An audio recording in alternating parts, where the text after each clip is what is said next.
everyone. Welcome to the show. I'm having a bit of a rough day. Ran out of my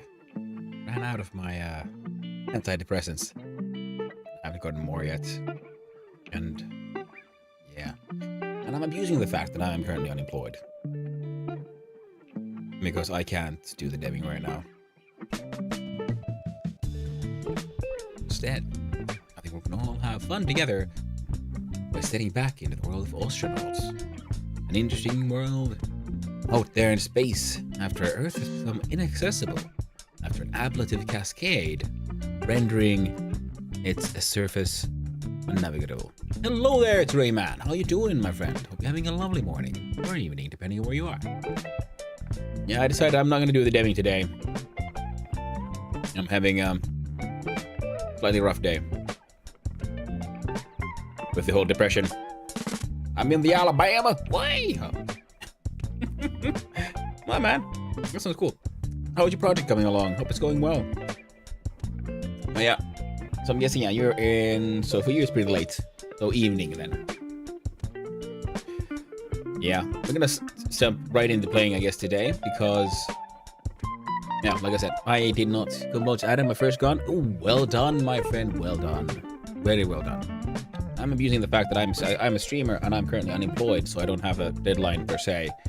Because I ran out of my antidepressants a couple of days back, and I forgot to go buy more, and I am now suffering from that bad decision. And I found that I am having a difficulty concentrating and like staying motivated to figure out a solution to the problems I have. And I thought, well, it still needs more ruminating. Ooh, and I added the drawing mechanic. Ooh, well done, it's Rayman. Very good. Very nice. So today, instead, we're jumping straight into space salvaging and romancing the clerks. What? Which does remind me, one thing that I've been wanting to do, and I would want to add to my... What the heck happened here? Oh. I think we're all at the same place. It's about a minute's difference. Oh. As I've been thinking, because I got inspired by I was watching Hazazab, and he was explaining how he would like to learn coding to make his own like Twitch integration game, like an auto battler that happens here in at the bottom of the screen, I am assuming, and the chat can join in by using points. And I was like stuck. That idea also stuck in my head. I'm like, oh man, that's the problem with the whole ADHD and make your own games, is because I keep on coming up with new ideas. And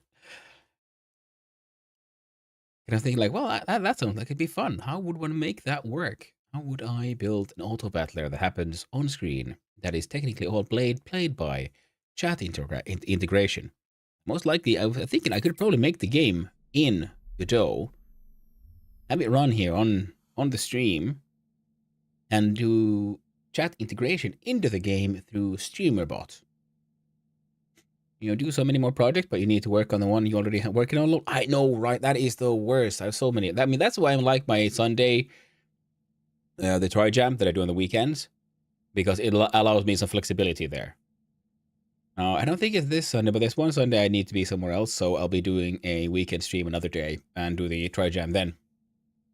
Now, but yeah. But yeah, that's why I enjoy the Try Jam, because it allows me for at least one day to do something completely different. And my current like big project, it feels like, I don't know, should I leave that as a long-term hobby project and start doing, I don't know, guess I could like spend a week, you know, trying to finish one of those 3-hour games into like something a bit more presentable. That could also be an interesting one, like just say like, hey, let's make one game a week. On Sundays we do the Try Jam, and then during the rest of the week we try to turn it or the previous Try Jam into a more presentable form. You know, actually having art, actually having proper menus, actually having actual win conditions, and you know, leaderboards and so on. That could also be a very good sort of learning experience. Just try to make mini games, because the thing I'm building on now keeps on increasing in complexity, and at the same time, I know I shouldn't stop.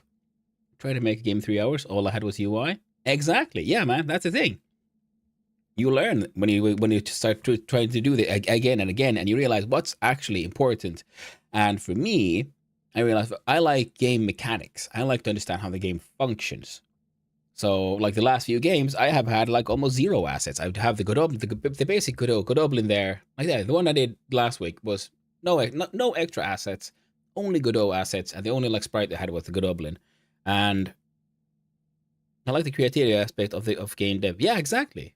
I mean, but I like the creativity of the designing mechanics. I also do like making art and sprites, but I also realize if I want a functional demo of a game as soon as possible, then I need to focus on just having placeholders for everything. And once the core game works, then we can make it look pretty. You know? But of course, that is how I think. That's how I come from. I know some people are more art focused and they can start the entire game project by just doing art and assets and then building a game around those and the story in those assets. Is font copyrightable? I think so, yeah. Yeah. Anything is technically copyrightable. It's just I think there are some copyrighted fonts out there. I can't remember. Well, hello there, Sammy345. Hope you're having a wonderful morning, Sammy. Or day, or evening, depending where you are. Audio is my worst. Yeah, I never added audio yet. I haven't even downloaded Audacity yet. And I've been thinking about doing just random mouth noises and stuff. Stream, keep it up. Well, thank you, Sammy. I appreciate it. I really do. And thank you. Yeah. We're having a little bit of a rough morning today. So that's why we went straight into gaming and turning into chatting. Oh, Sammy. Sammy the robot has joined us. Well, good on you, Robo Bro.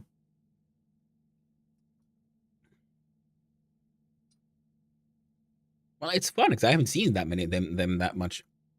But then again, I did find that I could. I added a what's it called? More like banned phrases on Twitch, and one of them was the parentheses space, remove the space, and then with a space and parentheses.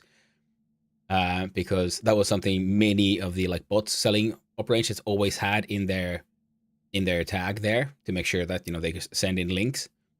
So if you just ban that phrase, suddenly a lot less bots spamming those ones. And it's remember, damn, yeah, hey, it happens. It's the internet. You cannot escape the bots. You have to learn to live with them. It's like, I don't know, mosquitoes. You do your best to get rid of them, but you can't actually get rid of all of them.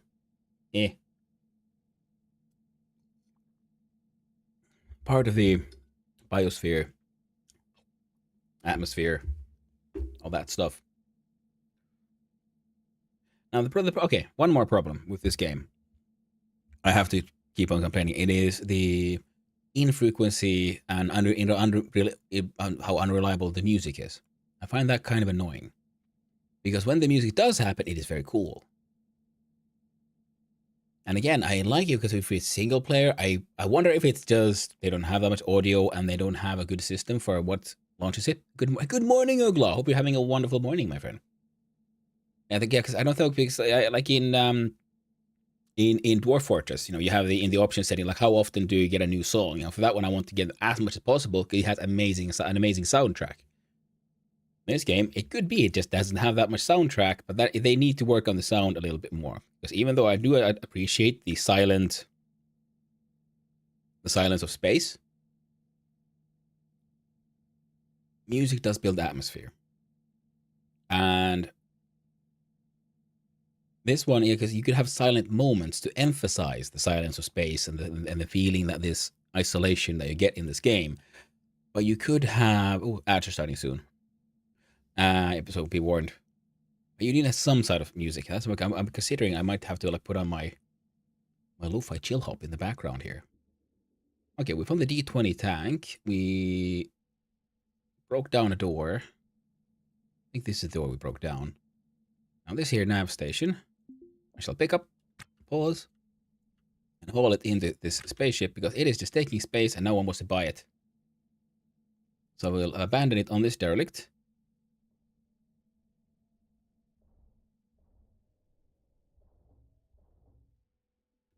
Okay, wait, I'm gonna stop and like really ramp up the game audio. Cause that is, there was like some sound there, but it was really low. But what if I... Okay, we'll pull this one all the way to the back here. I don't want to go to the Atlas dungeon. I'm sorry. I wish I could help. Sadly, it is outside of my control.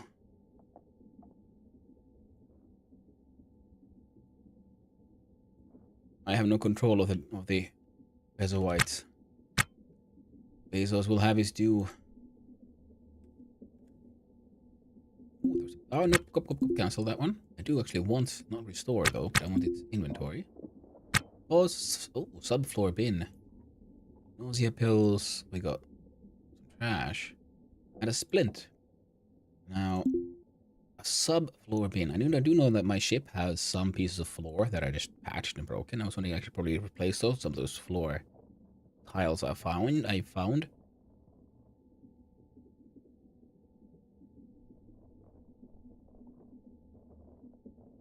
Oh wait, I just realized in game though.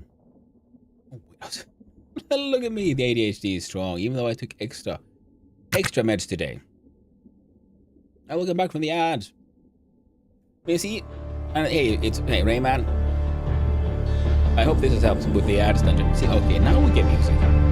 Yeah, I would like the music to happen. This all makes sense.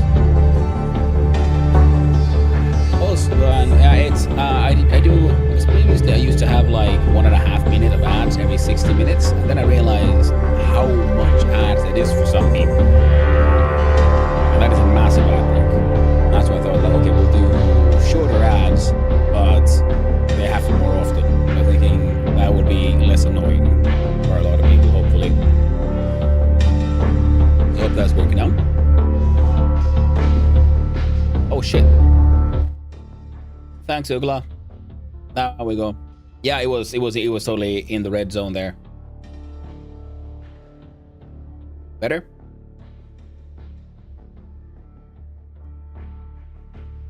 I wonder, should I like just do audio but pull down the music itself? Because there was these effects that were rather cool. That's good. So if I do this and I ramp that up a little bit more.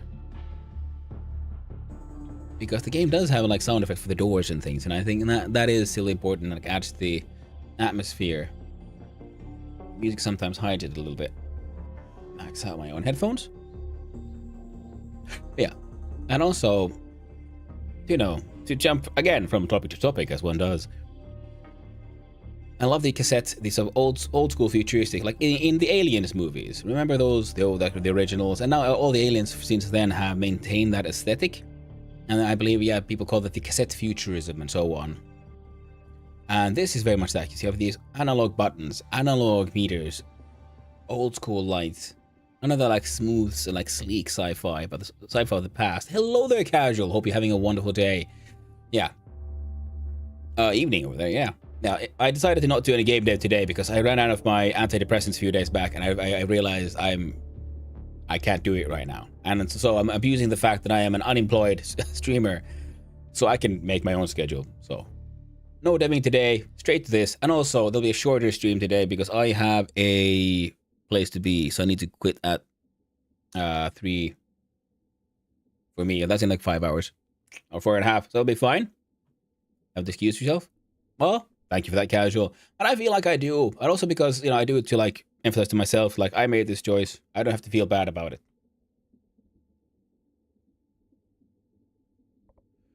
So today we're just playing more Ostranauts, which has been super fun. Now, the audio should now be better. We should now have loud sound-ish sound effects. Now you can hear me unpausing and pausing the game. Maybe that's a bit too loud after all. There we go. It's hard to say, because all I see is, you know, the audio bars and the OBS. And I don't know, is that a good level? Maybe. Hopefully. It's hard to say, really. Especially because, you know, it just looks at like decibel or whatever the computer measures, so like this signal strength. Whereas I'm not sure, does the human ear always hear quite as strongly? So it's hard to say, like, is it actually a loud sound, or does the signal just have like a loud piece of like bass or something? but that is or something that's actually not that audible to the people, but the machine can see it. Hard to say sometimes. Yeah.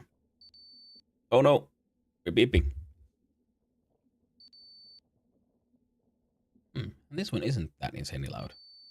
Exactly, because for me, there's not that much of a difference between that beep and this click. But if I look at the OBS for the mixer, this pause click is much louder than the beep from my CO2 warning. Let's deal with this part. While we're here, let's see if I can just. Okay, I filled all of these. Did I fill all of them with crap? I might have. Okay, this is how you know. Okay, there we go. Now this one still has space. We're gonna put some crap. Anti-nausea pills. Oxygen. Used by the big EV. Okay, so I got extra oxygen bottles for my EV for a future EVA suit. That will be lovely. I don't have one yet. I don't have the money. So now but now we are in a situation we can do where we can finally do some legal salvaging. And then we have a large amount of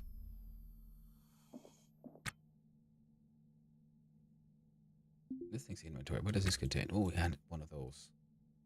That's fine. And we do a pickup. All this over in the spaceship.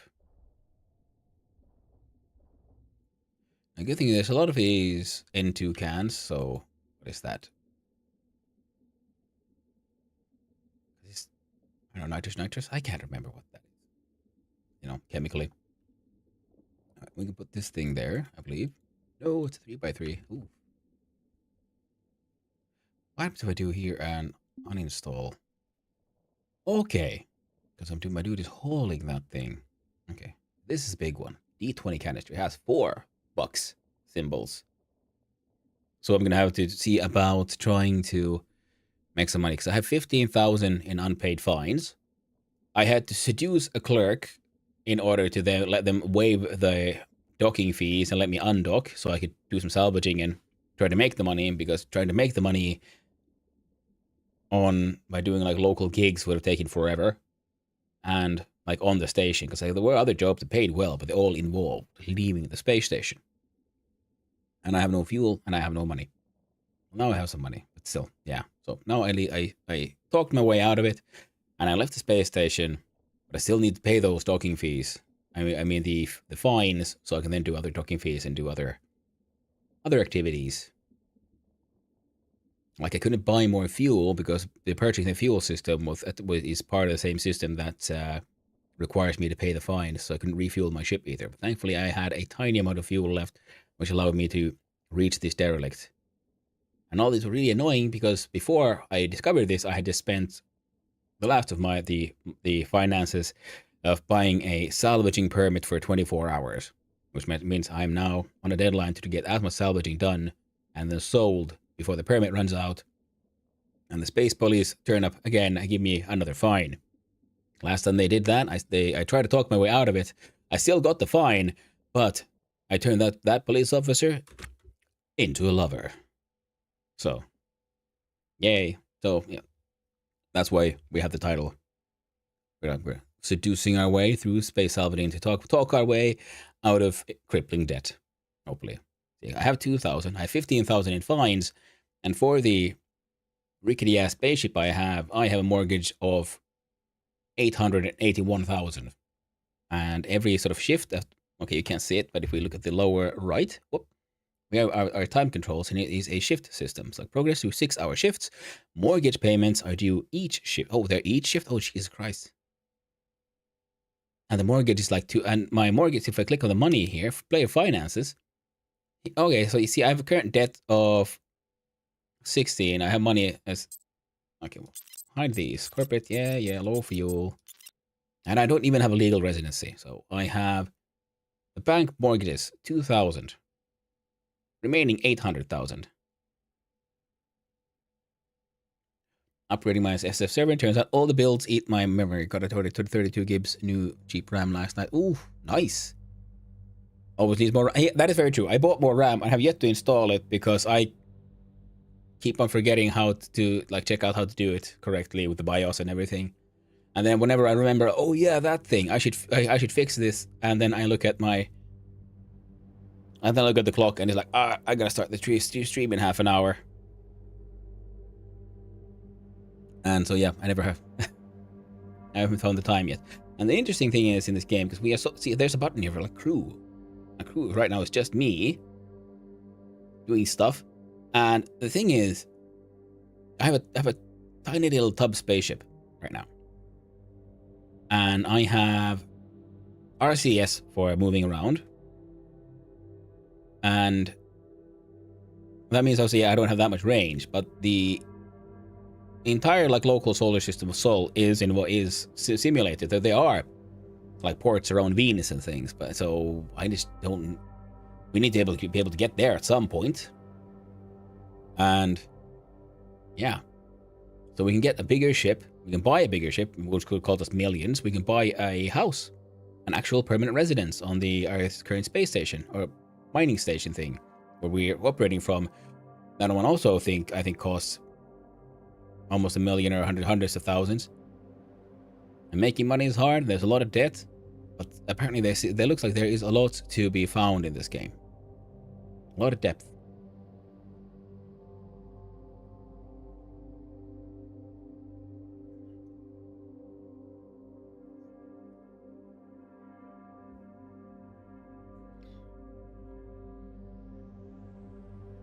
FPC streaming ring instead of the FS server.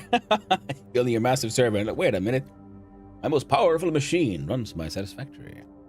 Then again, then you have a kick-ass server. Without your drugs? Well, I'm doing my best, man. I'm doing my best. It's just sometimes I have these. You have these bad days, and I am abusing the joys of unemployment. Wait, what is this? Oh, shift 1 2. Okay. August 27th, shift 3.24. End of shift cash reserves is at minus 14,000. Prepays on the mortgage. We have pay selected pays. Okay, this is. Okay, so I think each one of these is 2 hours. This one's. I've filled out one of these and I paid out one mortgage. Okay.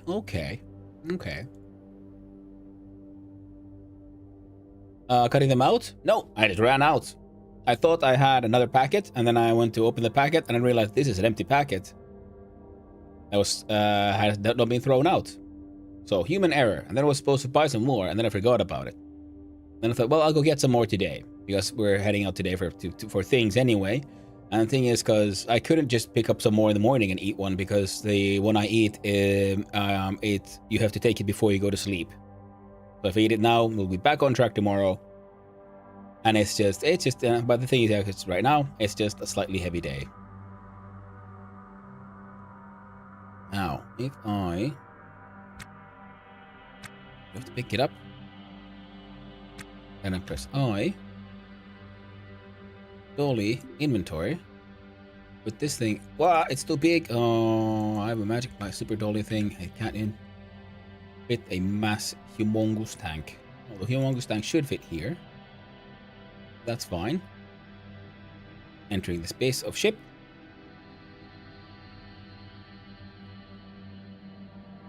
This stuff back in mind then. I hope it's just this day. Yeah, well, thank you, Gla. And that is very true. It's just, yeah, cause it is the second day now, yeah, cause I had yesterday and now today.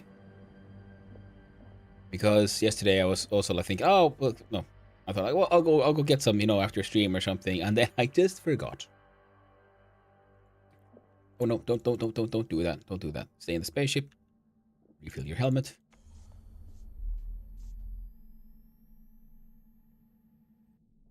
That thing there. Oh. Not knowing anything about this though, I have no clue how meds work. How powerful they are. I mean, that depends on the person and it depends on the meds. And it is the current one that I have. It's the kind of thing, yeah, you eat during the evening. And it helps balance out. And it is very true. I do have this to occupy my mind, keep me busy. and help me feel a little better about stuff. And also, there we go. Blip, blip, blip, blip, blip, blip. I have streaming to occupy my mind. To feel like I'm doing something, achieving something, having people to hang out with. You know, all the chatters, all the lurkers, everyone. Hopefully we're all having a good time together.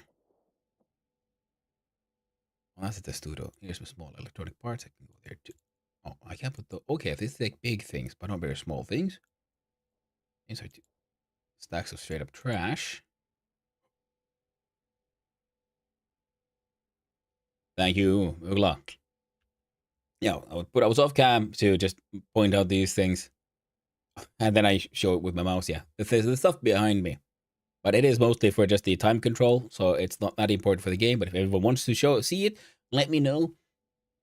If nothing else, I can just move my camera around, I guess. But for now, I'm lazy, so I'm not doing it. There's an antenna, and there's a motherboard. Okay, so this thing, thinks we have all the... Pause. Time. Can I, if I right-click, uninstall that one.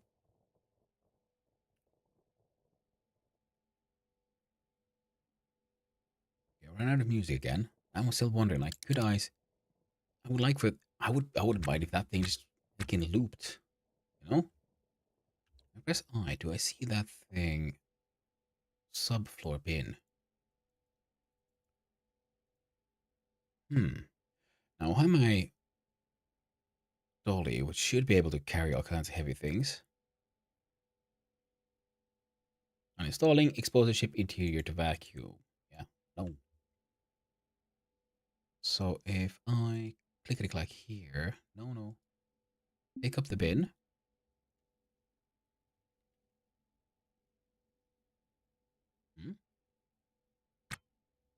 That was always going at 4 times the speed. Up. Do I haul it now? Nope. Wait. I'm trying to figure out, like, how do I make all this work? The UI can get a little chaotic.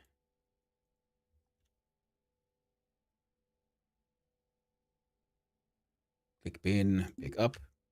But it is, once you get used to it, it's not that crazy, the UI. It's actually very intuitive once you just get used to it. But before you get used to it, there's a little bit of a learning curve.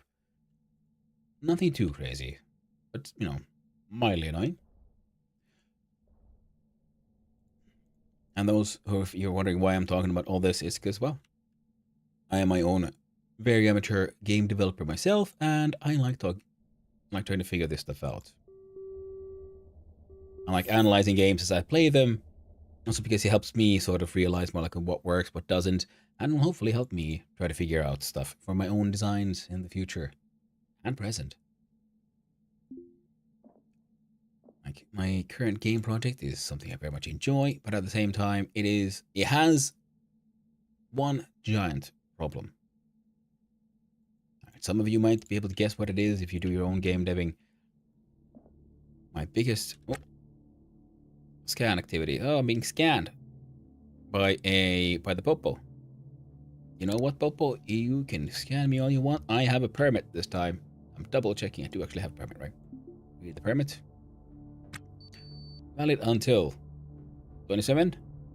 Until tomorrow at 10 in the evening. Yeah, see, we are golden. Take off the helmet so we don't die.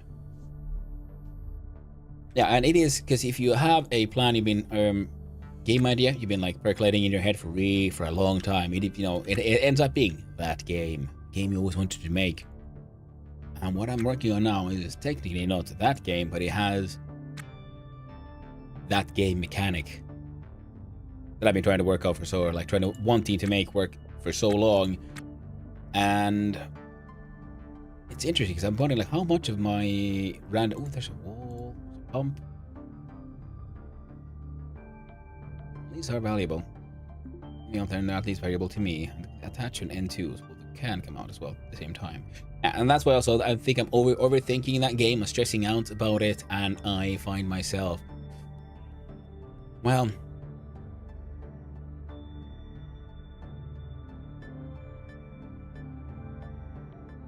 I'm doing all kinds of junk. I could try to do it a bit better.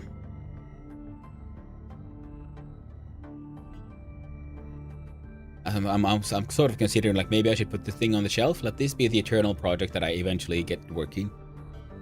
And in the meantime, try to make even smaller, sensible projects. Because on the weekends, I take part in the Try Jam 3-hour game jam.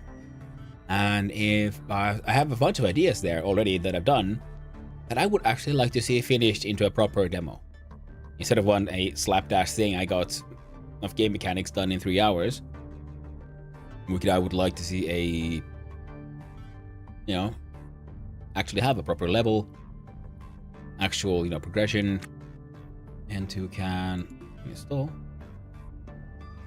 and so on. And because that is something I could do, I spend a little time and turn some of those ideas into actual playable demos. And who knows, maybe someone likes those demos and then they could be turned into an actual commercial product, which would be freaking amazing. Unlikely, but amazing. Dolly. There we go. Inventory. Pause. Damn you, man. There we go. Put that there and that there. Oh, excellent. Okay, so now I'm seeing the value of the dolly. So I'm thinking like I'm sort of considering that, and I do know a very real part of that is how would you say,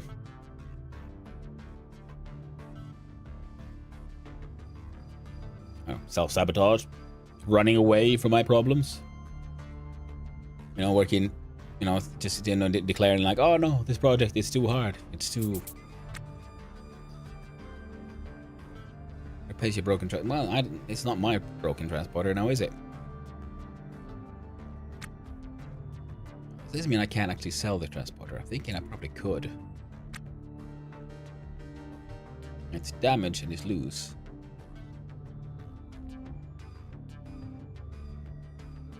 I'm wondering like if could we like sell those to some illegal peoples? Conduit pump. Can I sell this pump, please?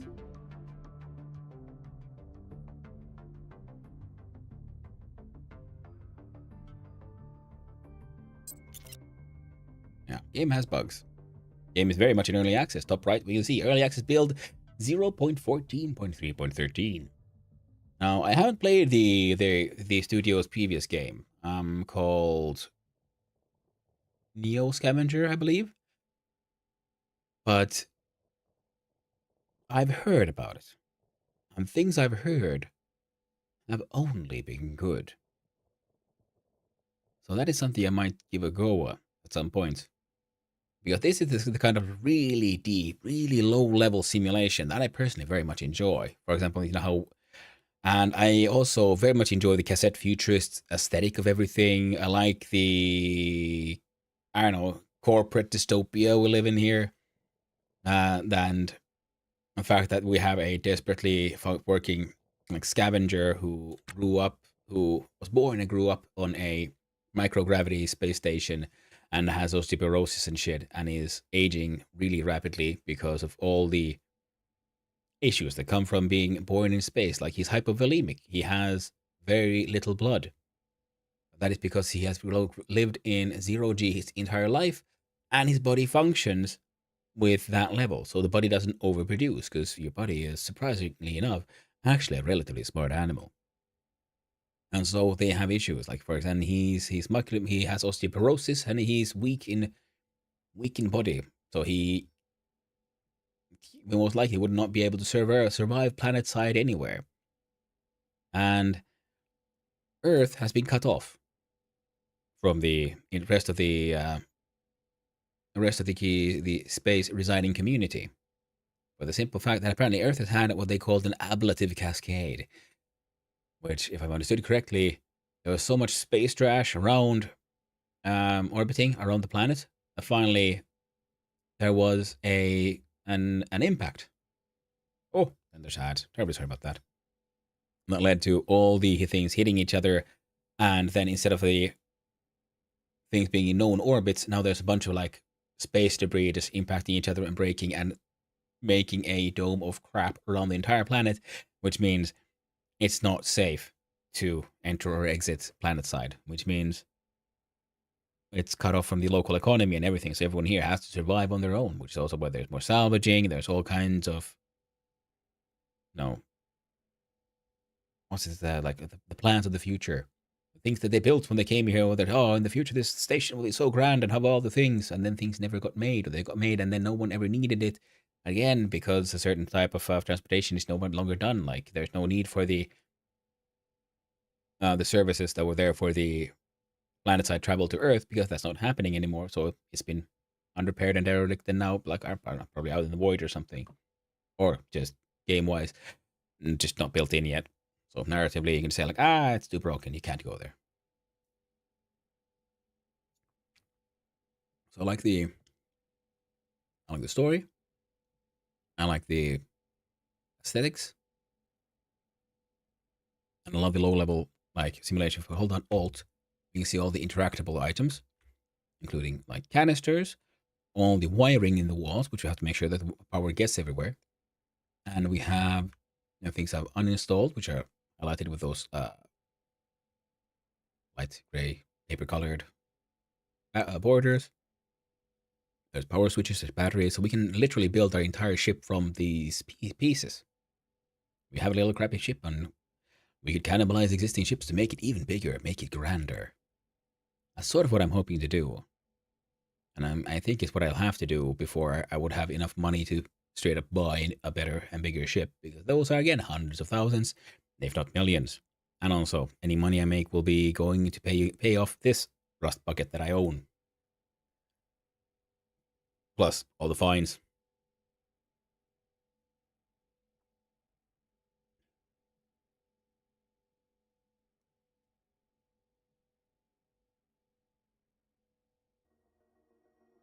I gotta say though, this guy took one hell of a loan, considering he has to pay back.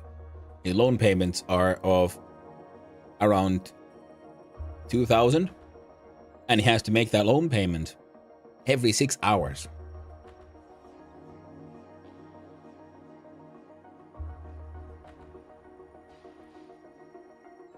But yeah, beautiful dystopic future, tragically realistic.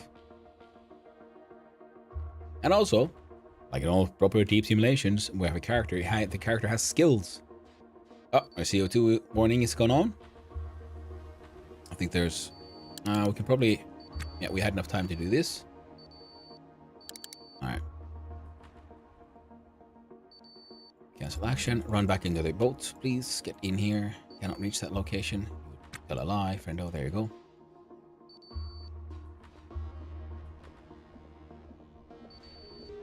Low pressure alert. Yeah, our ship is not the best. I know, it's a shitty ship. We're pumping in pure oxygen, I believe, is the only thing I'm pumping into the atmosphere here. The atmosphere is not the best. It's still within acceptable range. I believe if this goes too high, then it becomes like void. So we're like, so the more there is in the measurement of our survival here in the lower left, the worse that thing is doing. So we have our atmo. Well, it's still within normal range, so we can survive here. Temperature is acceptable. My personal body temperature is acceptable. We are not currently in pain. We are not hungry. We are slaked. We're not that thirsty, maybe a little bit. We are unburdened by what we're carrying. Our bowels are normal. We don't need to have a poop yet. You see, this is an acceptable toilet mechanic. Not that madness from Ark. I still remember it. It has been seared in my mind. Where at me, a young man, I get, oh, look at this cool game. We can go like tame dinosaurs and survival crafting. How awesome is this? And then uncontrolled bowel movement just happened. I'm like, why? Why would you do this? Why would you have a man surviving in the wilds, building guns out of rocks, and just uncontrollably shitting himself? It was just... I'm not a fan of that mechanic. Sleep, we're adequately rested. Hygiene, well groomed. So we have a hygiene and everything, and we can also then build bigger spaceship. We can like install things like a treadmill or a weightlifting station kind of thing to train our character to be less unfit, which he currently is, or just generally weak. Come back. Close the inventory screens. Go back inside our first legal salvage. It was technically not the first legal salvage. Very first thing we salvaged was technically the first legal one.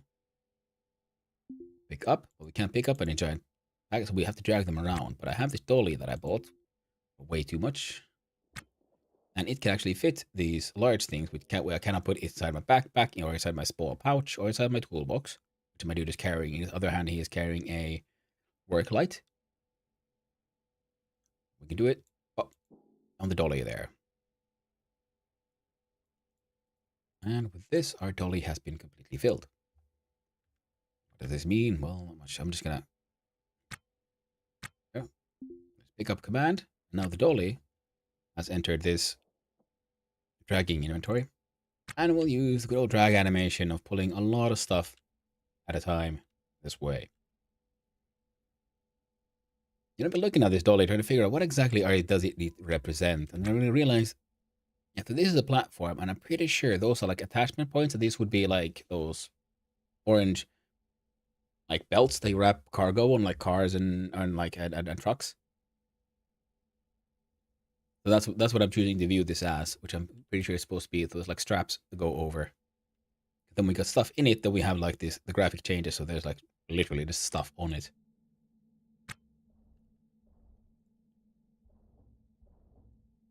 And if you haven't seen Ostranauts before, just wait till we get to the point where we start flying. Talk about cassette futurism there. It is beautifully, simply done. I've also often wondered, like, if I would make my own space game, how would I handle space, and how do I have to draw everything, have all these objects going, and how would you simulate this? Do you need art for those, and figure out how lighting works? No, you need nothing, because why fly? I mean, what kind of spaceship has windows? Spaceship has no need for windows. Those are incredibly dangerous things, and usually are they only there to, well, help you see what's outside, and usually flying around in the grand darkness of space, well, there's nothing really to see. All you need to see are your instruments. So we fly this thing purely by instruments, and it is delightful. I very much enjoy it. First time I saw it, I was wondering, like, what the heck is this? And it didn't take long for me to realize this is amazing. Well, Cheeky. Well, hello there, Cheeky Peeky. Hello, Raiders. How you doing? I hope you're having a wonderful time. Welcome, Raiders. Playing my summer car? Nice. I am playing the Beep game. And I'm having a blast. I've been seducing people, and now I'm like salvaging spaceships. Good times. How are you doing, my man? Hey, how was summer car? Did you get cool shit done? Oh, of course. In honor of you, Shrimp Awareness Month. I will crack that back. Straighten it out. Gotta avoid the tripping. The danger is real, chat. The danger is real. This game looks very nice. It is super cool. It is very like super detailed, low level simulation of living in space. What the heck? Why is there aluminum outside? Oh, okay, yeah, because previous repairs placed some of the scrap outside my ship for some reason, and they travel with the ship because this is its own map essentially. Okay, cool. Yeah, the game is super nice. I very much enjoy it. Now, if we press I for inventory, I can see the testudo super handy because I'm carrying it. I think I have some space here for one of these. Well, hello there, Final Slice. Hope you're having a good day, my man. Hopefully you had a good time with Minecraft as well. Well, hey, Cheeky, how was life in my summer car? Oh, and also, hello, Raiders, and those who don't know me, I am Hanno, son of Hanno, variety streamer and extremely amateur game developer. I make a new game every weekend for the Tri-Jam, 3-hour game jam, and during the week, I usually start my streams with game deving. But I'm having a little bit of a rough time today, so I decided like that, you know what, I will abuse my privileges with being unemployed and just skip straight to the playing of games rather than the making thereof. And I am having a blast. And Alright, okay, now we're gonna fill up because my ship is small. It's very, very small. No, not this one. It's great. And we look at his inventory. Thank you. Nah, very cool. Really fun. I'm just getting back into it after a break. Yeah. It is a fun game, but yeah, I at least also I need my breaks from that game every now and then. It is a little intense. Okay, if we go up here, can I... Oh, that thing's only 2. There we go. Perfect. How about this bin? There we go. Inventory. What's in here? Can't put that thing in there. No. How about this one? No. Glad you're letting yourself enjoy the morning. Well, thank you, Final Slice. Thank you for the support there. Yeah. It is... Yeah, sometimes you gotta do the things that make it up. Sometimes you just have to focus on self-care. It's important.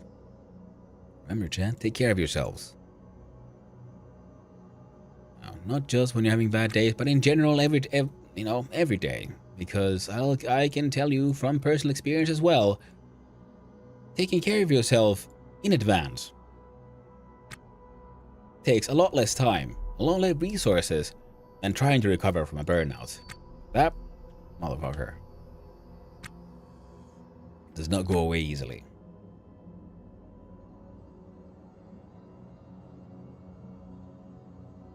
How's your run been going in this?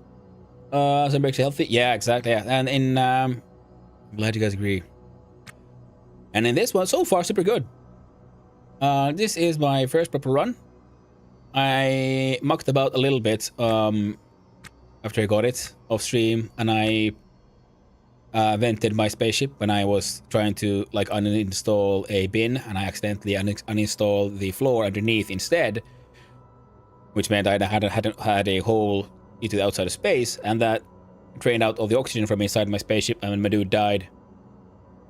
And thankfully that it didn't happen during this run, so I don't have to. I haven't had to restart yet, but I'm doing this properly with a permadeath. So if we don't make it, we don't make it, and we'll start again. But so far, I've been doing pretty well. I got arrested for not fully, well, not arrested, but I got fined for not fully completely legal salvaging. I tried to talk my way out of the fine. I did not succeed in that one, but I didn't end up romancing the police officer. So now I have a police officer as a lover, apparently. Then I was running out of fuel, so I went back to the space station, and then I found out that I cannot get my ship refueled or leave the space station until I pay the fines, which I did not have anywhere near enough money for. So then I had to find the local port authorities and try to sweet talk my way out of, hey, could you just like waive these like the docking fees for now and just let me leave? I'll totally come back then. I need to go make money so I can pay all these fines, you know? And the dude was like, that clerk I was talking to was very stressed, so I did a lot of like talking, trying to like calm them down, and so they'd be more likely to help me out. And oh shit, that thing was uninstalled, but I believe the game placed it outside the ship. That's okay. I want to go outside the ship anyway. There's an antenna here. So we'll uninstall this conduit. Oh, wait, also.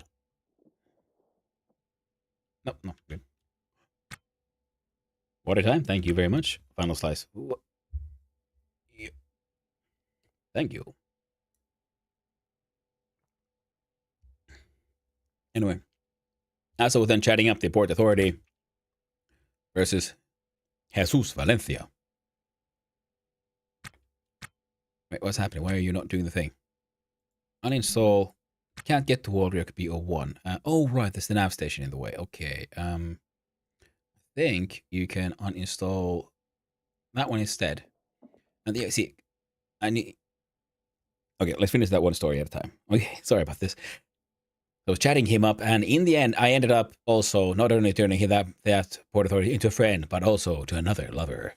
And then well, after that one, he was also quite willing to then, like, help a friend out. And like, yeah, we'll waive the docking fees for now, but you better come back and pay what you owe. And like, oh, trust me, I will. Don't you worry about it, honey. So now I've been sweet talking my way out of problems. Sort of. A little bit.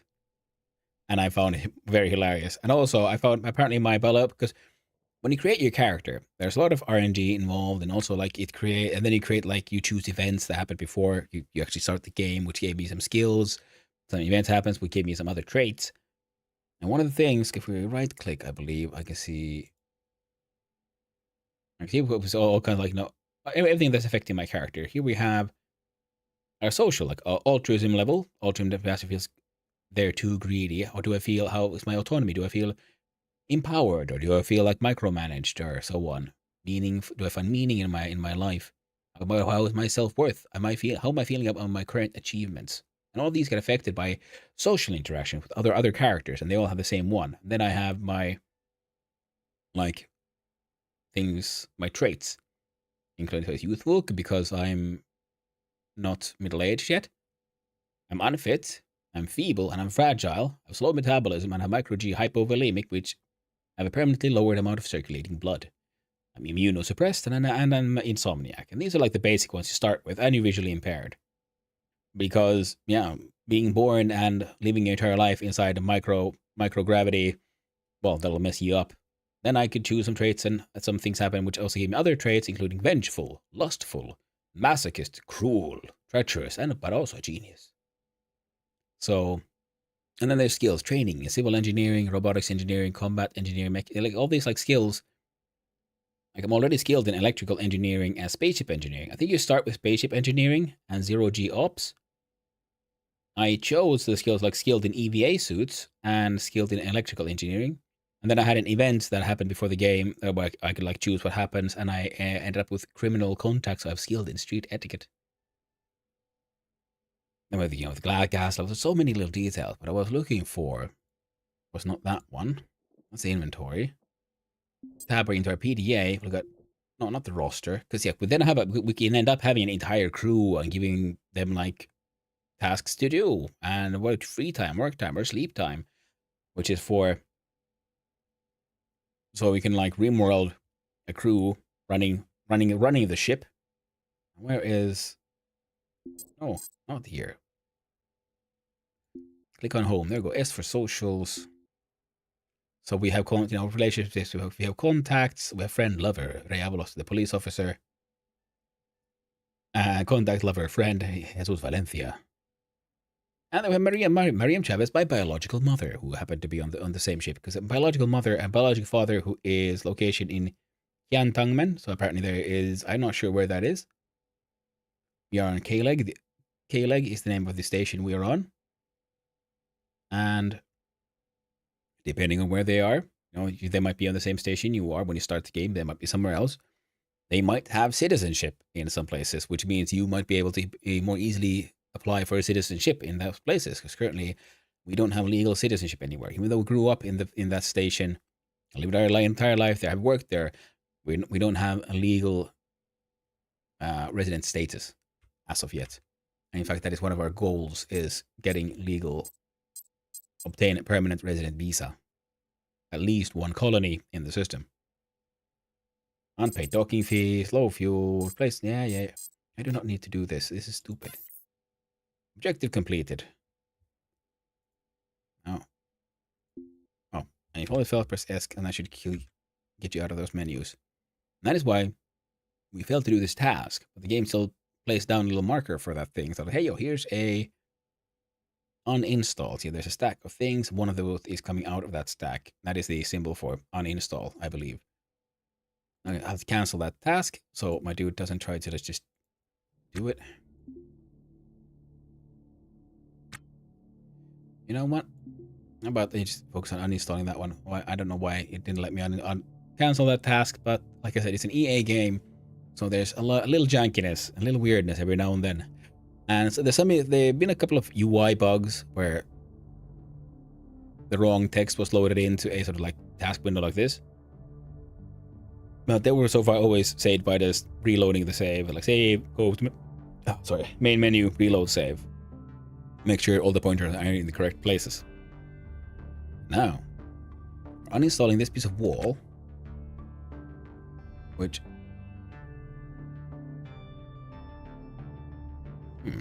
you see, and then we right click, we can pick up, we can drag stuff from. We have I for inventory, we can do some sneaky shit like this. Oh, no, we went too far. Oh yeah, up.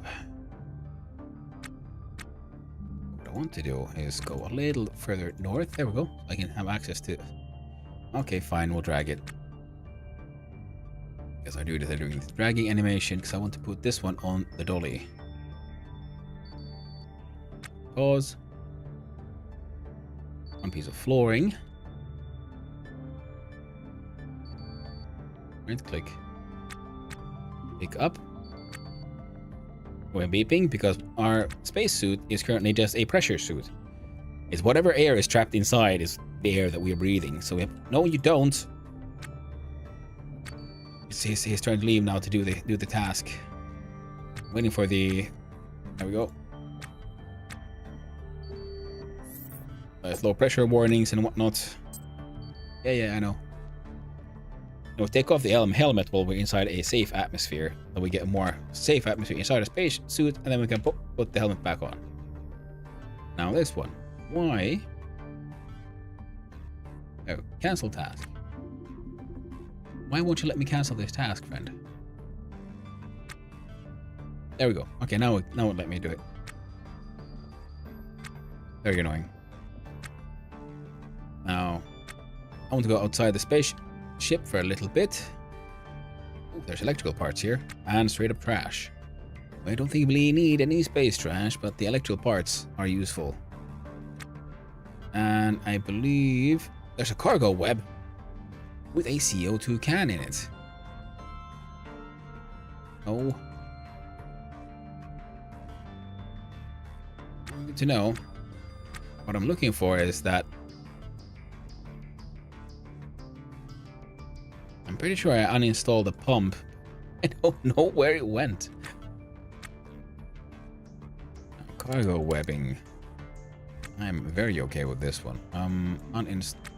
Okay, wait for it to finish that, and then we uninstall.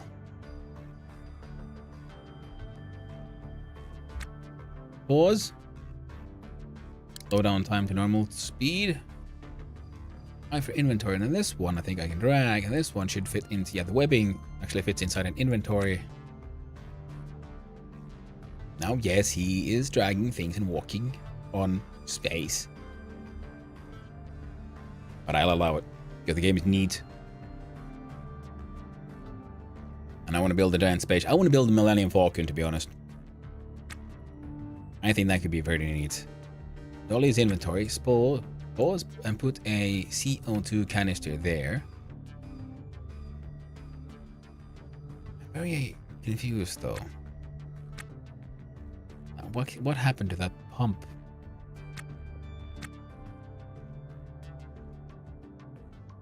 Another thing I could do is, I don't know, see if I can grab some more of these thrusters. Some of them might be worth money, but also, I'm just wondering, like, can I install them on my own ship? Can I make my own ship go faster? I would like that. I would like that very much. Not that it's not necessary, because we do have the time control. So even though we have a little bit more boost, or like speed, we can still like go pretty far, because you have an ETA and it's like, oh, it'll take 10 minutes at, I don't know, 100 meters a second. I'm like, all right, cool. We'll just speed that up and get that done in 16 times the speed. Like, up. Task is almost done. I pause, I slow down, I go back because I don't want to waste my suit air. Thruster assembly. We wait for him to finish the task. We can do a pickup, drag, dolly, activate inventory, pause, put this little bugger in here. We have a little bit of air left. Uninstall this here XPDR antenna. It's only marked with $2. I've sold things with those $2 for a pretty penny before. I don't know if... Oh, oh, oh. Come on, come on. One, pick up. Oh, jettison. Assuming if that only happens because I'm outside in the space. No? Okay. Dolly. Inventory. See, can we put this guy in here? Oh, Marv, rotate. Okay, now antenna fit in there. Good. This one is a nav station, which is the control station I dismantled from another ship, and I fixed it up and everything, and no one wants to buy it. So I'm just letting it hang out there for now. What is this? Ooh, electrical scraps and scrap steel. Very useful, because I can use those things to repair my own ship. Now, okay, there's a motherboard here. I'm assuming I'm gonna run out of air soon. That's why I'm moving around relatively quickly to just pick up anything and everything I can. Loose floor, motherboard. Oh, the ads are upon us once more, friends. Hopefully we can all work together and survive. Hey. Well, hello there, Argyoko. Indeed. Hope you're having a lovely day, my friend. Now, wait, I don't want trash. Shit. All right. Trash. Nope. Trash. Jettison. Trash. Going to jettison trash. I'm assuming that destroys them. But hello, Argyoko. Hope you're having a good day, my friend. I hope you are having a lovely day. There's a conduit wall floor combo here.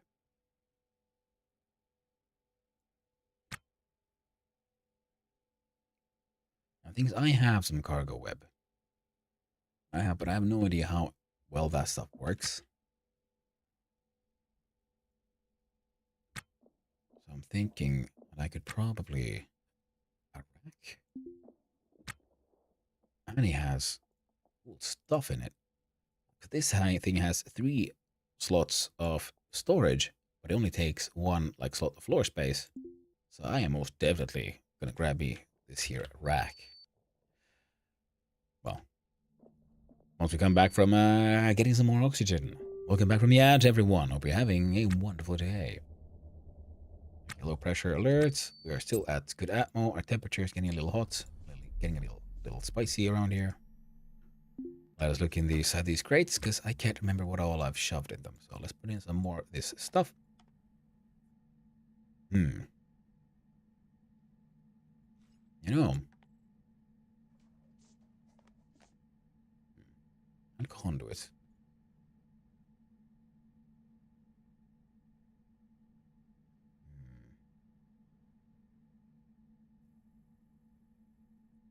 There are some wall pieces on this ship that have been patched together. So there's like a patch instead of an actual proper wall block. And I would like to replace those with proper wall blocks. There's one here with this red, the conduit wall floor. Right click. We could look here, wall, patched, Ryokubio 1, which means, oh wait, it is a wall, but it's patched. What can I repair this somehow? Right, a bit of barotrauma, but it's based rather than the ocean of Europe. It has very much that barotrauma vibe to it. And, for better or worse, it also has the barotrauma's maybe not the best, most optimized use of memory, put it that way.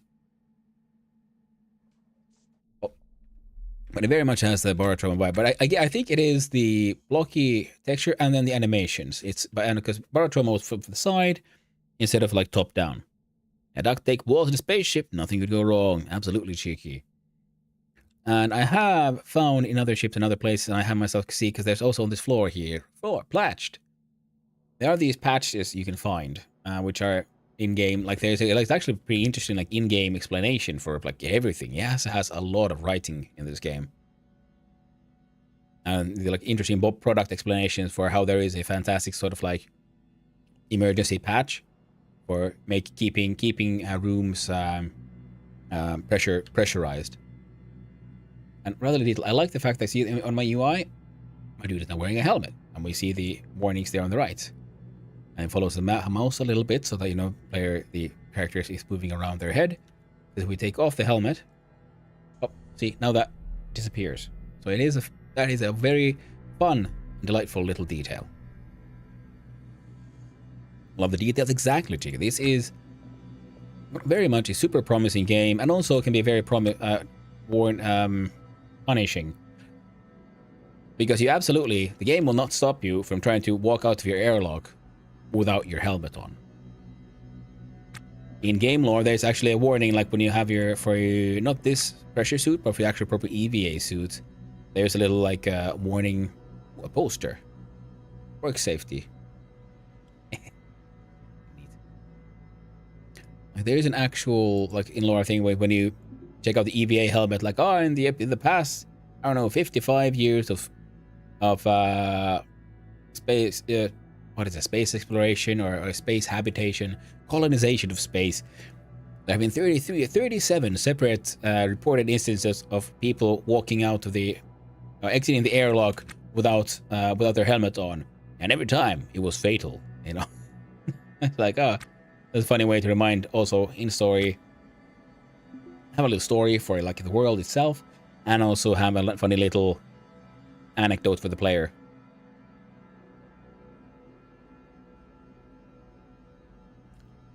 So all is just in your head. Lots of love in it. Multiplayer, it's full solo. I think it's full solo. There are days someone walks out there like with no helmet. Yeah, you can have that. That is, I guess you could try to make a warning like that. That's all in your head. I mean, it depends on what all is in your head. We have here another canister. I think this is like generic gas canister.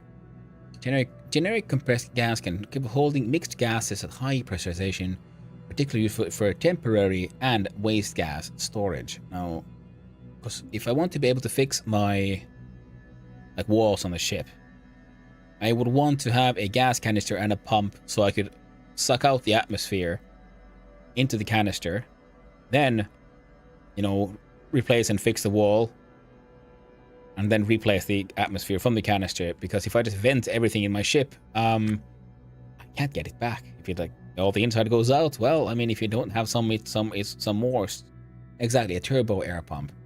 The so-called T-series gas pump, commonly found in ships as part of the life support system, will draw gas from any enclosed container or room and pump those contents into the target area, and trigger relevant alarms to maintain safe cabin pressure.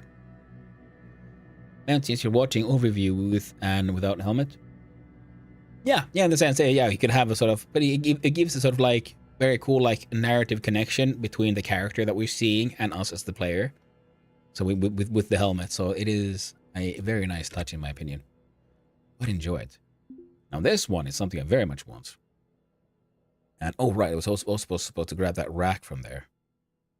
The problem is I'm running out of space. Oh right, I have a giant door here that is kind of useless. I think I get more money for those pumps than I can for the big door. The door just takes a lot of space. I'm gonna hold that door back out of here. Well, out of there. And then at some point, I'm gonna have to figure out what to do with this super fancy pump. Oh, slow down time. Back to normal. And also, you see there's switches we can build. There's batteries for holding up power. There's conduits to lead the power. Again, if I hold down left alt, we highlight like interactables, and it includes all the batteries, the conduits, the doors that we can see. And if we look at, say, okay, let's see it. It has a control panel. What can we see here? This one has the ship battery, current load, depletion time. Oh, see, it's fully powered. Oh, but what are these? They're screws. And if I believe,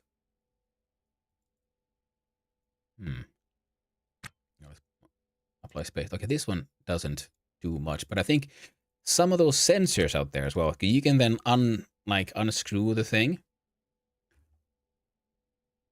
in a way that would allow you to connect sensors to, say, pumps to automate things in your ship instead of always. I mean, there's a lot of things that is of course inbuilt automation, but if I understood it correctly, we can make our own thruster. We can make our own connections between things. Because if we press ESC and ESC here, we have the Steam Guide and user's manual. And check this shit out. we have a 4-ring binder, the basic controls in Ostranauts. And also, even in this one, we have these old school retro futuristic computers. And not only do we have and they started with the Holden patch, and they explained how the patches work that you find, and for example how the doors were fixed, and it is in game, like in lore. Work and safety health. You are entitled to compensation if And here we have because by giving us a sort of like, hey, are you entitled for compensation for the employees? Through this, the player is given information of what is a acceptable levels of CO2 or 2O2, temperature, acceptable temperatures here, your pressure in the space you're working in, and other things. So this is a very fun way of telling the player what are the requisites for having a safe environment on your spaceship. How to fix a hole in your sun wall. Polaris Astronautics Ltd. The standard navigation console, owner's manual, and pilot handbook. And we see, and it's built like an old school, like a proper user's manual for things.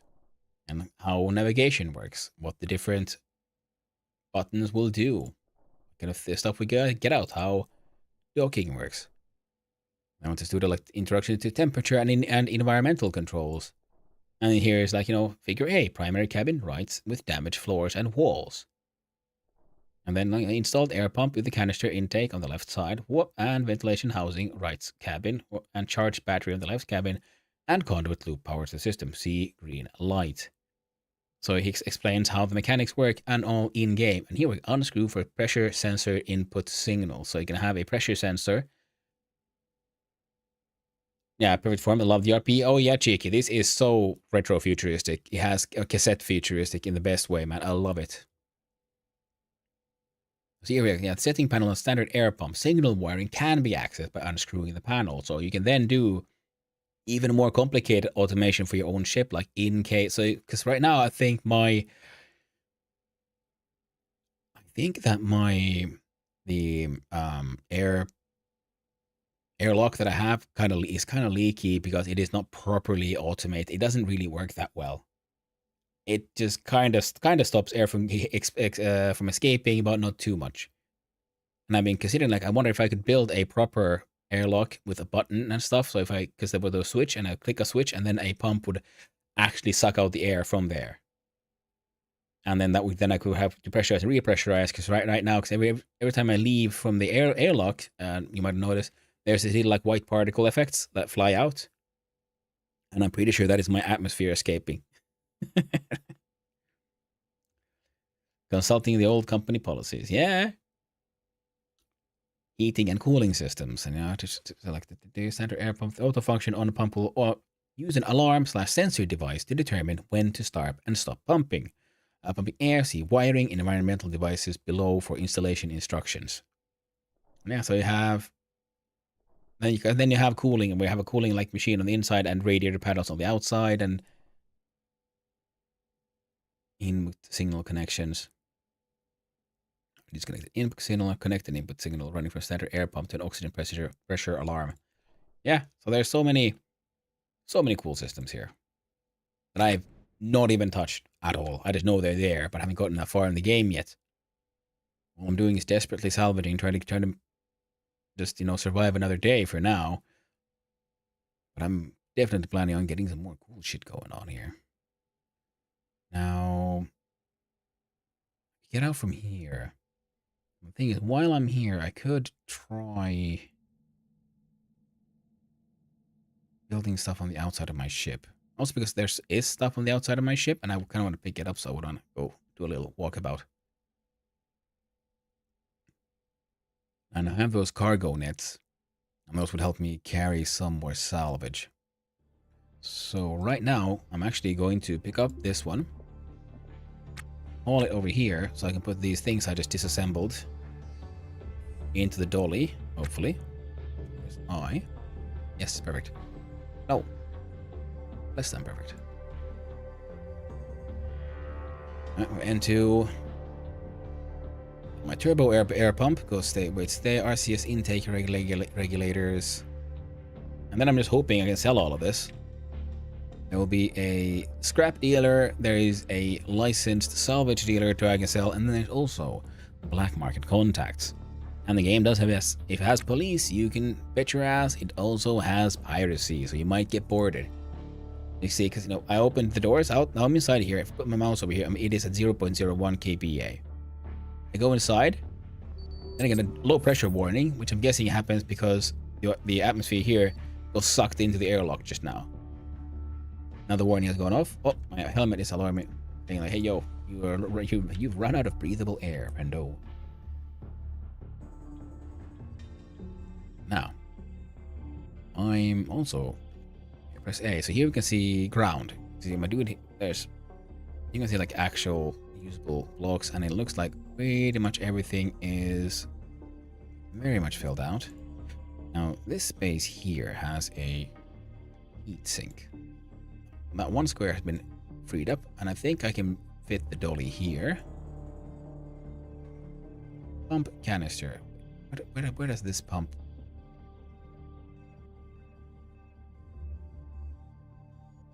Oh. I was wondering, like, I wish there was a pump that could, like, empty this and fill this space. Would you look at that? There is exactly that pump right there. Oh, well. We'll try it out next time. Now, I need a 3x3 space for the dolly, which means these guys jumping over here, and the dolly goes there. Oh. And fantastic. Helmet goes back on. We enter this space, because now we're in here, it's closed, and it has the same kilopascal, so the same pressure as inside here. Now here's a pump. It's damaged. Well, that would explain why the bastard's not working.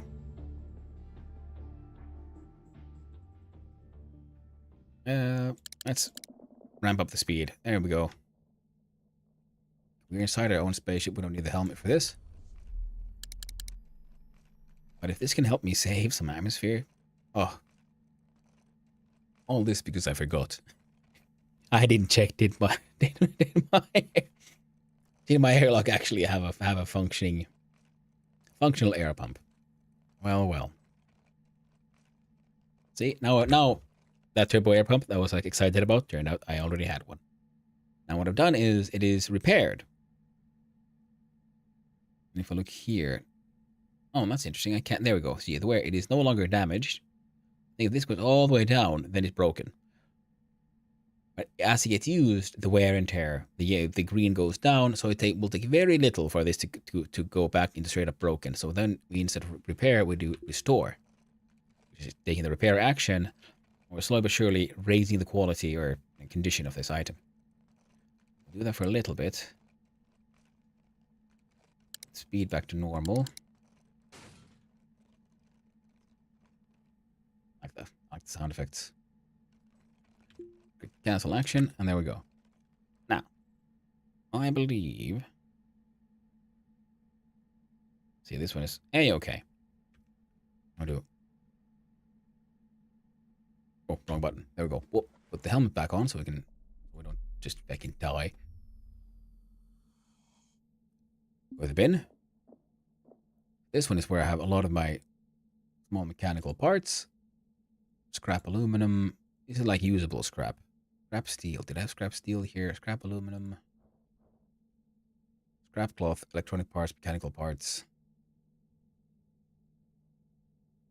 Sure. That'll be fine. It'll be fine. Oh, and also our power tools to have their own batteries. Here, for example, my Halverson friction stir welder. And these are my gut angle grinder. They're color coded. With the good old Makita, there's something else. And yeah, they do not have interchangeable batteries. All the GOT ones use GOT batteries, but the Halverson needs its own. So I have bought battery chargers for both marks, both makes of tool. Lovely little detail you have to take care of there. Now I believe, okay, let's refill. And I have a gun. I'm not a gun. I have a knife for self-defense. I haven't had to use it yet, but there are guns. If I enter my airlock now,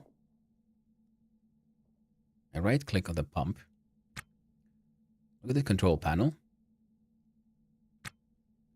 gas canister pressure, compartment pressure. Oh, wonderful. So, to click on reverse. On.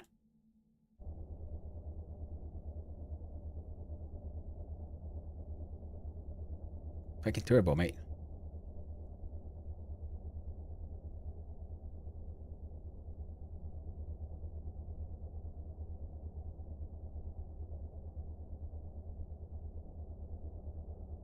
Okay, I need more of these pumps if I want a better...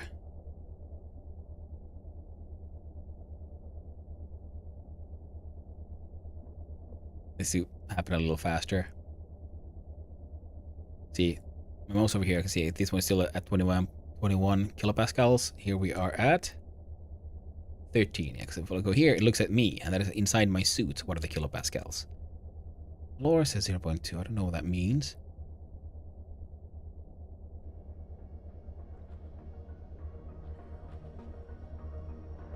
Yeah, I want better. Definitely want a better one of these.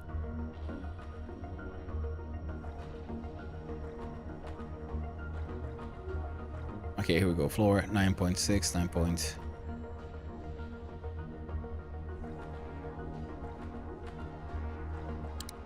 Twice the speed. Quadruple pump. Look at the control panel, please. Pressure is super low. Man, these gas canisters can hold a lot of stuff. Compartment.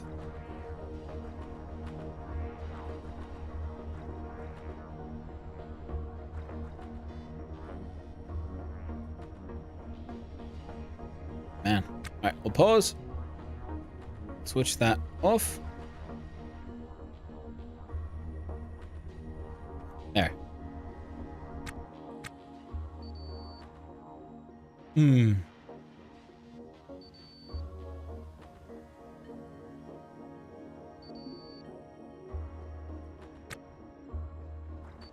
Oh, what?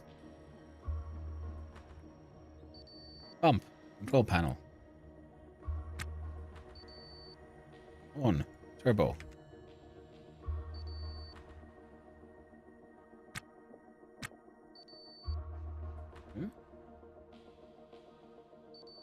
Why didn't that thing... There we go. So...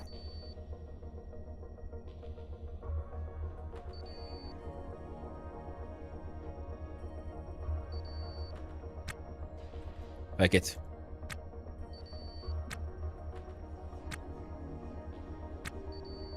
Low pressure alert, because all of this was sucked out. Up.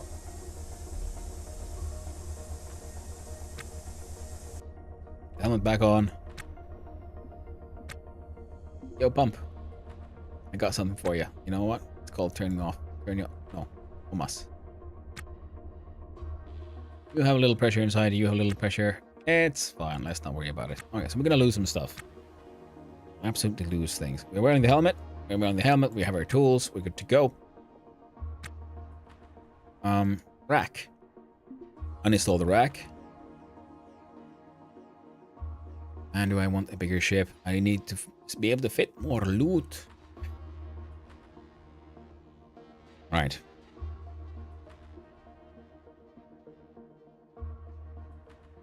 So the 1x1 rack. Yeah, it's... Alright, we're done. Go click on pick up.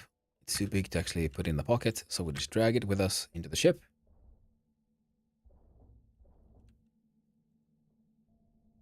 Get a low pressure warning. No, we didn't get a low pressure warning this time. That's neat. Okay.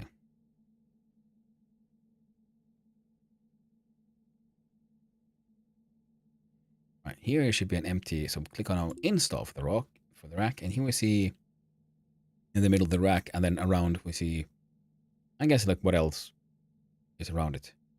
Helps us aim, and I believe the mark of 2 feet is where our the like using user interface will be.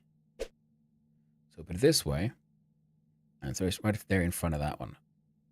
Ah, I can't do that because this thing is right there. You can't can have shit on the ground. I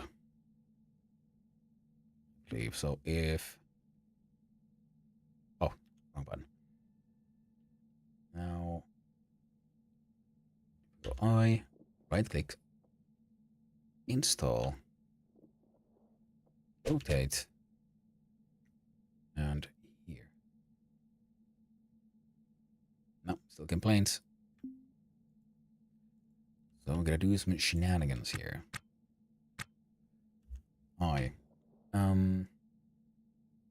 Oh right, it also might be complaining because there's a switch right there that controls something. We have a bunch of switches. Here's like a battery, but I believe that there's a transponder, another battery, but these are like damaged. And one good battery on this hunk of junk I call my ship.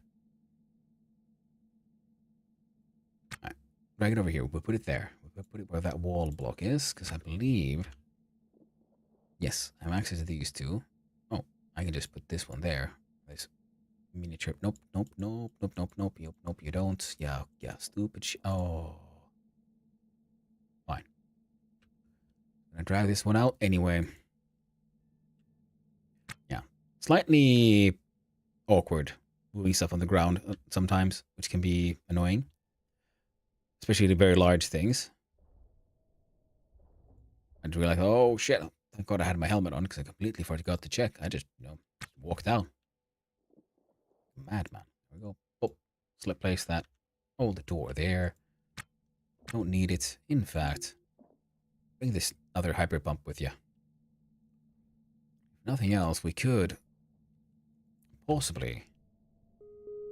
Yeah, now we've got the low pressure alert, and that is in fact from the ship because I have a sort of PDA computer, and I've connected the ship's nav station to my own PDA computer. And that is how I can get the ship's warnings and things.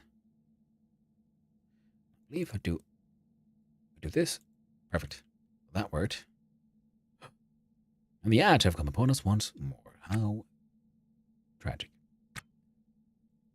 Like I can't put a wall in my inventory, but I put the cargo web in my inventory. Right. Do these stack? Oh, they do. Lovely. Spare screen can go in the inventory, which means I can move the floor there. Now we have two spaces next to each other empty. One of them is patched, but that is A-okay. Rack. Install. There we go. Now we can install it. And after it's installed, yeah, we can put crap in front of it. But I guess you need one like spot to work from. So you stand on, and then one spot to where it's getting installed. For the rack, at least. Other larger items will need different kinds of, well, their own space requirements. And I guess they all need one space to do the work from. And electrical ones will have one side that has the picture of an electrical outlet plug. And you have to make sure that that one goes over a conduit to make sure that that piece, that tool gets powered. Click the inventory button. Yep, there we go. Now we have open access to the rack, I believe. Yeah, even though a wall is so big we can't put it inside the inventory, we can in fact put it inside the rack. The transponder. Actually, that fits inside my inventory. That's okay. And I have a tote bag I could fill with crap. You see, because I can put that in my hand. And now I have a sort of backpack slots worth of stuff. Yeah, okay, we're doing this thing quickly. Nope, you won't go there. You might go there.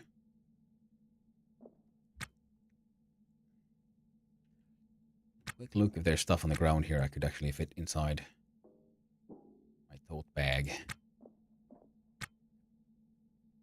There was some here. What is this? Hey there, TKO Boom. Thank you for the raid. Hope you're all having a lovely day. How are you? What are we up to? Dark and Darker. What a game. It looks super cool, and I'm really looking forward to giving it a go myself one day. Right now, I'm doing my space salvaging so that I can then head back and try to do my best to sweet talk some more government workers to being my lovers. Boom raid! Hey, man, hello. I am doing quite fine, actually. Had a bit of a rough morning, but I'm doing way better now, and I'm having a blast playing this really, really weird game. It is very early access, so it is buggy, be warned, but it is a super deep simulation of being being a space salvager in crippling debt. I'm having a blast. Inventory management, for those who love this stuff, is very cool. Very well done, in my opinion. And because of carrying stuff in inventory, put in there. There we go. Now I have some scrap steel. Where am I? Am I doing this there? Get the rack itself. Inventory. People so casual playing this the other night. Yeah, exactly. I saw him, and a bit previously I saw Trekkie play it. And I realized that, you know what, this seems like a super cool game. And so far, I've been having a blast. I mean, it is very dense. Steep learning curve. I played a little bit when I after install it on my own, and I ended up getting myself killed by accidentally uninstalling a piece of the floor on my spaceship, which means I had an opening straight into outer space, so all the atmosphere got vented, and my dude sadly didn't make it. I repaired the hole quickly, but I had nowhere from where to get more atmosphere, more air. That was all the air we had. So you have to be careful. And so far, I've been doing some salvaging. I was caught for doing illegal salvaging. The police came, they gave me a fine. I tried to sweet talk my way out of that fine, and that didn't work out. So I now have a fine of 15,000. But I did successfully romance that police officer. So now I have at least one lover in the police force. And I went to dock my spaceship at the local station and tried to do some trading. Bought myself a license for salvaging. Then I want to head out. A 24-hour license got 5k, and as I was trying to leave, I then found out that I cannot pay my docking fees because I have a fee, and the fee is part of it. So I do not have the 17,000 I need to be able to get my ship to undock. So I had to find a clerk of the port authorities and try to sweet talk them into just waiving the docking fees this time, because I'll totally be back. I'm good for it, trust me, bro. And that worked out, but in the end, he also turned him in, not just my friend, but my lover. Because I spent so much time in the dialogue, like minigame, trying to make sure he was feeling really good about himself. So I had the best chance of him to like just, letting this one slip by just this one time. So then I ended up with like that. So that's been hilarious. So now I need to just collect salvage, and I know this time I won't be getting. I've been scanned by the space police, but they did not mind because I actually do have a license this time. So that worked out. Hello there, Thunfin. Hope you're having a lovely day. And hello there, Tourmalines. Hope you're having a lovely day over there. So I'm here, and also it is super like in-depth. If you like in-depth simulation, if I'm putting my mouse over here, it's pointing outer space. Temperature 2.73 Kelvin, and the oxygen and nitrogen pressures are at 0.0 kilopascals. Mouse over inside here, and we see we are at 17.46 kilopascals of atmosphere, where it is acceptable. If we look lower left, we see this bar for the atmosphere. It is getting pretty high, because the bigger it gets, the worse things are. We're still inside normal atmo, so the compartment has air pressure that is safe for humans. If it goes too high, then, well, we run out of air, and we're all gonna have a bad time. We have one for gas temperature, the temperature we're in.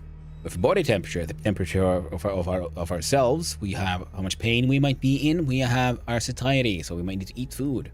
We are apparently thirsty already, so we need some water. Drink some water. I don't think my dude has any water on the board right now. My encumbrance is unburdened. My bowels are normal, so I don't need to have a poop just yet.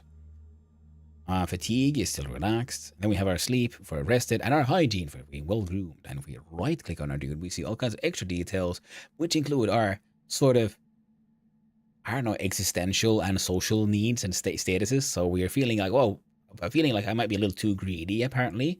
I'm feeling very sort of liberated with my own autonomy and so on. And then we have our traits. I am, You know, we're insomniac. We don't have enough blood because we grew up inside micro gravity. And I'm also a vengeful masochist. I'm a cruel and treacherous genius. And I'm quite lustful. That'd be me. Forgot water and dehydration as an astronaut. Yeah. Or currently an Ostranauts, I think. In game. Because in game it is, you know, the year 2079. Oh, you can't see that. Wait, I'll do a little. Whoop, there. So behind me is we see a current date and time. We have a time controls because when we work and we might want to speed up time, especially when we're traveling through space, long distances. We don't want to sit there staring at the screen for 20 minutes. So we can speed up to 16 times current game speed. We can jump forward in a lot larger time skips with super fast forward. This one skips entire shifts, which are these, which are 6-hour shifts. And it's every 6 hours, I must pay back the mortgage I have for the loan that I took for taking the ship. We click on my Pale Flare finances. My current my current debt. Can we see the entire debt somewhere? Here it is, 809,000. You start out with that. And then to that one, I've added a nice 15,000 for illegal salvage. And my mortgage for this debt is 2,196. I need to pay this sum of money every 6 hours. So talk about a predatory loan right there. So currently, yeah, like we have our gross income, our total expenses, and a net profit, and selected payee balance, and then our end of shift cash reserves. Currently, we are doing a grand total of minus 14,000. Hey, it's Trekkie. Welcome in, Trekkie and Raiders. Hello, everyone. We are beeping in space indeed. We're beeping in space and seducing all the government officials. Be it the clerk or the police officer. We've seduced them both. We still got a 15k debt of fines. It's okay. The beep game. I'm very much enjoying the beep game. Beep game is super fun. I'm running out of atmosphere. But I feel like... Didn't I grab an oxygen canister from on top of that ship? Because I knew I might have some thing inside this canister. Can I see? I can only see it where gas, pressure, temperature. I think this is the. Yeah, this is for the compartment we're in, right? Yeah, not the canister. So this one has some atmosphere in it, but I need to steal more atmosphere from somewhere. I have M2 cans, which I need to... Actually, can I do this? Quick little check. This one...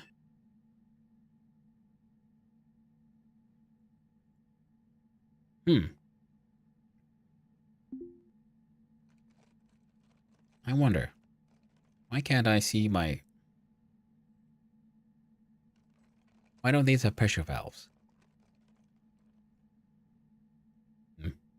Beep game. I love beep game. Man, hello. How'd it go with old school RuneScape? Did you get the thing you were trying to get from the, I don't know, Golem factory, whatever it was called, that place? Now, this N2 gun. Okay, this one has gas pressure, so I'm guessing this one would be empty. So this one has gas pressure. Good, because I need to install this bastard right there. Because I'm out of fuel. Pretty much. And I was hoping to get salvage fuel from the wreck we're salvaging, and it turns out we should be okay on that front. There we go, an O2 can. Nope, stupid goober. Placeholder. Do not cancel that. Okay. But will you then, we'll give you a little sec. Will you start working on the task? Auto task? Excellent. Now he's back to it. Right click, there we go. Click here. Oh, good, fantastic. We still have some gas pressure. Oh no, what happened? Untime. 4th shift ends. Oh, every shift is 4. Okay, so the lower right we see the shift ends. Oh crap! Hello again. Here I'm making faces and no one can see it. So, untime. 4th shift ends and the change in the atmosphere is unmistakable. Shipbreakers stop sparking their hand torches. Long-armed construction waldos drop their grip. and drift away from Rectals. 2 clicks out, a cargo hauler cuts its reactor, and the entire rig burns down like a cold ember in the dark. Untime, the closest anyone out here will ever get to a Sabbath. 20 minutes and 58 glorious seconds welded to the end of Shift 4. Seemingly insignificant stretch of time remaining like loose change after the rest of the hours are divided, counted, and spent. In the beginning, Untime was merely a quirk of the new celestial calendar, a more even way to divide the year now that humanity had uncoupled itself from Earth and its overwrought lunar calendar. But that was decades ago. These days, Untime is for rest, for conversation, or anything at all that won't turn a buck for the bosses. As for the managers who choose not to observe this fine tradition, 2 weeks ago, one of them fell down a labor barge and hit every ship on the way down. The writing is absolutely fantastic in this game, I gotta say. Confirm. If I right click here now and I'll look at this one, okay, I see its contents, good. If I right click here, look at this one, that one has contents. Right click here, look at this one, that one has content. So wait, oh wait, do they all share the same? Because they're all part on the. These are the in pressurized nitrogen that we're using to fuel our whatchamacallit, our thrusters, which are RCS. Damaged.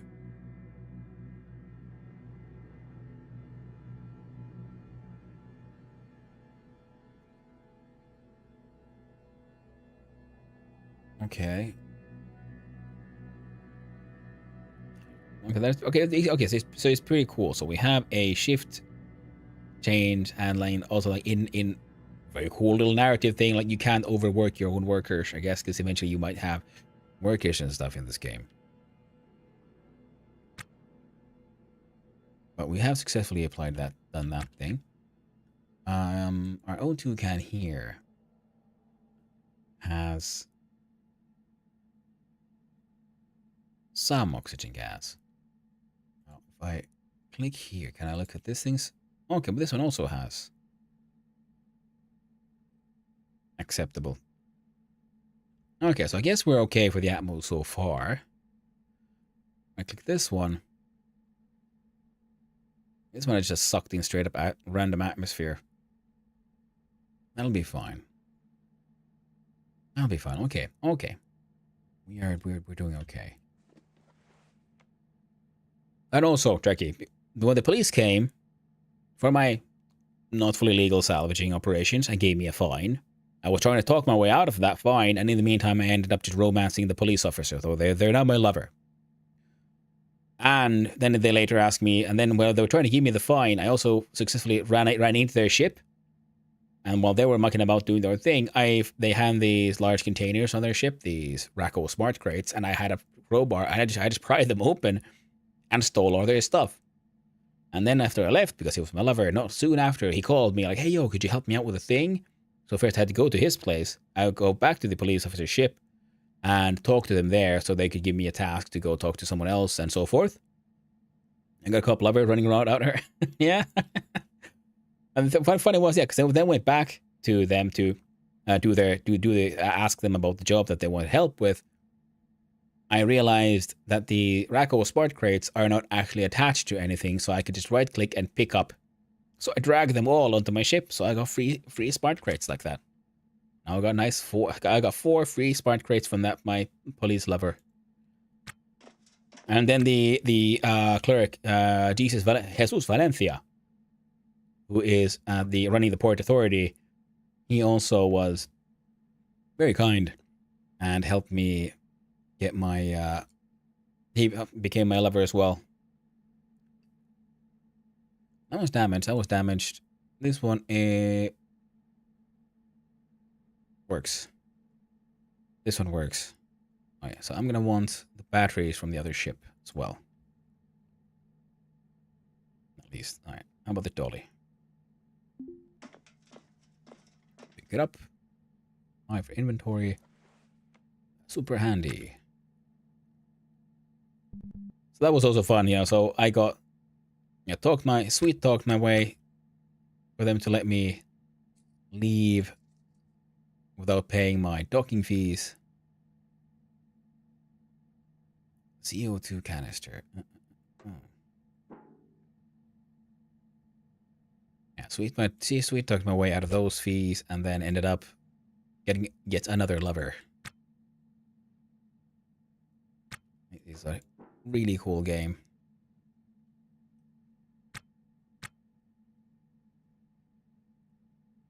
I just need to get all that as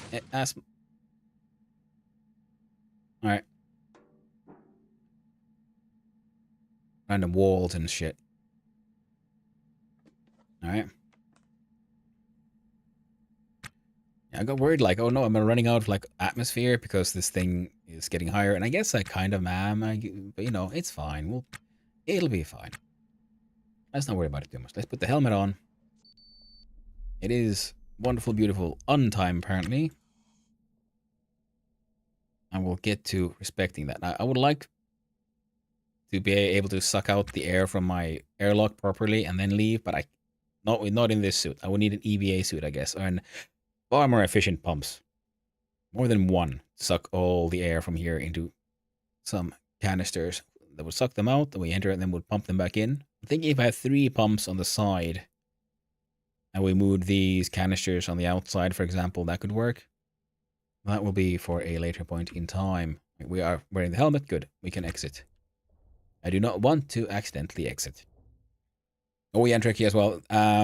Before I started this run, I was like just trying the game out on my own. Oh, this one's just damaged, but it's otherwise a-okay. And I was like trying to uninstall a broken bin inside my own ship. And what I ended up doing was instead uninstalling a piece of the floor underneath the bin. So all the atmosphere got vented out, and I desperately put the helmet back on, and then I fixed the floor, and, well, there was no time. There was no more oxygen left in the ship. There was nowhere near enough air inside that canister to fill up the entire ship, apparently. So I ended up passing out and dying. And that was hilarious. Hilarious of like early test run to just figure out, see how the game kind of works. So this is my first like proper run. We're doing it, you know, live here. And I've been having a blast. Absolute blast. I wish it would play the music more often. There's a little bit too much silence in this game. I don't know how intentional it is. Like, I would understand if it's intentional because, you know, we are inside silent space. I'm wearing the helmet, which is limiting the view and all that. That's all right. But the music is nice. And too much silence, it's just quiet. Whereas if every now and then you really emphasize the quietness with the silence, would make it, you know, just pop out a little bit more.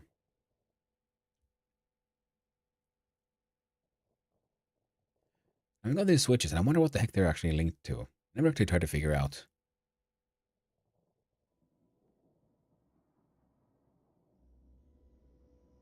There we go. Now we're getting some music. And of course, terribly sorry. Hello, everyone. And those who don't know me, yes, I'm Hanno, son of Hanno. Variety streamer, extremely amateur game developer, and you know, rambler about random things. The ADHD tag is there not just for show. It is a warning. Rambling does and will happen. I get easily confused. Lost in the sauce. I do my best. But it isn't always enough. I believe these guys are still worth money. I think that the switches weren't really worth much. Conduits. I think I kind of feel like just ripping out one stack at least of the conduit from the walls here, just for my own use for my ship.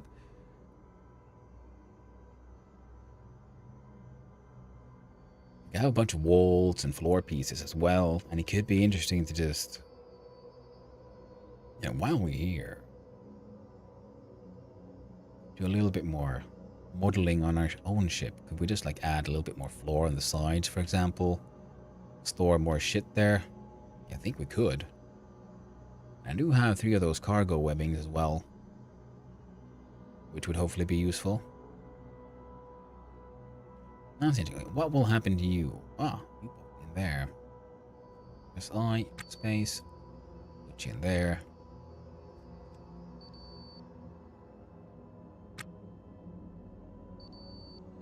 Space, beep boop, put this thing down. Run back inside our spaceship. Make sure the door is closed. I'll go. Low pressure warning again. I'm like, yeah, I know. Boop, boop. Oof. It's not the best, but it's good enough. No, crap. Okay, that was bad. I went out too fast, so I ended up with a completely open port from the core of the ship all the way outside. So let's hope I didn't lose too much atmosphere right there. I can always hope.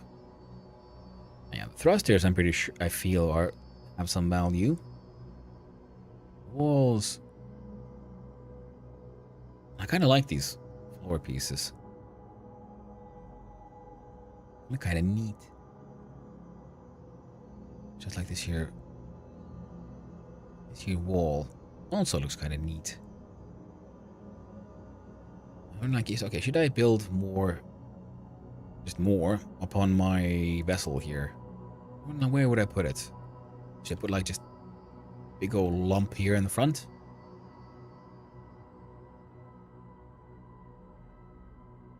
Add more thrusters straight out the side.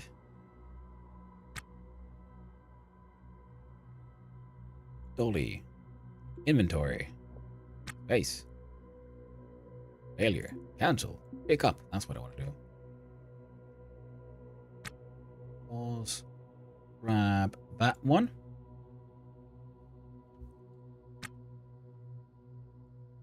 And well, what do you know? That's all of it. Conduits. Power switches.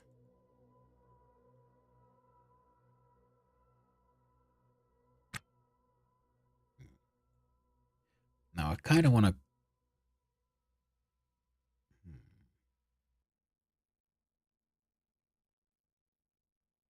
No, sure. Uninstall that one.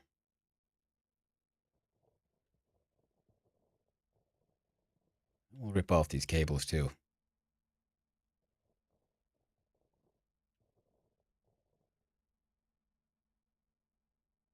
Some of those. So jumper jack emergency cabling. Oh, that's what that stuff is. Right. I have some in my fixed cabling, raceway cable for transport. Burn engineer with results.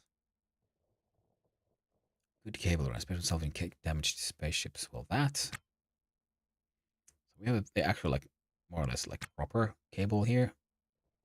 Okay, wait for that process to finish. Do an uninstall again. Power switch I can put in my actual inventory. So yeah, one of these emergency things, and then we'll see about fixing other stuff. Now, I believe I could, yeah, auto task a lot of this as well. But for now,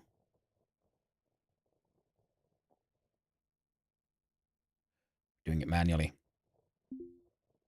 Speed up a little bit.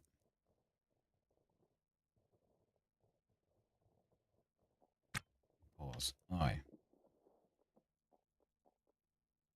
There we go. Good stuff. Uninstall. Emergency cabling. Now that does sound like something that might be good to have. I'm assuming, hoping it'll be like slightly easier to install or something.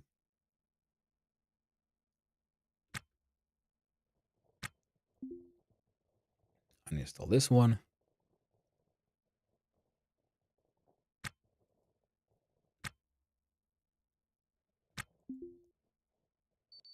Oh crap. CO2. Okay. We can do this. We can do this. can make it. So other than that, this, I feel like I have everything I want from here. I could go around my own ship. Do a quick little spacewalk.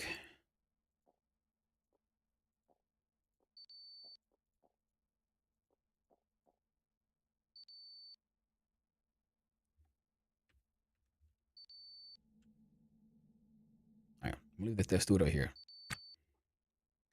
Right now, one of the things I need to do, like very much, is just make more money, pay off some debts.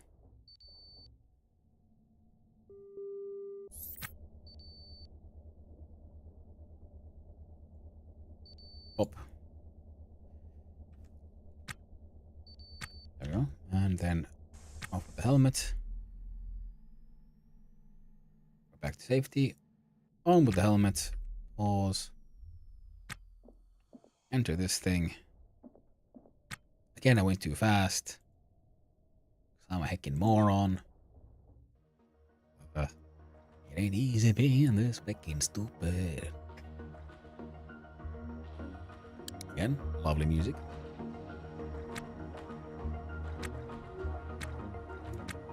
Uninstall this one.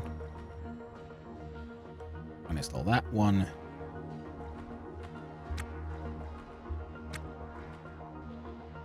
And uninstall this piece of wall.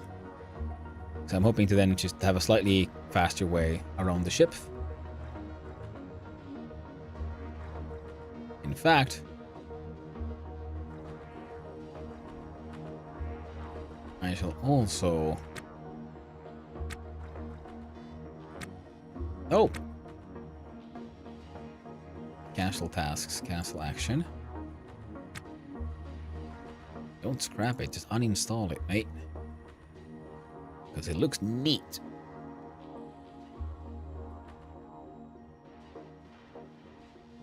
I want to do... I don't think it does, but what if it did? No, it does wall stack. Uninstall this one too. We'll grab all of these.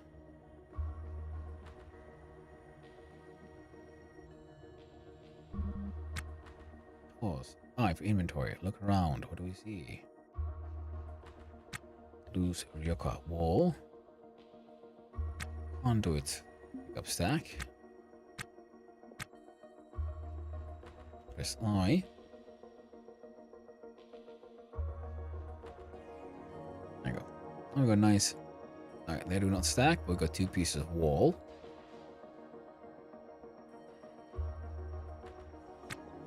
We'll do...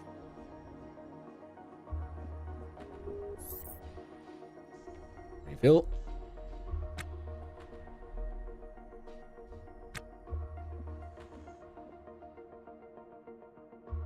There we go.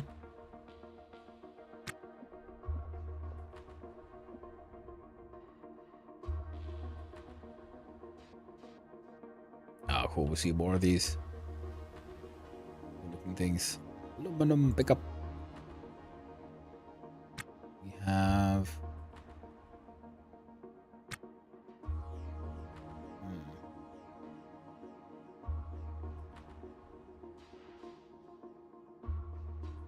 Oh, crap. Hey, yo. Up the entire stack, please.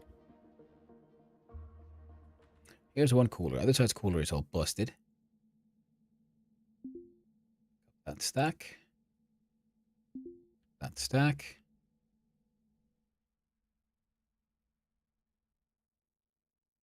I'm pretty sure there's nothing interesting on the outside here.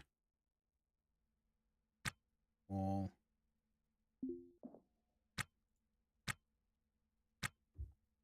Pause. Cheese.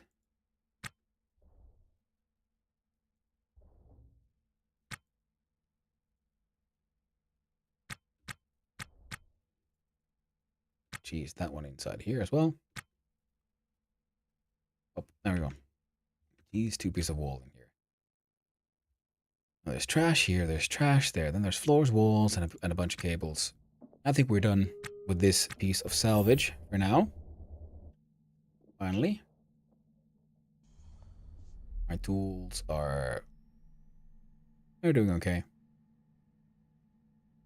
So let us.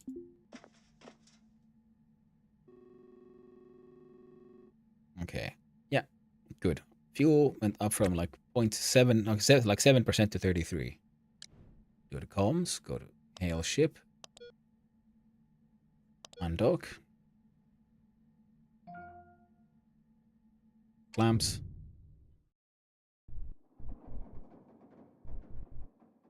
Do a quick little reverse. So relative velocity has increased. There we go. Oh, like wrong button. Gosh darn, wrong button. Don't. So see, and this is one of the details I love about this game because I've been like, also considering like, how would I make my own space-based game? How would I do traveling in space? And well, it was this game also that helped me realize, well, when you're traveling in space, actually you don't want windows, do you? You want windows are very fragile. They have nice, solid steel, reliable walls. So what you do, you fly by instruments. On a cool little map here. And it is so freaking cassette futuristic. I just love it. The design is absolutely beautiful. So please zoom on out. Here is the port on the whatever asteroid this thing is, called the K-Leg, Port Asgiwa. This is our target, and you will see our bearings towards our target. Zoom on in. We are going absolutely not the correct direction. Zoom on in, we see the ship, our bearing. We are approaching our. Let's go close enough. Push forward. Our relative velocity is increasing. You see this little line of dots here of these triangles tells us how we. Oh, velocity is actually pretty high. Is the direction we're going. I can't really remember what the red line is. It could be in what direction the sun is, because we zoom on out far enough. Oh, here we have a button where it's like zoom. That's everything around us is happening here. Keep on zooming out. Keep on zooming out. And then we see what these other trajectories around here. Whoop, and then we have the sun. We have, I think then that would be Earth. And we have stations here we can get to. Here are things that ships, for example, that we know of their location. And then these all kinds of other orbiting objects that then have stations. And considering the location, I believe we are on the Kuiper Belt. And we have more orbital planets. The Cassini spaceport. Even more orbitals around here. And wild elliptical stations. And I think blue would be like planets, perhaps moons. I think greens are for other orbiting objects. Then they have their own stations. I think, yeah, this would be a lot of like planetoids, asteroids, that kind of stuff.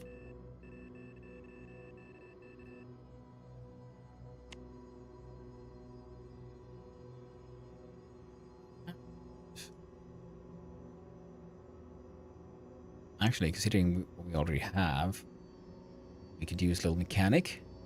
We are now facing the correct bearing, but we're not really going in the right direction now, are we? We're going a little bit this way rather than straight ahead. So I'm going to use my sideways thrusters a little bit to the right, go to the right, go to the right. I need to rotate just to go like straight to the side. There we go. Now it looks far more straight. Payments due. Okay, how about I don't pay that one and I pay this? I pay those. Okay. The bank has calmed down and will pay the fine eventually.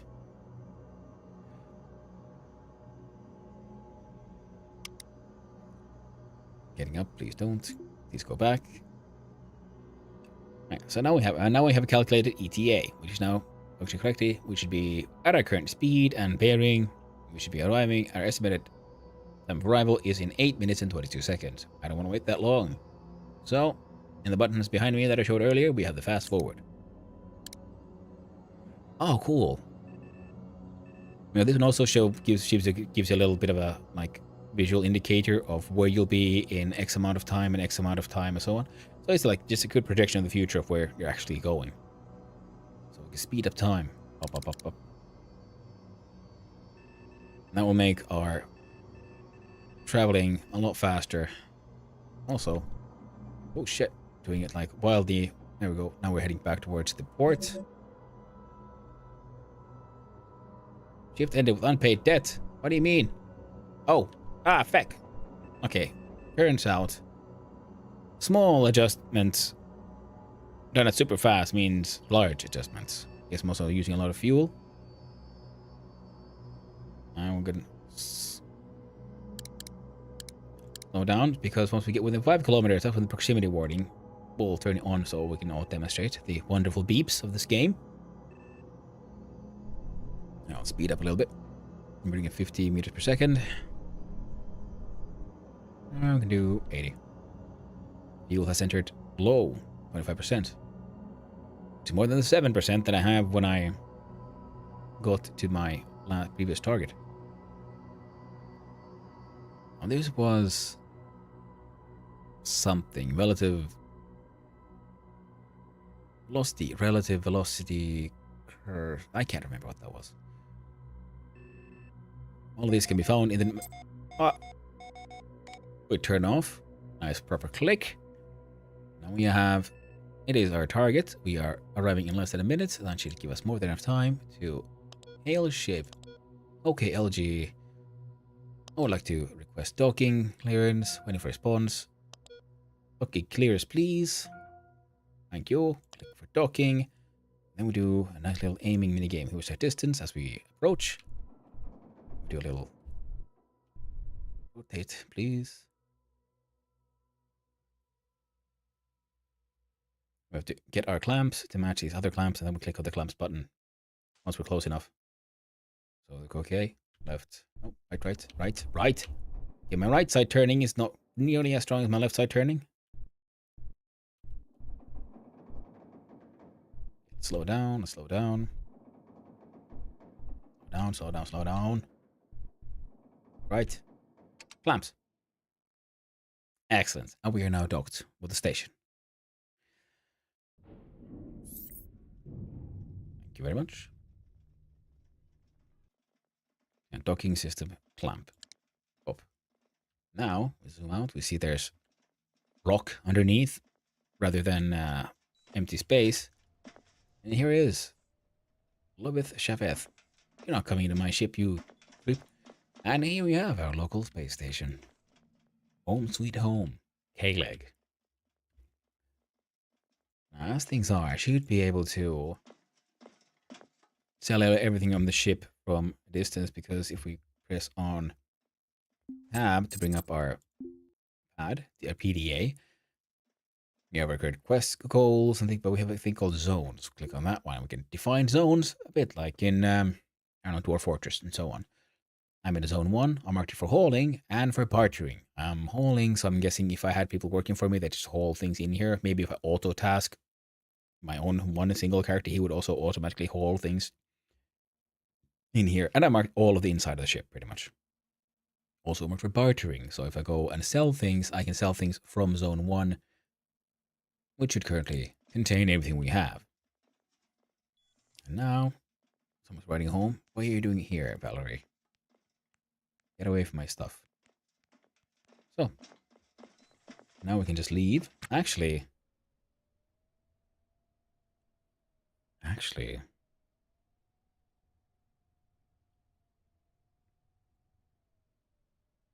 can I be naughty? Control panel here. Reverse. Could you please just, I don't know, suck in air?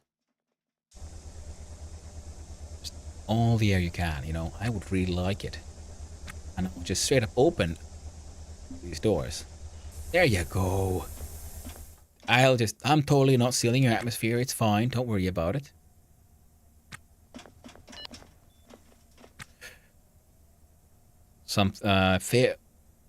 Favre Bianca, barber, mutters something about work problems with themselves. Ooh, complains about work. See, we right-click them. Then we have all these interesting talk things. Oh, what the heck? They are very excited about 2000, aren't they? They're only 79 years late.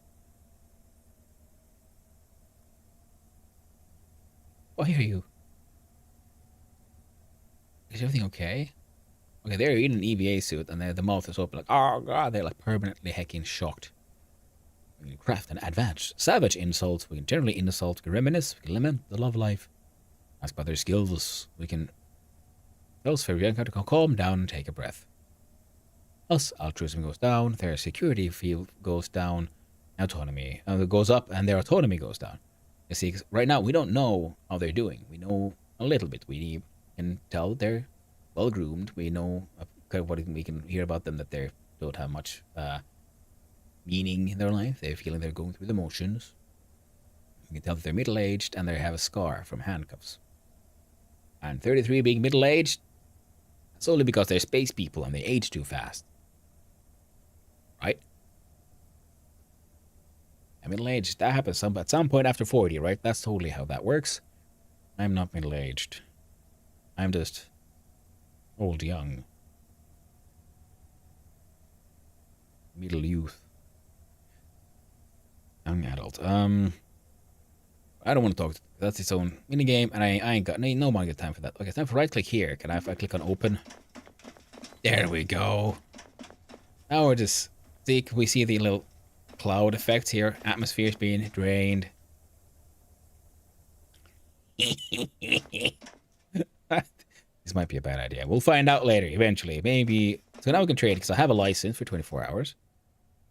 You sell for this day. There's. Okay, oh, yeah. Pause. Click on sell. Then we can choose from where we're selling. From our backpack. What are its contents? We have a bunch of stuff in the backpack. Anything we might want to sell. Cargo web. Oh, yeah. I'm not going to sell these, though. So I kind of might have use for these. I have a random ass power switch. I can totally sell that one, though. And you have some conduits and the jumper jack energy emergency cabling. I'm thinking these can be like attached easier than these is my guess, and that's why they're their own separate things. So we're gonna kind of like hang on to this, if for no other reason than just RP. I just like the idea. Some loose conduit in general. We had 9 of them. I think that's 26 per pop. So click on max here. We got 230. See, we're okay. Already making very small amounts of money. Would you look at that? The music has started. Pressure suit. Well, it has an attachment point, but that has our way better prize crowbar. Wearing a t-shirt. I could sell that one. I could literally sell the t-shirt off my back. I'm a work lamp and I forgot it on because I'm a moron. I have my tools, my toolbox. Now in zone 1. Now it's time to find out if we can sell this crap. Ship battery, loose, trashed. 2 of those. I think I could fix these for good money. That one is worn. Condition is 70%, 38%. Price difference is about a 500.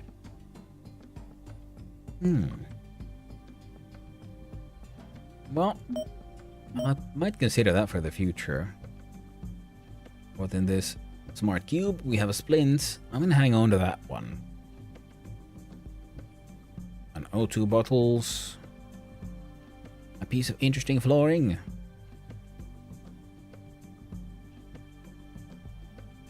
Yeah, I'm gonna have to sell that one, I think. The Ryoka FO2. It looks cool.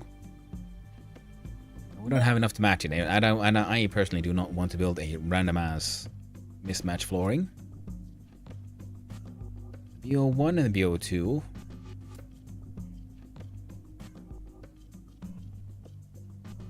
Pieces of wall. Again, things I might consider. My bulkhead bin. I have another lamp, a couple of shoes, some yellow coveralls.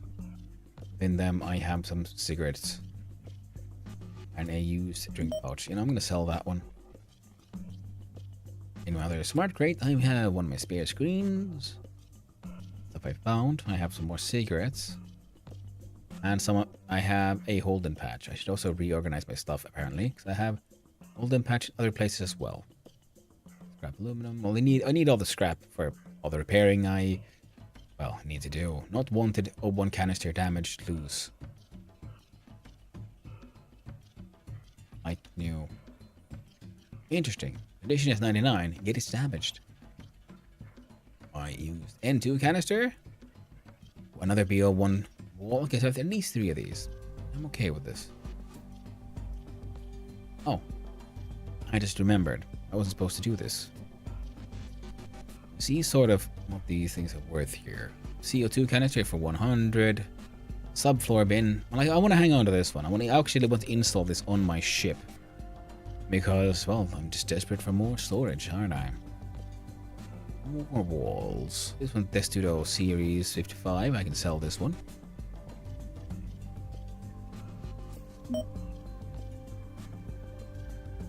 Air pump for 800. 12k for this D20 canister. Nice. It's condition of 54, so I'm gonna spend some time try to fix this one up and try to pump up those numbers. You know, freshen it up before I sell it forward. But before I do all of this, one thing I need to do: exit and visit our local there we go, transit. Access transit. Our totally legal alternative. The old Emporium from Escaform. The totally legal fence. I wonder if I should try to make her my lover as well. Just make them all my lovers. Skylar Dorsey. Abigail Howard now considers Skylar Dorsey an acquaintance. Oh, that's beautiful. So it seems like these NPCs are also just living their own lives. They don't just sit around and be, you know, passive background people. They actually do live here. They actually do things. Oh, we shall offer to trade. Yes, pause. Good. I really want a gun. There's still a big M12 EVA suit that is light new, but at the same time, that's not. I can buy that from the. I can buy that from the store. Suleiman pellet feeder. What the frick? A Suleiman pellet feeder assembly, in conjunction with a ship's fuel regulator or pellet supply, it propels millimeter scale solid reactant pellets into position within the core for a laser to superheat into plasma and trigger a fusion reaction.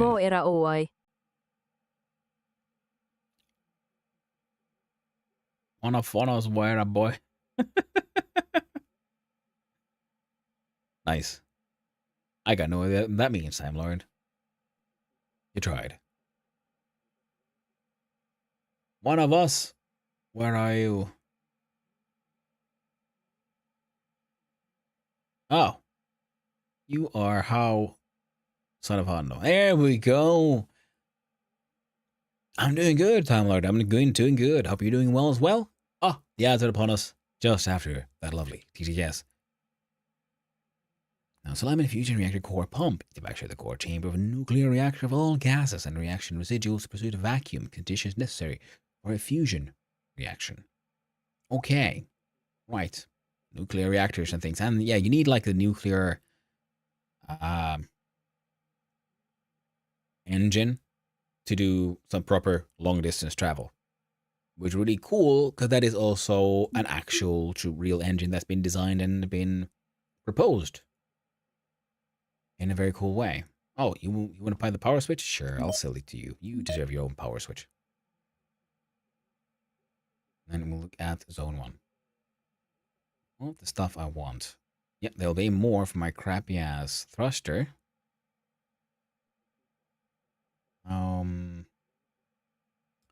RCS intake regulator. Yeah. I'm not going to fix up the thrusters. I'll only fix up the big one. Yeah. Way more money selling here. I'll hang on to the...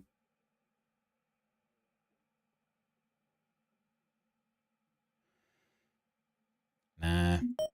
Sell those batteries and just fix up the ones I got. Lol. We'll get back from the ad, everyone. Yeah, so I'm doing good. Hope you're doing well as well, Time Lord. It is good times. Decided to just play games today. No deving. Had a slow morning. So we're gonna see what we can do here. And I must say, I am very much enjoying the beep game. It is super fun. I am seducing anyone I can who would give me an advantage. 21,000 for this one already. Ooh, and it's just... we're most definitely selling it to them now, aren't we? Oh, wait. I think...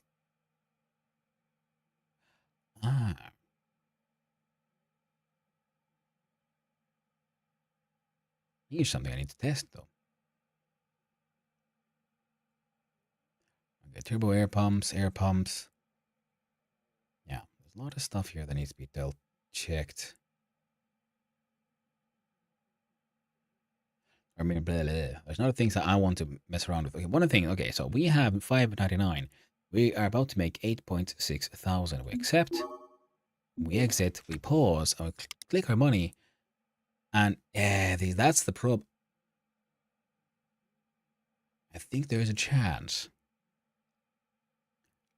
that if you make all your money here, you're gonna end up in trouble with the tax man, because they'll be asking, like, where exactly did all this money come from? Because I don't have any gross income. So the big one will now be fixed up, sold for as much as I can for the legal stuff. Nice. Okay. And when all the shifts ended, I was informed that something left unpaid, and there was a late payment fee for missing payments is an extra 2.6 thousand. Lovely. The payment missed was in fact for the illegals for the fine. Oh, I gotta say, this world is beautifully cruel. Okay. Pay docking fees, sure. Matchmaker. His Valencia wants you to talk about getting help with a romantic issue. And we do have to go back to Reavalos to talk about that one. They see us as contact, we see them as contact. We could do a nice little... You might turn them into lovers one day, but that day is not this day. First, we'll go see our other lover, Jesus Valencia. We'll see what he has to say. Let's hear it over at the Azikiwe commercial. So, that little drink.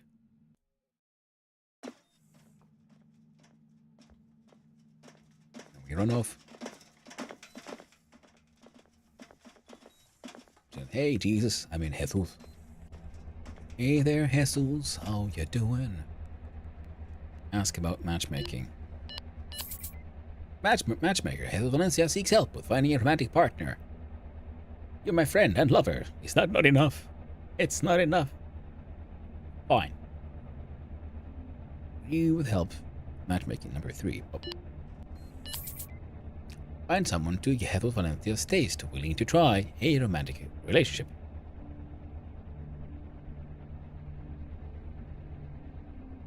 Okay.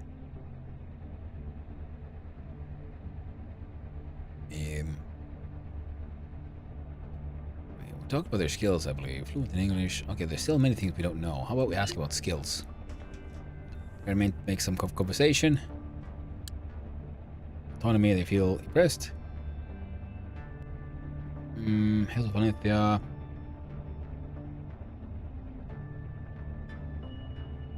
Did they answer? I don't see one.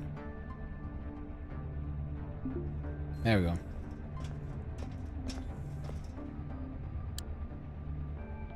But they didn't. We're bugged out again. Lightly touch. Mid 4. His Valencia asks, place a hand on Andre the Master's arm. Well, we did a flirty reply to that one. Contact, limelight, intimacy, loved. Hey, look at us. Repeat sexually. Look at us, baby. How you doing? I think a lot of these like advanced choices come from the various traits that we have, and one of the ones I have is lustful, so I'm getting a lot of these sexual sexual things I can say to people, and I think it's funny.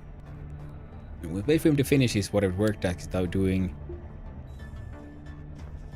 And then he can do his proper response. I'll wait for NPC reply, come on. There we go. So, there we go.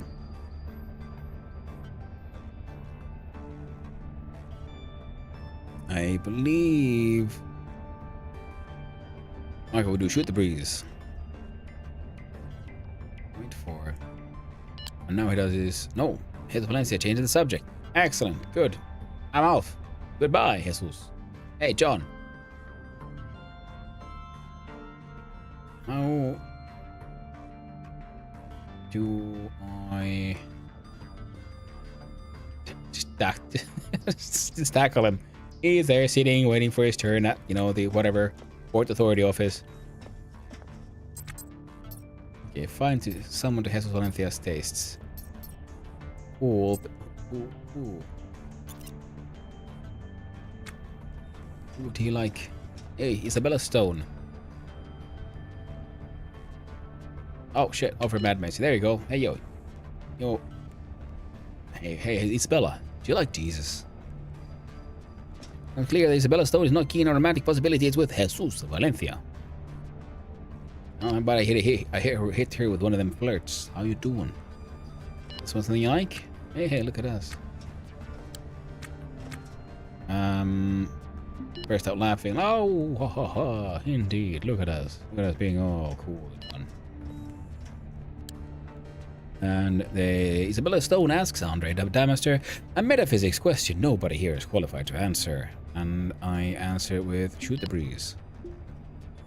Ignore what the fuck is. Oh, man. Oh, repeat sexually. That should be even more hilarious.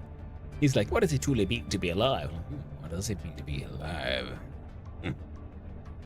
Let's limit love life. So we're as you can see, we're playing the mini game of choosing what to say. We see down here what. Ah, you don't, do you?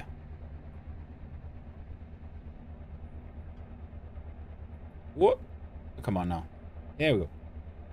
Seriously, Isabella Stone says later, and then I can do discussions. Well, we had the exclamation mark picture. That is when the conversation is going on. She's trying to end the conversation, and as we were talking, we keep on discovering things about people. What we're discovering is found here, and that is very cool. Because first, there's usually some superficial things we know. We can see someone's well-groomed. We can see their age and so on. And then as we talk, we will slowly find out more and more. Scar, hunt cat. Mostly healed scar from a nasty hunt cat injury. But anyway, let's look at this gig kiosk. Any cool jobs for us right now? Courier. Client, Kyle Thornton. Pickup locker K-Leg. It is 3.08 astral units away. Yeah, no. 1.22 astral units. Kilometers. Located on K-Leg. Client Ray Sparks. Ray Sparks is seeking secure prompt delivery of a bottle of Bismertnaya Red Label to favor Bianca Barber, who is currently located on K-Leg Skiway. Bianca Barber needs the item in question for undisclosed reasons. I get paid between 1 and 3.9 thousand.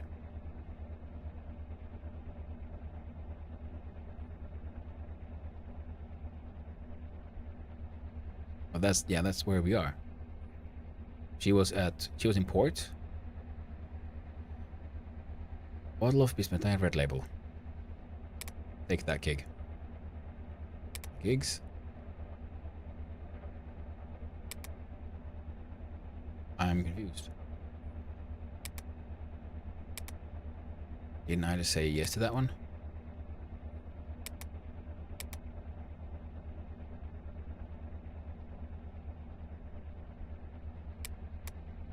Cannot take gig. Wrong pickup kiosk. Okay. Neat. Then why can I see it? Do I need to be at the port? Yeah, pick up upper K-Lake Port as a keyway. Creation 23 days. Oh yeah, this one's all messed up, I think.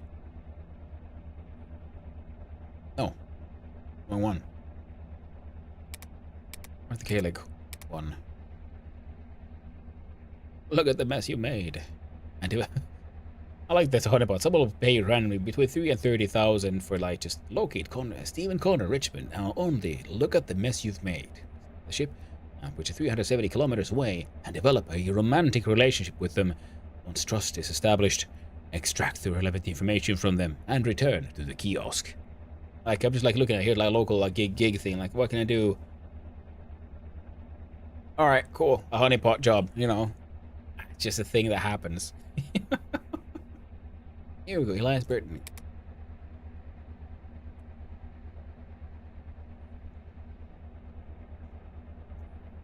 Sterile bandages. Simple enough. Elias Burton is seeking secure and prompt delivery of shipment of sterile bandages to Brianna Bonilla, who needs the item in question because it belonged to them a long time ago. Oh, my bandages. How did you know? My daddy made these for me. And will give us between $200 and 1.6k. Alright, neat.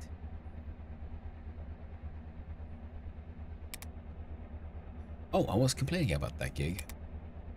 Oh, there it is. Pick up locker K-leg. Okay, okay. Fine. Access locker. This one should be empty. Nope. Game's all messed up. There we go. Let's go. Let's go. Some of those jobs are they have a deadline, and depending on how quickly you get it done, the more you get paid. And then we're looking kind of weird. All right. Access locker here at the port. Pause. Put the booze inside. We're not supposed to bring it to the actual person. I found last time I did these. Access locker. No, not the locker. Right click. Use. Nice music again. We go to my gigs. We go to courier race sparks and we turn in. Platinum to your payout. Because you're only supposed to take it to, like they said, oh, it's this person and they're inside, you know, port as a QF or the spaceport. You'd think that I have to find the person and give the item to them. No, I just need to go to where the port as a QA is, find the gig nexus thing, kiosk here, and in its gig locker, place said item. There are a few of these not entirely obvious things in this game. Yo, Pump, how you doing? Sucking hard, I see.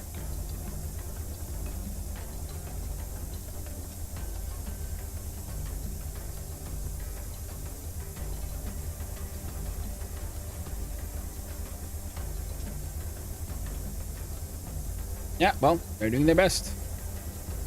And while they keep doing that, I'm gonna walk in here, right click that one, click just restore. So this one is damaged, and we got like, what, 12k on the normal license? And we'll see about, alright, and we'll speed up time. Up. Jesus. Maximize the speed. And we'll see about how much we can get this thing fixed in that time. It is increasing at a very slow pace. Large tank for storing deuterium oxide, also known as heavy water. D20 is 1/2 of the two-part fuel mixture that powers an inertial confinement fusion reactor. Now the tiny little ship I saw, it was, oh shit, it was a courier ship. Okay, yeah, that makes sense. I was like, why would that thing have this? It did not have in any way using this fuel. And well, it's probably just a ship for transporting this stuff. I wonder if if I were to install such a thing on my own ship. Salvaging power tools is low on power. Oh no. There we go. Dude, stop working because my welder ran out of power. Charge it to 0.30%. So go here. I find here my Halverson battery charger. Check out this thing's inventory, would ya?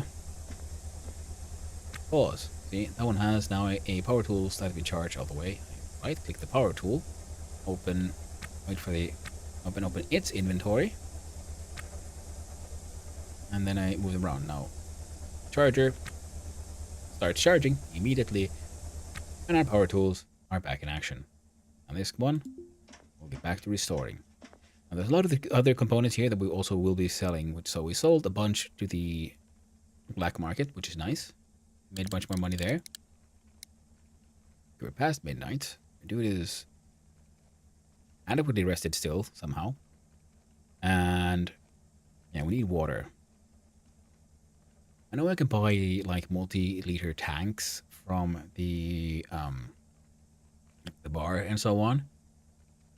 And I'm wondering, like, I should probably get some of those for the ship, because I do have some of those sad, like treasure chow, those extremely synthetic foods. Oh, it is getting fixed up nicely. He's already lost all those random rust marks on it. We'll sell whatever we can, and I think, yeah, we don't need any new thrusters and all that for now. But we should get some eventually. And we'll sell all of our canisters, because if we just buy some more fuel, we'll be fine.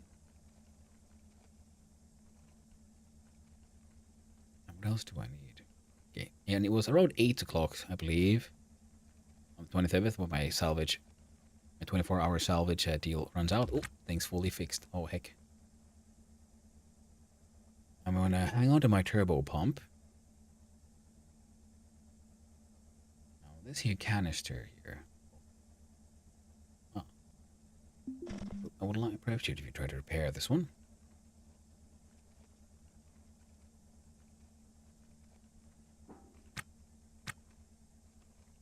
Restore, please.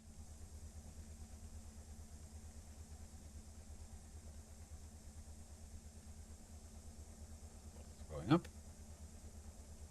This guy's actually pretty efficient, isn't he? Well done. Well, good on you, Andre, the Damaster. And now it's got all this thing fixed. Then I just gonna sell this. Once we're out of pause. Also, can I actually fix my battery? Because I think I should have all the components I need. Excellent. Ooh, and my other cooling agent. Temperature hasn't been a problem yet, but considering even my sad little dump has 2 of them. Battery restore, please. As much as I can. I'd appreciate it. Oh. Okay. Okay, neat. Okay, so we have the the damage sort of picture, and it is getting like, when we restore it, the damage version gets sort of deleted. The texture of the switch. There we go. And yeah.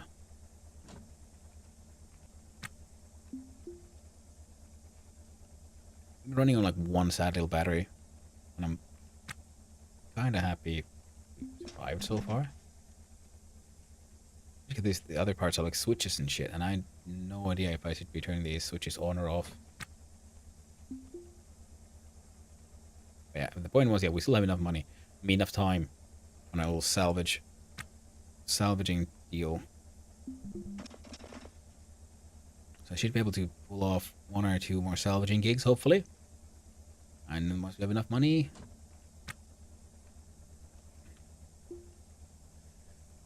I don't know, buy a better ship, improve this one. One of the things I really want is just more space.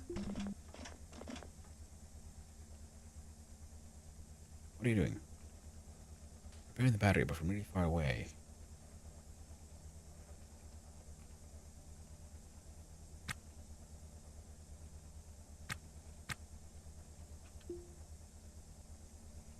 Oh. I'll not question it then. Well, the more time we can waste, the more time that pump can spend sucking in that sweet, delicious air. Alright, don't look at it, oof. I think we're going a little wild out there. I got this charge. And good thing is, once all this is fixed, you know, hopefully. Go. Up. Anything else here I was hoping to fix? Like, I don't know, restore the antenna. That wear and tear away.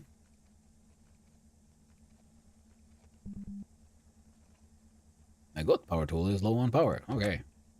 Well, bring that one back. Deal with that one eventually. Right click here on, look at the canister. Can I see gas pressure is at 51%? 51%. Okay. Turns out one of those can hold a hell of a lot of oxygen. Atmosphere. Comes with a little bit of carbon dioxide and all that, but that is fine. We'll just try not to worry about it. Well then, let's go trading at the kiosk. Sell our shit. Zone 1. Oh, that's the two dope we had. I thought I sold those. Who's damaged like new? Oh, because it's damaged. Okay, so if we fix this one.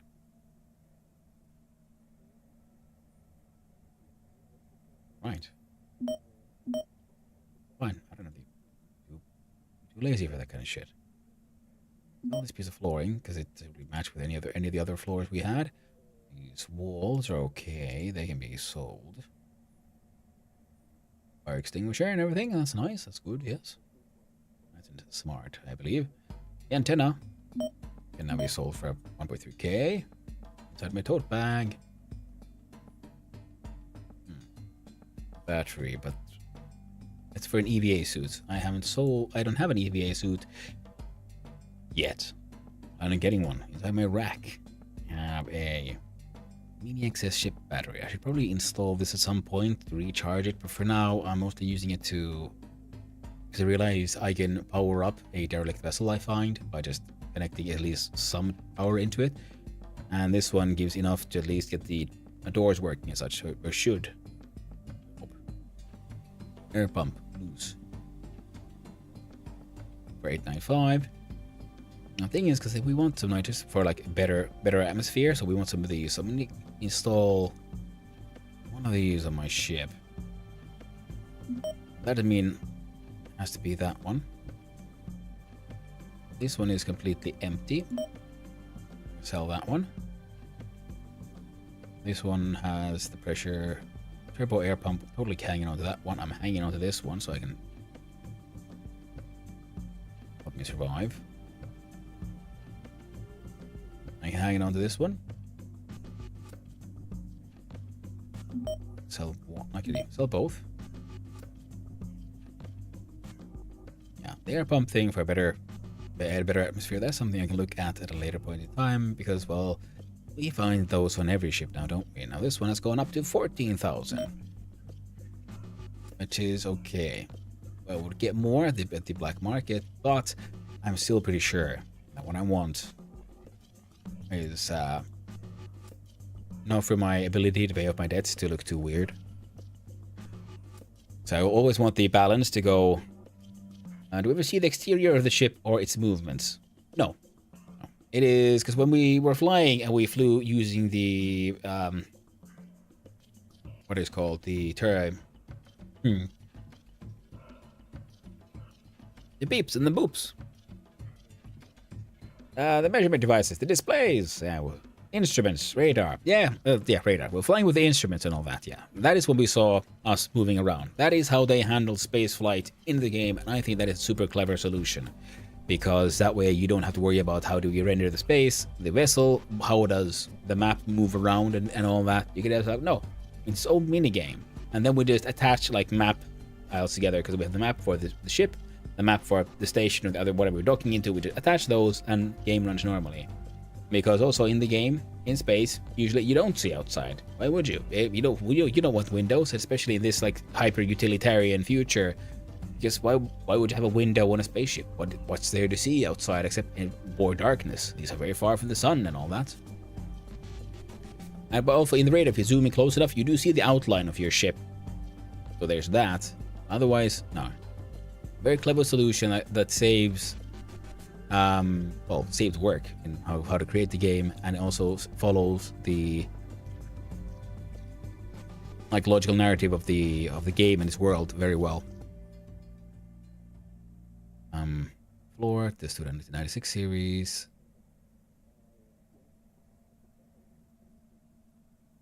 Now, while we're in the station, I kind of want to try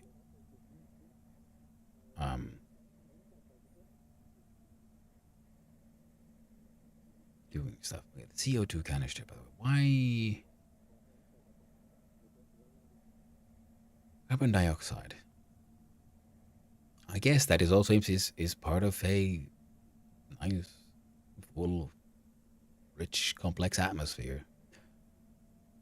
We're inside a tote bag. Nothing more to sell. Welcome back from the ads, everyone. Hopefully they were not too bad. Hopefully they were not too horrifying. Hopefully we're all doing a-okay.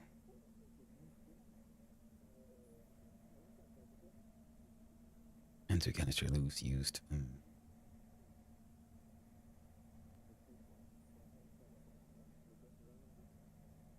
Now this one had 7,000p. Okay, no, I can sell that one. This one has something. I'm gonna add this with one of those turbo pumps.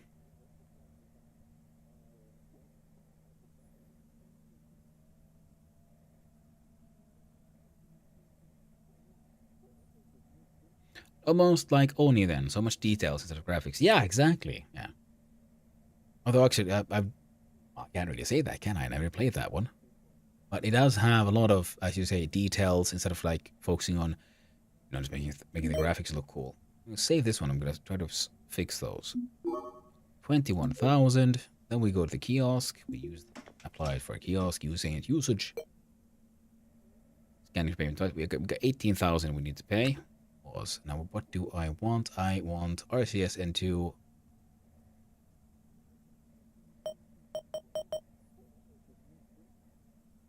I got 33,000. Technically I could just, yeah, we're doing it.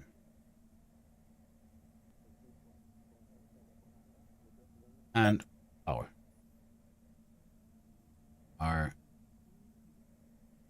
Can't affect these.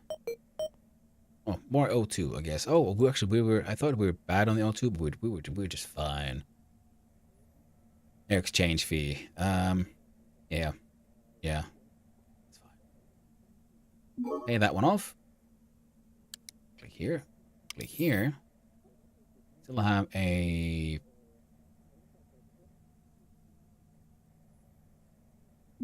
There we go. And we paid the bank as well. We paid our debts. We are left with nice 10k. We haven't encountered any pirates just yet, but that doesn't mean they're not coming. This is why we go back to our illegal fence. Now we have some money. We paid off our debts. We're back in the red, as they say, I believe, or the black. Out of the red. Now, I'm gonna go here. Recognize friend contact. Like, hey, yo, what up? I'm gonna need you to sell me this gun, please. Slightly more ammo. All the ammo. Send to barter zone. Yeah, I'm okay with this. 2.8 thousand. Oh, this thing appeared here now. It immediately entered the black market. No, this is a cryo reservoir. Large tank for storing liquid helium. Use a cryogenic agent for cooling and protecting magnets and other components of an inertial and fusion reaction. Well, that one is only worth 2.5k. So I gotta remember, even if something's big, doesn't mean it's too valuable. Cryo reservoir, not as valuable as the deuterium one. Battery charging station for the big M12 EVA. You need one of those anyway. Maybe not just yet, but soon. There we go. We got a gun. And it was sent over to the ship. Now if we go back to the port, there's another kiosk I want to visit.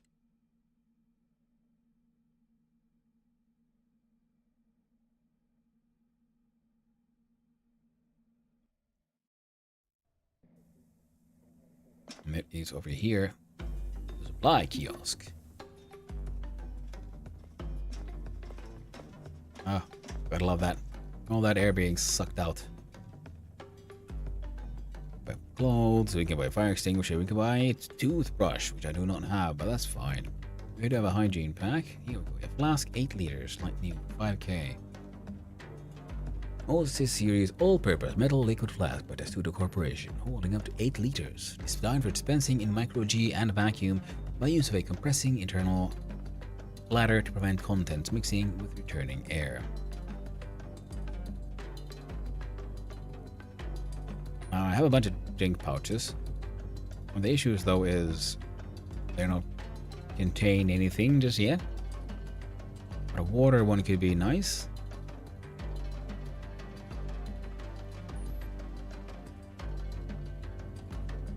But we're low on money, so let's look at what I want to check out. Yeah, we need like another 14,000. Let's say we'll run to 15k, so we can probably buy a true EVA suit. So right now we're just doing our best with a pressure suit. Eliao's cartridge designed for use in shipboard atmosphere scrubbers for life support. Next, exothermic reaction. LiOH design components with the CO2 from the air to produce lithium carbonate and H2O. Ships require about 1 cartridge per day for each crew member. Into H2O. So we could have a source of water on the ship that could be useful. Laser torch seems useful, but it does have a price of 26,000. There's that.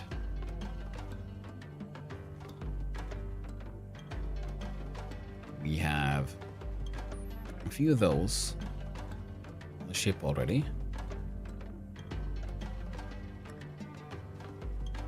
I have a data card here, but I'm not sure why I would want to buy one. Now, the battery makes sense, but why a data card? Because I imagine like finding data cards could be interesting, but just buying one? I don't know, man. Ooh, next inventory update is on the 27th, so today at 13:33. 12 hours, I mean, today in-game. You can buy some of these Racco smart crates, but I already have 4, so I'm a-okay on that front. Hacksaw, screwdriver. I could buy. So I have a single halvation power tool, and it has 2 batteries. But I have, what is that, 3 power tools that use gut batteries. But 1 more of those.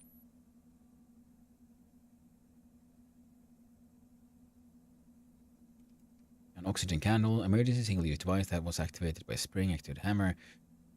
Chemically generates oxygen from lithium percolate. Most effective in a small, stable compartment. So having like one of these inside the, say, airlock could be useful.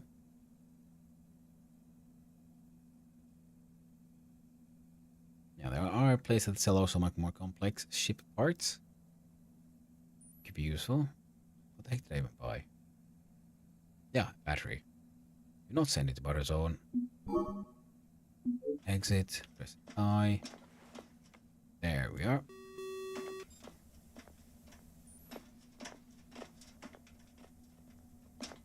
There was a beep. I'm not sure what beep. Hopefully it was nothing to do with my ship. And here we have beep by crap. I mean scrap. Crap.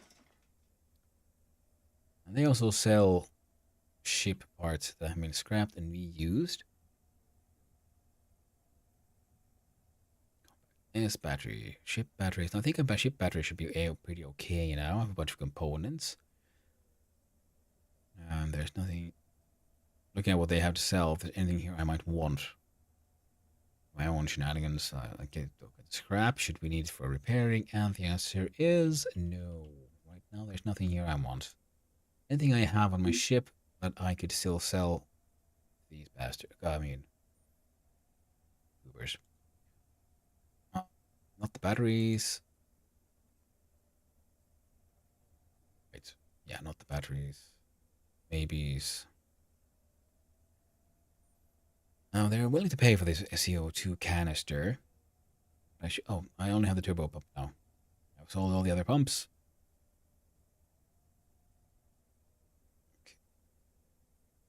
Having these for emergencies does seem smart, but at the same time, is it really necessary? Hard to say, hard to say.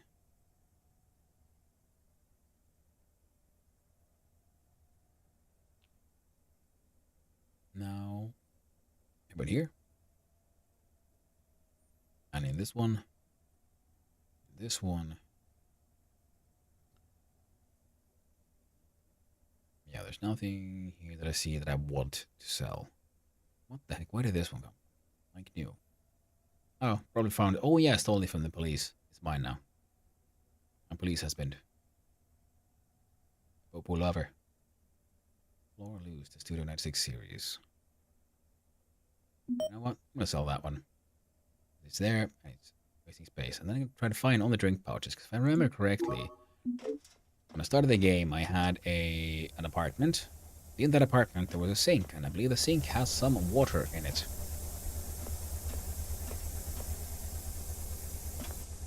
Now I want to use that. Okay, see, here we go. Ooh, that's way bigger than I thought. Damn. I made a mistake. Doesn't go in the small crates. Alright. This one can have shirt, grey long sleeve. I'm not sure why I've been hanging on to that one. Oh man. Okay. Oh, that thing's like damaged. Okay. We should fix that one so we can try to sell it. Turbo air pump has value. Battery charging station has value. Scrap steel, aluminum, mechanical parts, electronic parts. Is it you? You also have components, including a random ass PDA I found, and smokes and components. So these two. How about these two?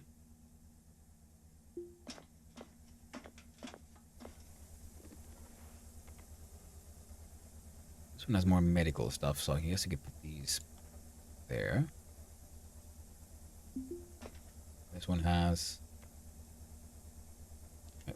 One goes in the med. Cigarettes can go with meds, I guess.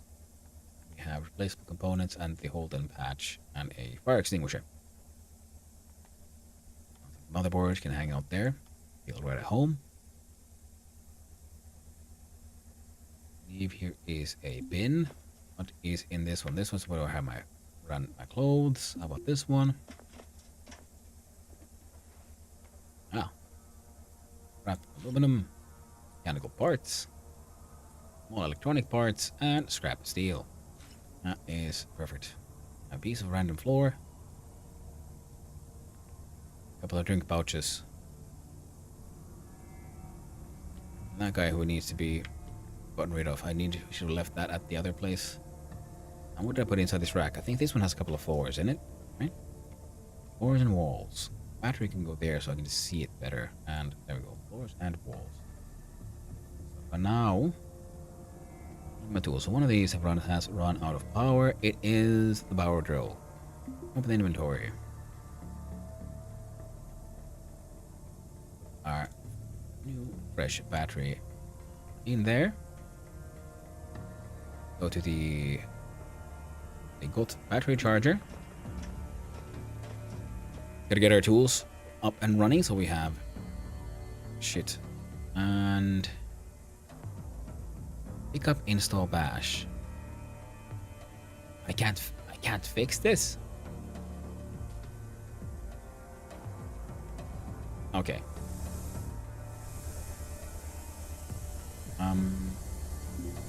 Inventory. This one.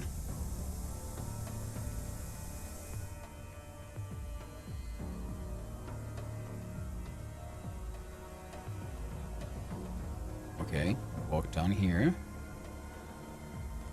To there. Battery. This one has repair.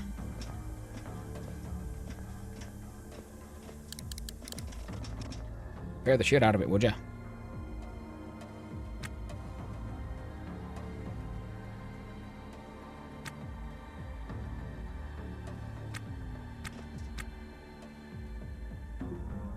Unable to comply.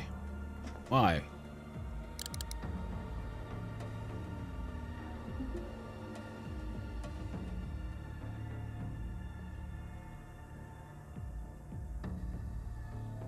Or battery. Here. Missing item is small parts and electronic. I see. So we tried. We failed. We ran out of shit. That is ultimately okay. So let's see. Can I sell? The also me I want to sell. Portal permit, tactical permit, cargo. Scrap steel worn. Oh. There should be battery here. No, not mini battery. Chip battery, lose damage not wanted. It's trashed. Charge condition 26, charge 100. Accept. Trade. Come on, you buy scrap. Come on, buy that stupid thing I have. I don't want to haul it around. And I will, obviously, but I'll just have to dump it somewhere. Alright, I think we're done with the station right now. Oh, we're hungry.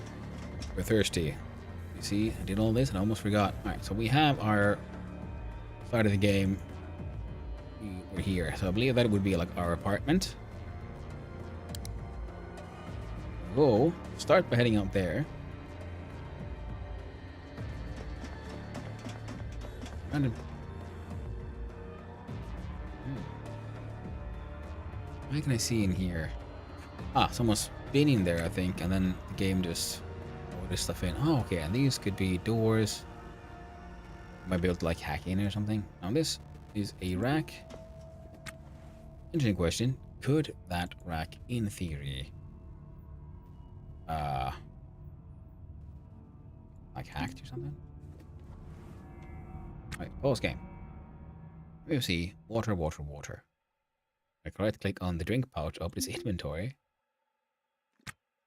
Let's slow down the speed. Put 2 water inside 1 drink pouch. And this one, put its inventory. Pause, put 2 water in there. There we go. Now we got some water inside the actual quarter-liter ration. Conditions 100%. Yeah, this is 2 liters. These are half-liter pouches of water. Excellent. Oh, right. Let's save some toggle power. Oh, charge is still 94.6. Okay, yeah, we don't. Okay, though these, yeah, they're not very, especially battery hungry at all. Now are they? Now, seeing as we're here, let's use the toilet. Proper space toilet where it sucks the poop out of you. Oh god. Eh. And we're not prepared. I love that it's loading up preparing to defecate. You like psych yourself up like, ooh. God, oh. Oh. Ooh. And you get ready for it. Because I guess in his own little crazy little way, it makes sense. You know, because I think like space toilets have to like, you know, proper straight up attach your ass and suck stuff out. Drink from there. That was hydration went down. I need. We're not too hungry, but we can check out this suya cart, which is a street vendor. Hopefully, the street vendor will have some very delicious fare. We always hope for the best.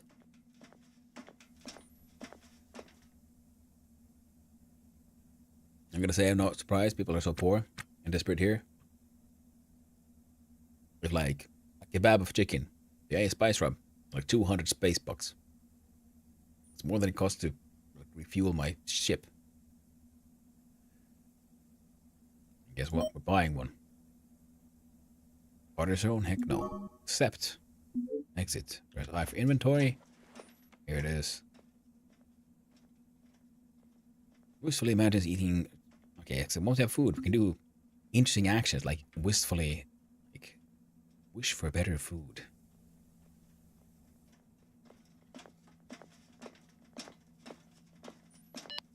There we go. Andre Damaster wistfully imagines he's tasting real earth food.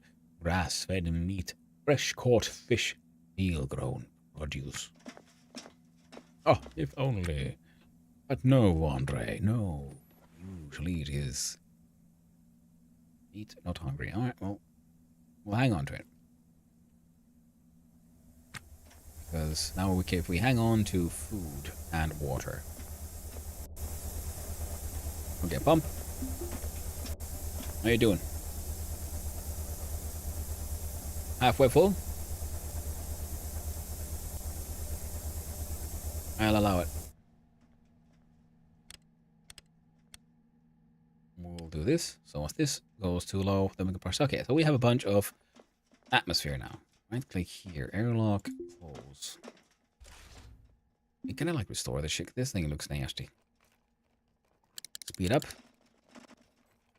Just because the other half's part of the airlock looks all nasty doesn't mean I have to keep my side of the ship all nasty as well.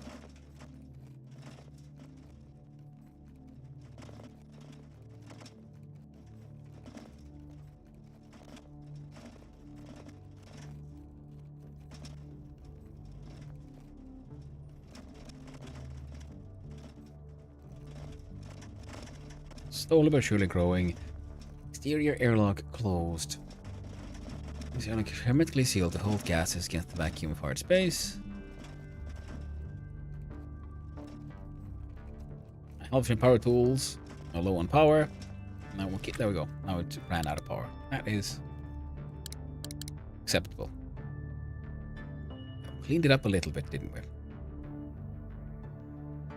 So, battery charger. Not the GOT one, but the HAL version one. Check out its inventory, would you? 98%. Inventory of the power tool. Pause. 98 to 0.14. Excellent. Now.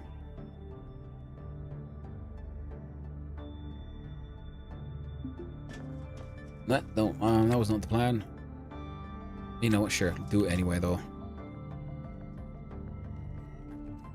Not much needed, I think. There we go. Lamp has been fueled. There we go. This one. Unable to cancel tasks then. Battery empty. Click on repair. Missing out the small parts in electronics. Jump, jump. Cancel task. Excellent. Pause the game. Okay, and dump that on another spaceship somewhere. The transponder just needs to be dumped as well because I thought I could, I don't know, fix it. Why do I think of that? Because it's even worth no money. Oof. It's a worthless piece of junk. So don't steal or liberate transponders. You have learned that now. Where should I put this stupid battery charger that is heckin' humongous?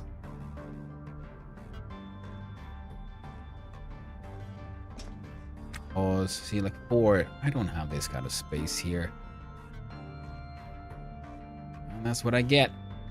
Being too hasty. Hey, can you repair that one though?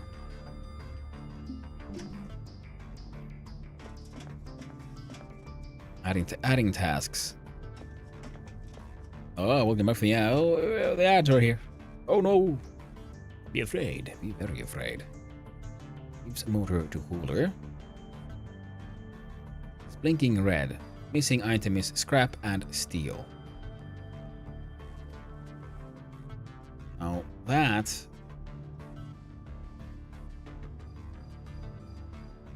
is actually kind of interesting. So bash. Try to break this thing even further. Carefully disassemble an item to maximize salvage. Warning, dismantling is usually irreversible.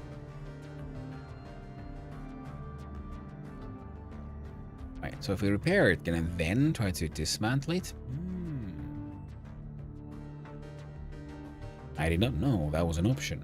Well, now I do. Now I do. The thing is, this was sort of my like 3x3 corner for like the really big shit. Now this thing is kind of in the way. These two are getting like jettisoned into space.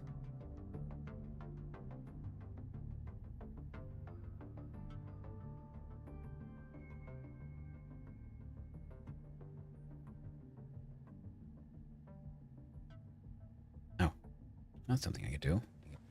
Put that bump there for now. And my turbo air pump, whatnot. All right, so yeah, that thing's damaged. We can work on that one. We're gonna find the parts. We shall in fact head on out and scavenge for them.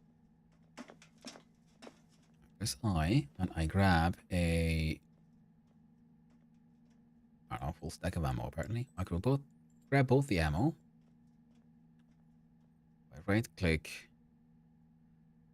Inventory of the crates. Did this one have the ammo? No. One of these had some ammo in it as well.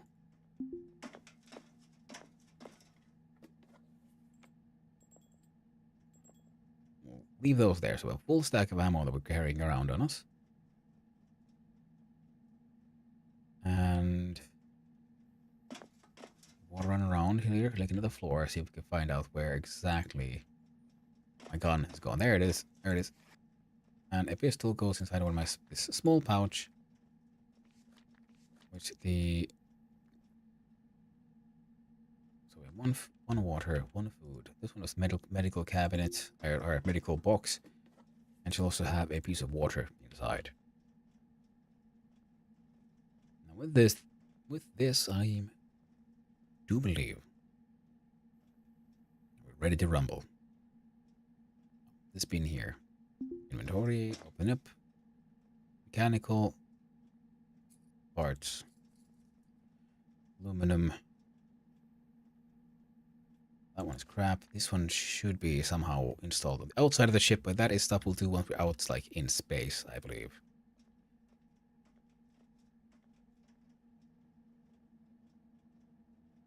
Although I could try to like, turn that pump off. Then I could remove that piece of wall, for example.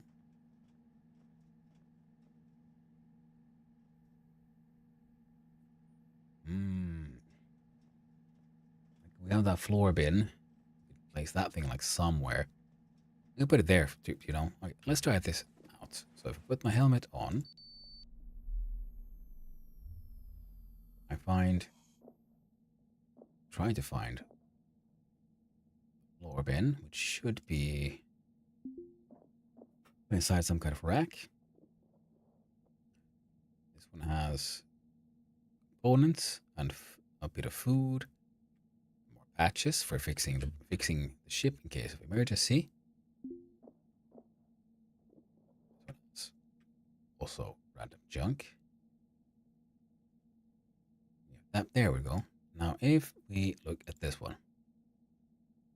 Well, hello there, Captain Fubar. How you doing? Doing quite fine, and I'm doing my best to figure out what to do here.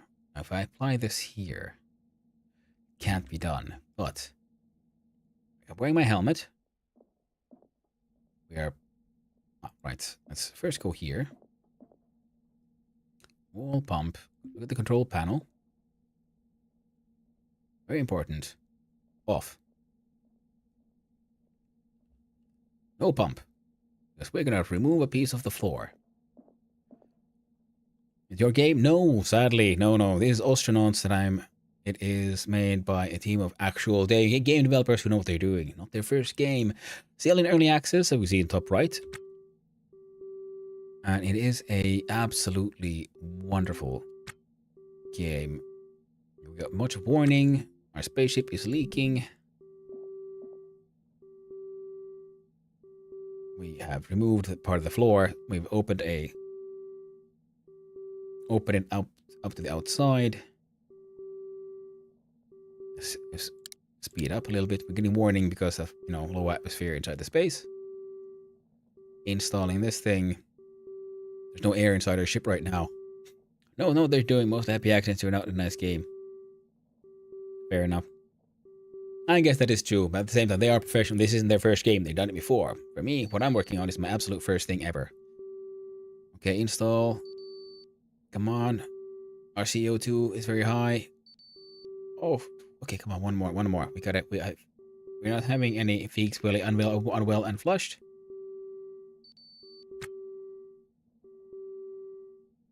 Okay. I'm gonna... How hardcore is the micromanaging aspect of the game? Like, oh, this one? I don't know. It's hard to say. It can be.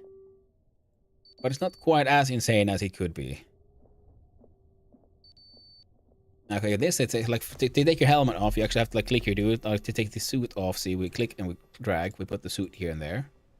Here's a backpack. Here's the things that we have in our hands.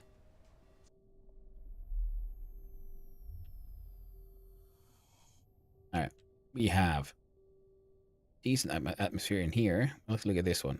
62 kPa, 2.3.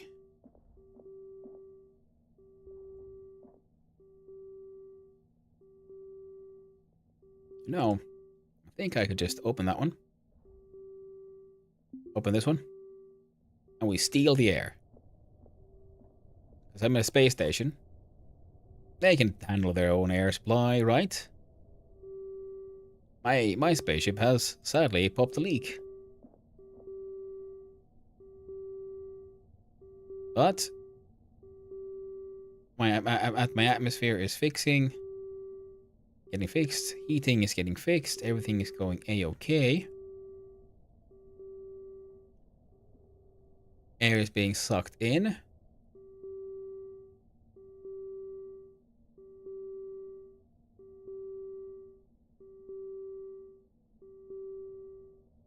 I'm not sure why we're getting a warning. If I go to my nav station and sit down here. It's not that alarm.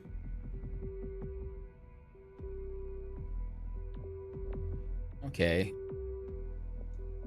I mean, it's cool and all. I have alarm somewhere. What kind of technology does this game represent? Present, near future, sci-fi. It is sci-fi of... Okay, behind me, whoop, let me see. Here's the clock here. The year is 2079.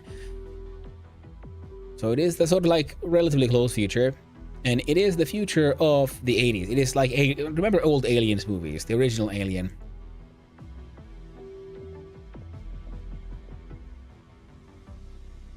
Look at this one. Retro sci-fi. Yeah, see? Cassette futurism. So it is like click, clickety-clack. Low pressure alert. We are a-okay. Our pressure canister is fine. And now I can close these doors. And I can... I don't know if this one actually needs to be closed, but we're going to do it, if nothing else, than just for the RP, because if we undock and we left the internal space airlock just open, I mean, that seems like a bad idea. That seems a way to murder everyone. So it's very much cassette futurism. It is absolutely delightful. It is very micromanagery, but also that means it is super deep. There's so much that you can do in this game.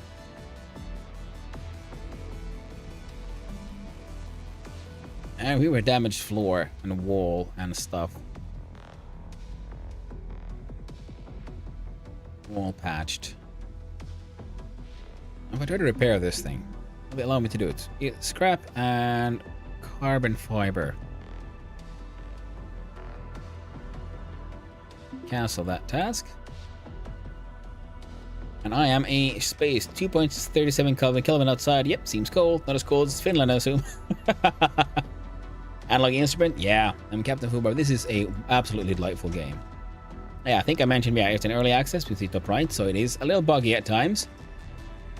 But a super deep simulation of life on, I believe it is an asteroid. It is a mining station here. You can see the lights, and if we look at zooming close, we can see here like represents a stone surface around here. underneath. So this is like the station, and this is, if I understood it correctly, pretty much where we live, where we were born and raised.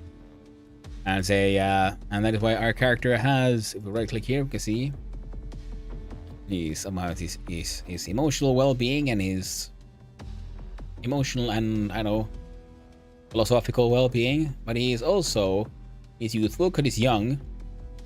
Looks like a Unity game, guessing from the UI. I mean, could be. And it could also be their own engine, for all I know. But also unfit, feeble, fragile, immunosuppressed, insomniac, and visually impaired, and a micro-G hypovolemic. So, turns out human beings are not really made for microgravity, and growing up, being born and growing up in microgravity will mess you up. It's a lot of feelings, yeah, and you can like talk to other people. Like talking, it's only interestingly, like you click on like options, like simple yet deep mini game to build relationships, because you have your physical survival needs, you know, atmosphere, temperature, your body temperature, your pain levels, how hungry you are, how thirsty you are, how encumbered, you know, all the basics. How much do you need to go to the toilet? Your fatigue levels, how much sleep do you need, and how well you take care of your hygiene. And then we have, as we saw here, we have our like emotional needs, like, you know, disrespect. He feels disrespected, does not feel respected by others, and yet triumphant with his achievements, zealously feels like, yeah, their dreams are in sync with reality. Autonomy, they feel so liberated. Privacy, solitude, has all the personal space they need. Some people like to be more gregarious, they need more human contact, so you have to spend more time here talking with all these other people, building contacts. That's a lot of needs, yeah. It is like a very deep system with a lot of complexity, but it is ultimately relatively simple so far. It looks a little daunting, but like those needs, I haven't really had to worry about them at all. All the needs get filled by just talking to people, but you might notice that one of them is getting like really low, maybe affecting your character. Then you have your dialogue options with people, and you can see like what feelings get affected, so you can that way relatively simply raise up anything that might need fixing. But right now, we still have decent time on our license for salvage. We have a bunch of crap here. We just stole a whole bunch of atmosphere. We're good to go, I believe. Click here.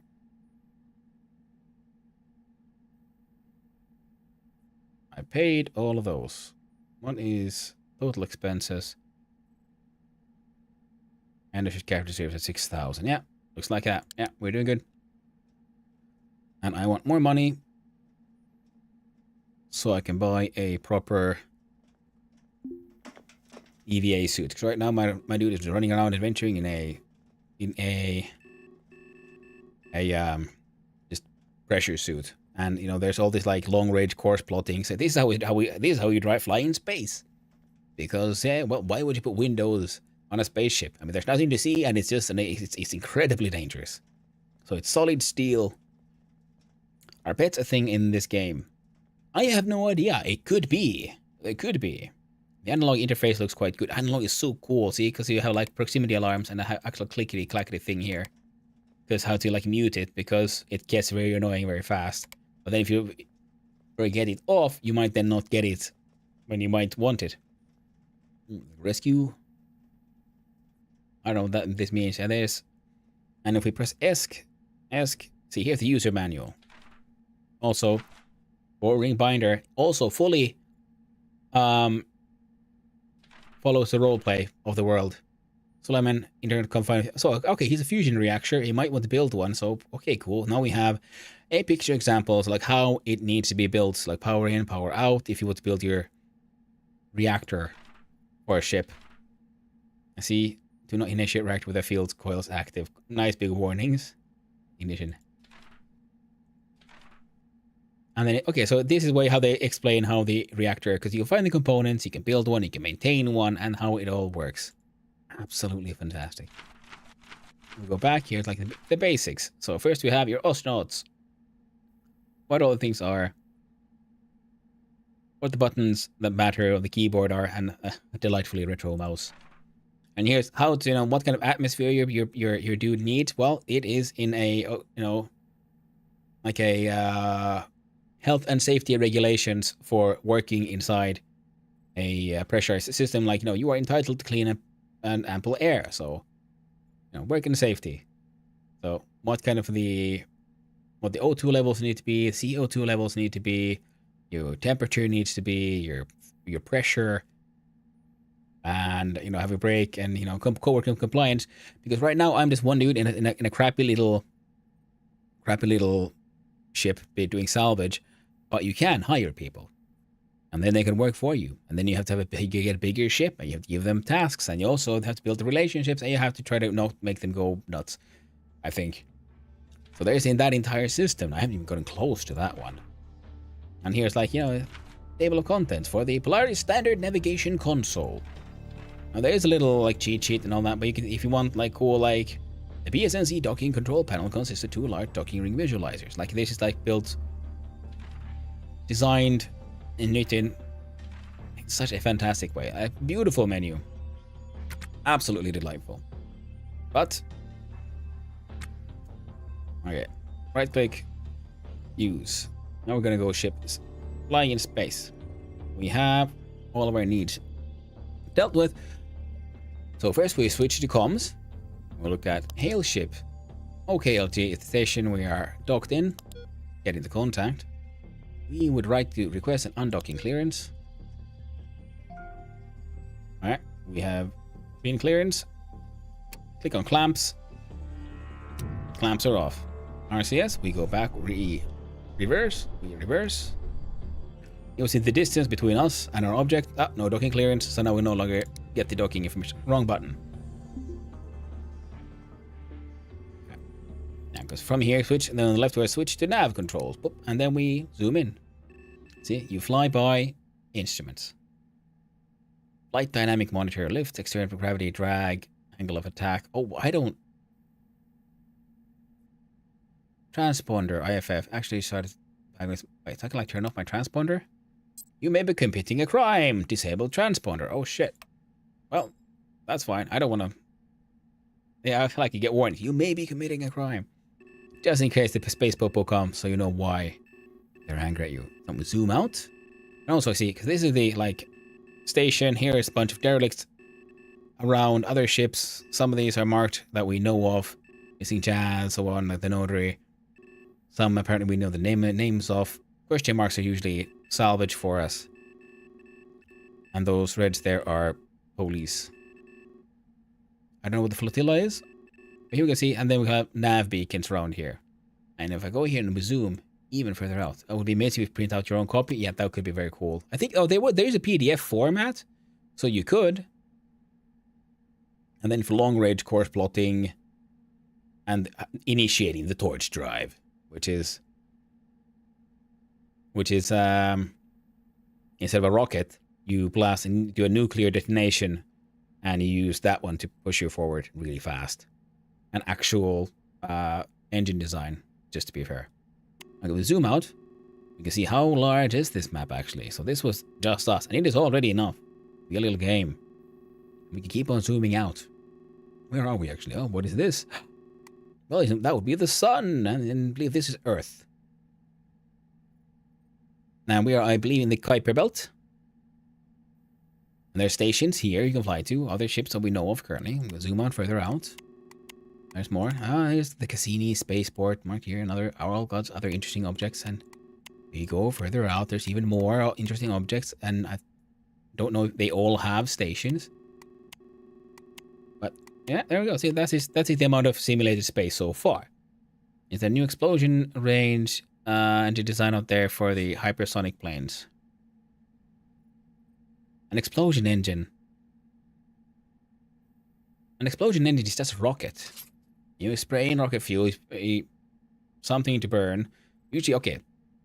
Interesting enough, rocket fuel is water. You spray in hydrogen because that ignites. You spray in oxygen to oxidize it. You ignite it, and then you have an ongoing explosion that keeps on, like, you keep on spraying more stuff in. And then the explosion has it expands, pushes stuff out. So, rockets. Feels in intervals, not a constant burn. So like dot. I mean, could be. Yeah, but I mean, that is what was actually, it's an old design, which is absolutely doable. No one's done it, and also it would break current international law because you can't do nukes in space. That has been been illegalized. No nukes in space. But if nukes in space were okay, then yeah, they have designed, like, how would that work? So yeah, you have a controlled small nuclear explosion happening inside, like, with a blast shield, and it happens outside, and it would cause a pressure wave, and that pressure wave would then propel the ship forward. So yeah. And that would also is because you can't do an ongoing nuclear explosion because of the way we do nuclear explosion. We would just shove a lot of fissile material together, so it all goes extra fissile, and then it explodes when it comes back out. So it's more like a pulse system. So that would be a kind of nuclear pulse engine. Super neat. At least that is how I've understood it. Alright, let's see. I wish there was a quick zoom back function here. But these are very neat though. We can just go back on the astral units. Now we got zoom is less than astral units. I think the gigameter, less than a kilometer. Or more than a kilometer goes. There we go. Zooming in. Zooming in. And during this time, we've gone out a little bit. Now we have absolutely legal salvage. Right? So I'm gonna... Well, this thing also rotates. So it's there's actually a lot of physics being simulated, but because you don't have to do it too complexly, you can see it very, very poor simple math. And everything represented by this instead. Now I think I might as well go here. Oh, choose that as our target. And using these numbers, we can start navigating that way. Now. I can. See, we're zooming close. Here we see the outline of our ship. Currently, this is the front. We're going that way. So if I do this, I bring up our bearing as close enough to 0. That's acceptable. Then I press W for forward. Our relative velocity is increasing, but it's just on with, so I press thrust that way.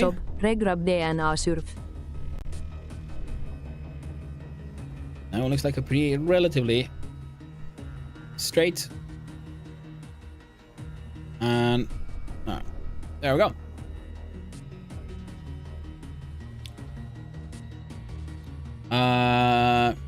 Chris and Burger box the in Jack got I got Jack in the box, Burger, and Surf.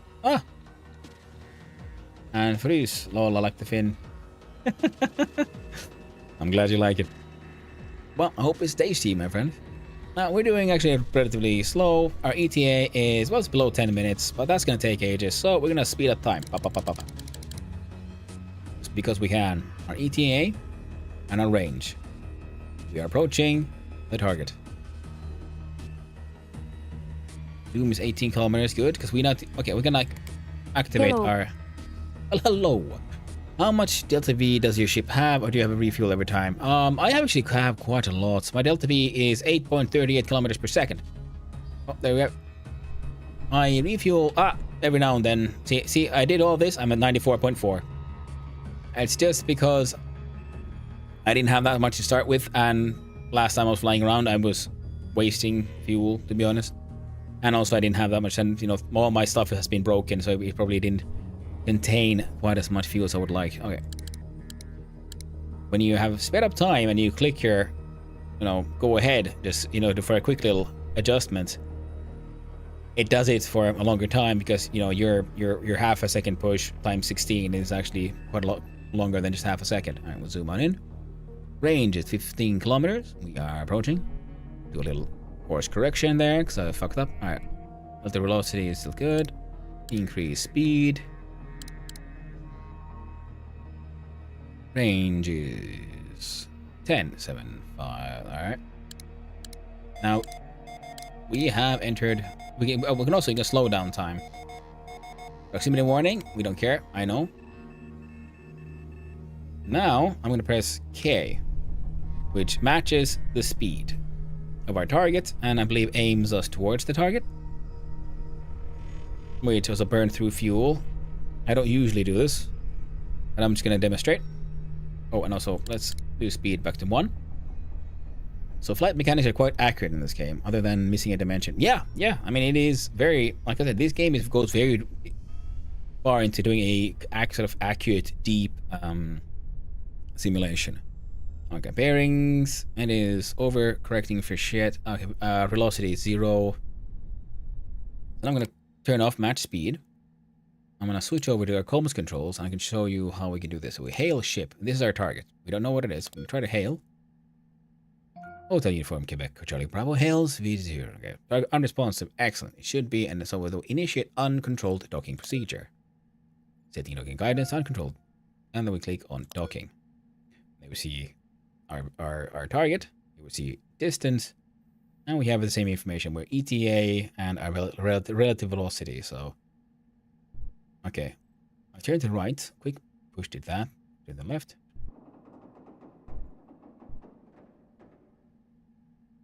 Yeah, there we go. And then forward.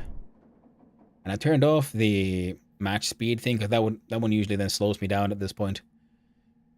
And like this, we can maintain a nice relative velocity.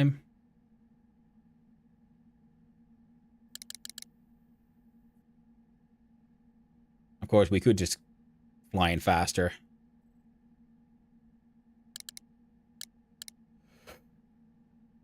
We'll get back for the ads. Yeah, we're doing good. Do a little. And also, you do have, as you can see here, my encumbrance moves whenever I use the thrusters. So if you go too fast, you can literally kill your dude. Which happened to my, I think, the very first flight. I sped up too fast, then it was informed that your character died because of the G forces. Because he is a physically extremely weak person. You know, he's got, you know, he literally doesn't have enough blood. He is weak. He's unfit. He has osteoporosis. He has all that problems. Imagine having a complimentary tablet app for this game that uses this control panel. That could be cool. I mean, in-game, why you have these menus is because you have your PDA. So technically, if you had your actual, like, in-game PDA, be a real-life PDA, that could be cool. Okay, oh, then we have to go left. There we go. We have to wait for these to turn green. So we are close enough to clamp. And the clamp, that lamp goes on, and then we push the clamp button. Yeah, 4 seconds. Clamp. There we go. And now we got clamps. Clamps were aligned. We have clamps. We have attached ourselves. And this is an easy way how the game then probably then handles, you know, shipping and docking, because our ship most likely is one sort of like map entity. The other one the station. And now this ship that we docked is another map entity, and we just combine them at our docking point. Now we could just walk on out and we just die. Because first, of course, we have to press inventory. We have to put our work lamp on and put on the helmet. This thing, by the way, it is, I bought a gun. Assuming it is loaded. Now, like, oh, a common lightweight polymer body sidearm famously advertised by SmartLink as hull safe due to the use of standard gauge hollow gel ammunition. So yeah, we have sci-fi magic. That's how guns are safe in space. Otherwise, guns in space would be incredibly stupid. So, and I love this UI. It appears on the, because on the right here we see our O2 low or CO2 high. We see our warnings because we were just wearing a pressure suit. We don't have an actual oxygen supply. It's whatever is in our suit. Now, I believe our pump here, I turned it on, double checking. It's on automatic, good. Enter, double check this one pump.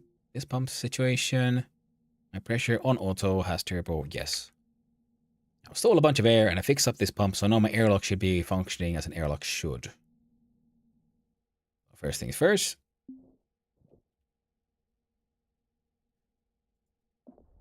We enter, what is this? Chunky blood. Packaging. Virtual protein project meat product. Empty industrial packaging for a messy meat product. Bits of protein and blood remain inside, while old-fashioned Brave New World LLC corporate marketing adorns the outside. Next to it we have, right-click, chunky blood, out with pink chunks in it, and a darker viscous texture with some hairs bristling from it. One can almost taste copper when it's nearby. Faction, so... Oh, he's got a faction? Oh. Oh dear. Okay, we have a chunky blood, and then we have, what is this packaging?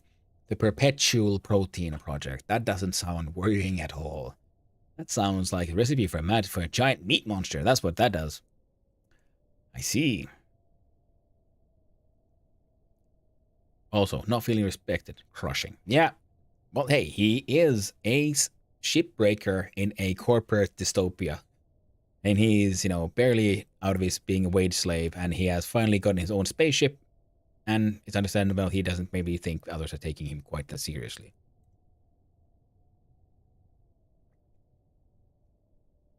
Here we go, crates. Got a battery. Some air got sucked in. What else we got? Okay, here's already have some scrap I might want. Press I. Motherboard, yes. Small electronic parts, I absolutely need those. Trash, I do not need trash. Floor, trash, O2 alarm. I have a crowbar. Let's just pry open the crate. Press 1, open, pause. What do we find inside? A pressure suit that is damaged. Well, the blister seal kit is good. I guess I could sell these. Pocket knife. Small foldable knife that fits in your pocket. I don't know if this is any...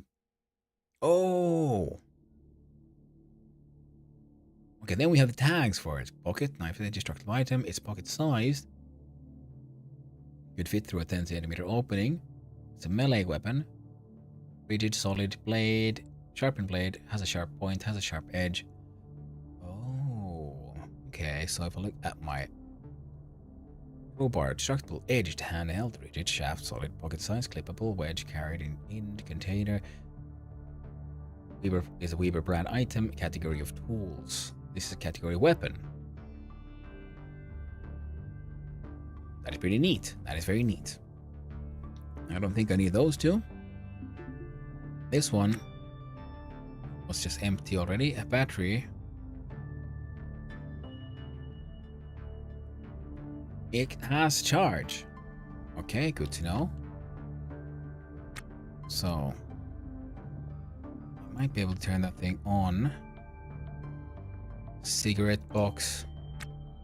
Pump. O2 can. What's inside this bin? Pause. Dirty cloth.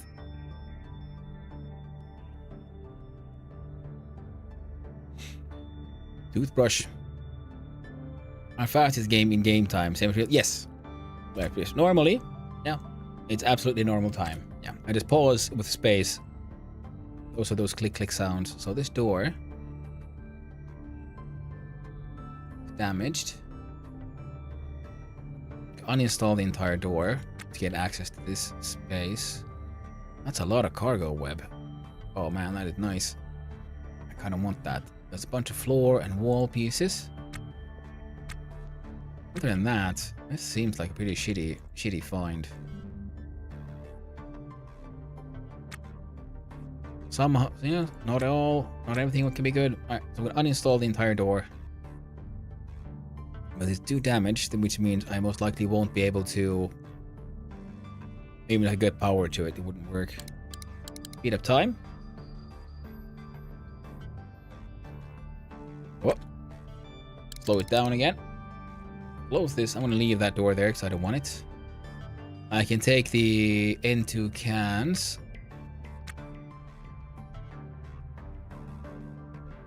There's a strange ship and the back is like completely exposed. Large amount of cargo web. Webbing is useful. Small mechanical parts, heck yeah. Electronic parts, heck yeah. Inventory of this bin. Spa. Wall.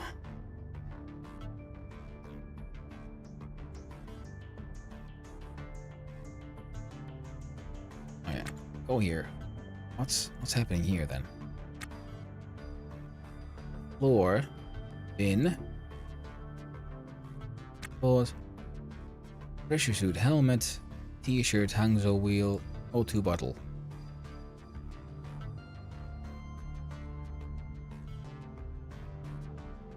I don't know. These are intact. Might as well sell those, I guess. This t-shirt.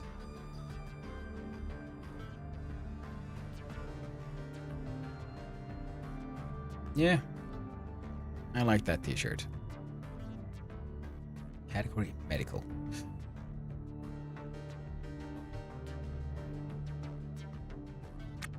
Alright, check out this one's inventory. There's lots of cargo webbing around and a bunch of these here bulkheads on the outside. This is, if nothing else, inspiring. This is the kind of stuff I want on the outside of my ship. So I can just store more stuff. Oh, how does the grind? Do you have to scavenge a lot for any upgrades? Yeah, I think so. I mean, so far, I'm doing okay. I'm making some money. But consider this. I've started out with a debt of over 800,000, and every 6 hours I need to pay to at least 2,000 back. Every 6 hours. That is the mortgage. You can get many. Okay, so for this shift I'm at 0. I'm at a net profit of minus 23,000. With this, wait, where? Actually, no, these are paid, but I paid them last shift. What, or many shifts ago? This is wrong. There we go. I should be seeing a similar number to this because right now we made no money, but these are all paid fees from a previous situation.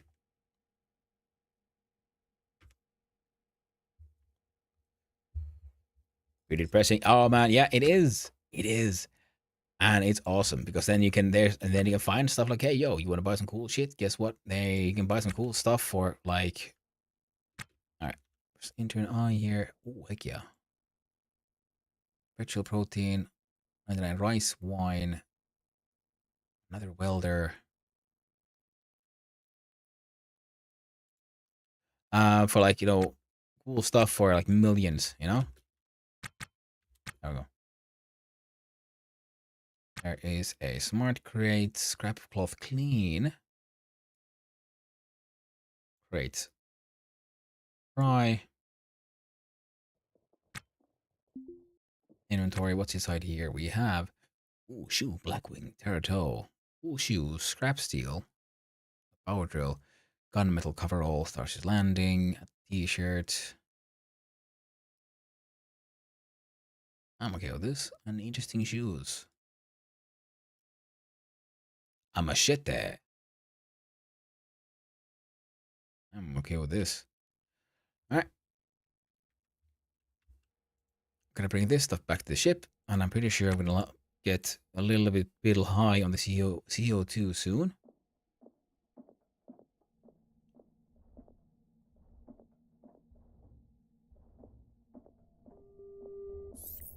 What are you doing? Oh, you can finally fix that thing.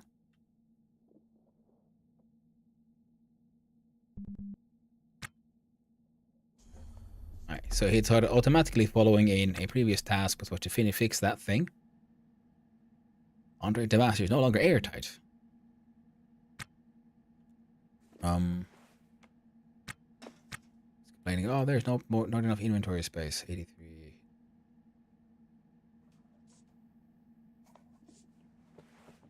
There you go. Can you do it now?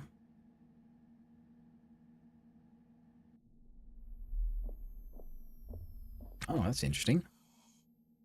Like automatically doing all kinds of stuff here. Pause. The ground around us, we shall place that one. Right, actually, if I take off my helmet, take off my spacesuit, I'm gonna take off this t-shirt, put on this one instead. Nah, it's all damaged and shit. And that one is also not very functional.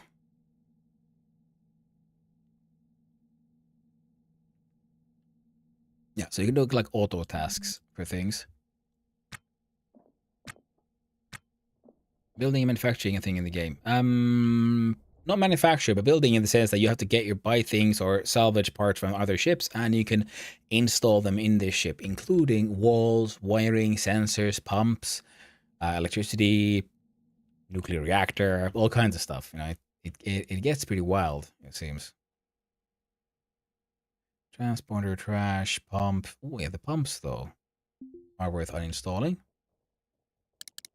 I remember getting okay money for those. This one in general does seem like a pretty crappy. CO2. Uninstall. Uninstall.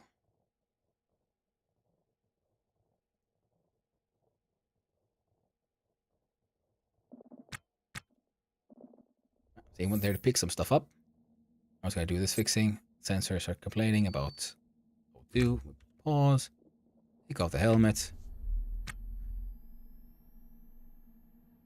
Alright. So when they're doing auto tasking, unless he's not stupid enough to just run out the door without his helmet, which is good. But then he does have to then, but so he does then put on the stuff. Okay, so previously I asked him to repair this cooling system.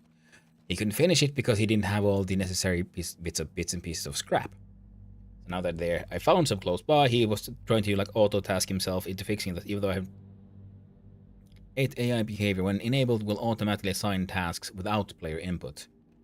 Yeah, so you can also like sort of AFK and just enjoy, and as long as you have all the materials, and every now and then you have to take a break and guess to like make sure his tools are powered and so on. Wonder would he change batteries himself if he has them in his inventory? That I do not know. But we have power tools, and the power tools have batteries, and the batteries need to be charged when they run out. And I have a couple of chargers up there. And I know he's trying to repair this because I gave him the task previously, and I didn't want to cancel the tasks. He had already brought some scrap over, and I didn't want to just have that scrap, I don't know, spread out and all that.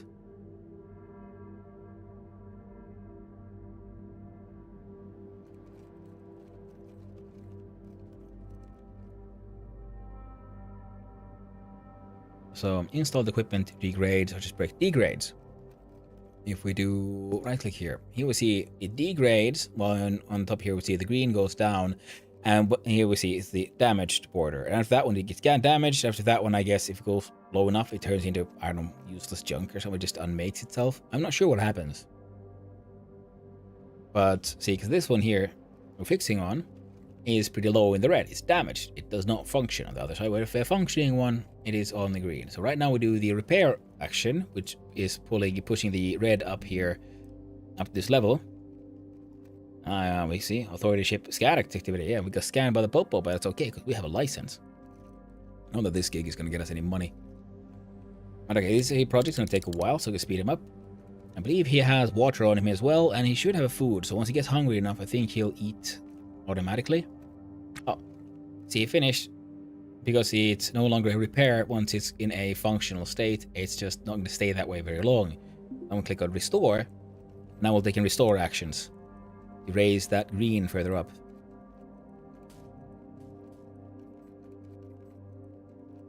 And if you want to see what state all the things are in your ship, we can wait for that thing to finish. Actually, no. Yeah, we press X, we get the sort of like layout here, or like overlay on how extra broken things are. Here, the transporter is very damaged. There's a floor that's patched. That's damaged. The patch floor is itself probably not gonna like just deal very well. Right, it's our cooler is fully done. Maintenance robots, yeah, it's called employees or interns, which you can get in this game. Because with a big enough ship, then you have different zones you can assign for people and give them tasks, and they will do jobs for you. You can you can give tasks for our dude and auto task them. Like for example, dismantling. We tell them to dismantle all the things, and then he'll go from task to task dismantling all those things. Like, okay, with the speed down, Press I for inventory, and yeah, he's carrying a food item. A really nice, tasty one at that. If I pick up some of these things I just dropped down. And look at the inventory on my crate here. Where did I put that other power tool? Oh, well, it doesn't matter. The 69, 83. So the more damaged one goes away. 90.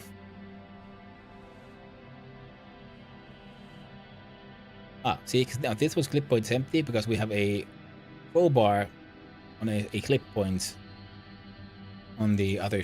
I'm gonna change suit because it was in better condition. What else could I put there? This one is trash. This one needs to be left behind. More mechanical parts. Now this bin here. I want to look inside its inventory because this is where I usually try to keep my scrap stuff. Small mechanical parts. Electronics. Drink pouch and a food item. I have my current license. And this I believe. Read.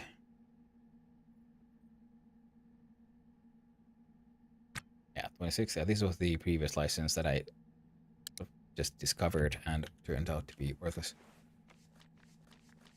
And then we go here. That one is worthless crap that I need to throw away, as is this battery. Grab onto it, put the helmet back on. Nice. Pause, and then we haul that battery we cannot use.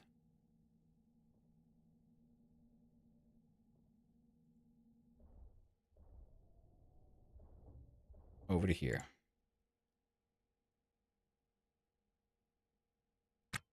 Press I for inventory, and here we see the ground around us. I'm going to put this battery top corner there. And then you're going to uninstall this pump. Because, you know, it might not be very valuable, but we're going to get something out of this place. Oh, to can uninstall that one as well.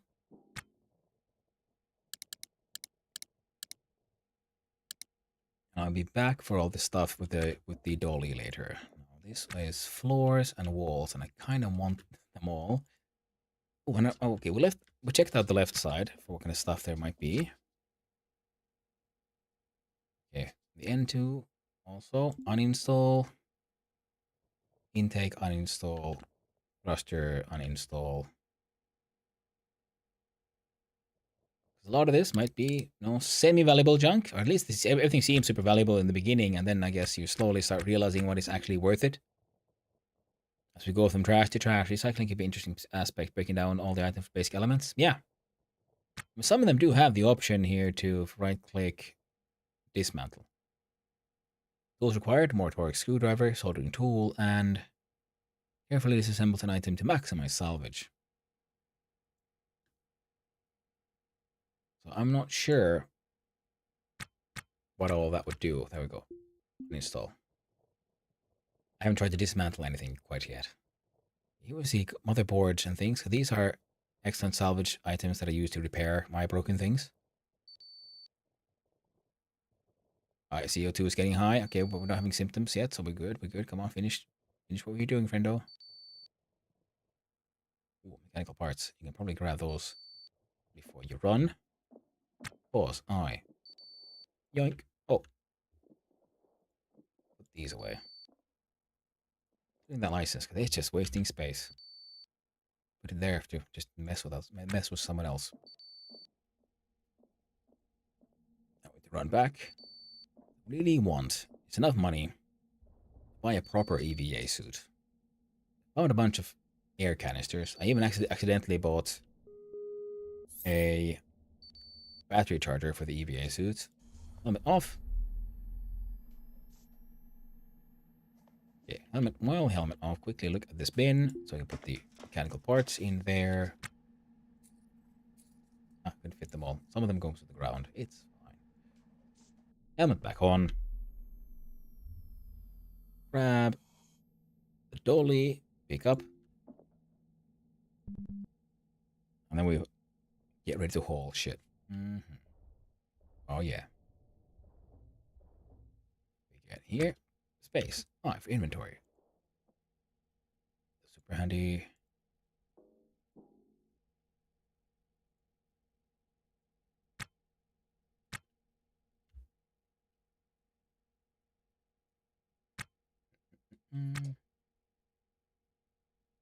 Did the smart crate contain anything useful?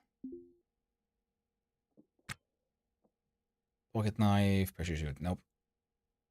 Other than that, these are handy because they turn 4 floor spaces into 9. So I might have to grab 1 or 2 of those to take with. And here we had another pump and tank. Nope. There we go. Here from the ground. Oh, not that door. Jesus Christ. Oh, don't you dare. Don't you dare. Nobody wants that stuff. Knife inventory. O2 canister goes there. Go back around here. There we go. Air pump. The ads are upon us once more. Friendos, friendolinis. Pause. Aye. RCS thruster assembly. Intake regulator. N2. Alright. Dolly is absolutely filled out. That alone will probably bring in the most of the profit for this journey. We're gonna get all the way down here and fill up this area that we have on the dolly.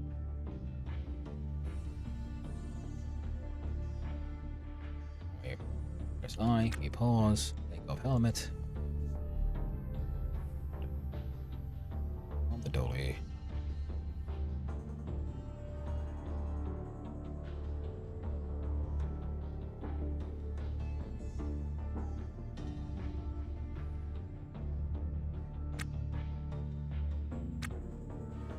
I have inventory.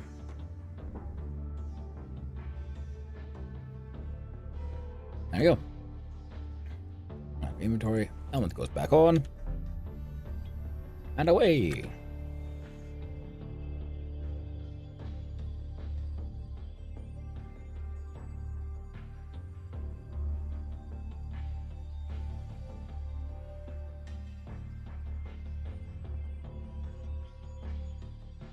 Now, here's another N2 can and another thruster. Good thing, yeah, we don't have to like stop hauling this thing to uninstall it, so we can just do it like this. I for inventory, plop it in there. Uninstall the thruster. Now the bins here as well are marked as relatively valuable. So I might...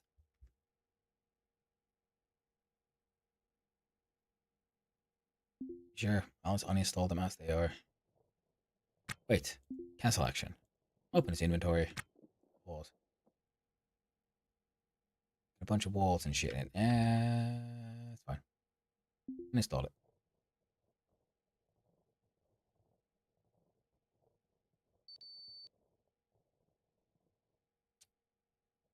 Cancel action. Drop. Pretty sure I said drop, mate. There we go. Run back into the ship. Please. There we go. Close this.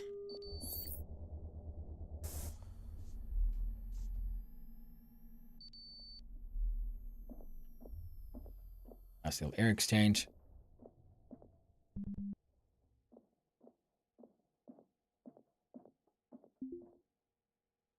Uninstalling that bastard. It's marked to 3. Condition is okay. We should be able to get some money for that one.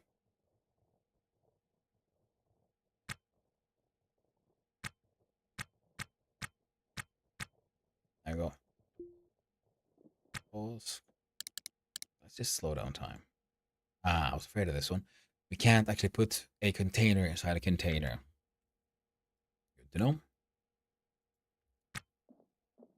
Oh, do we have similar containers here on this side? I wonder. Here we have trash, packaging, electrical parts. I will absolutely grab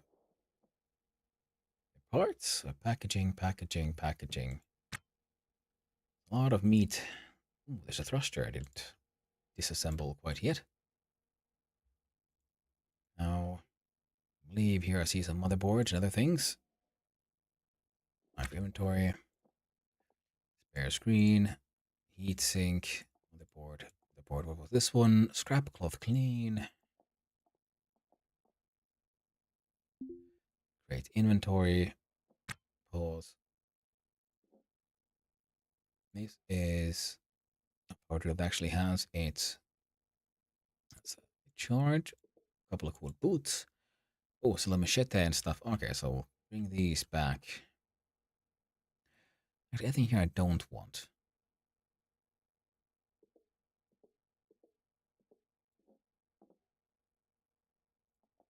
This means we're doing this instead. Just hauling the entire crate as is back to the ship.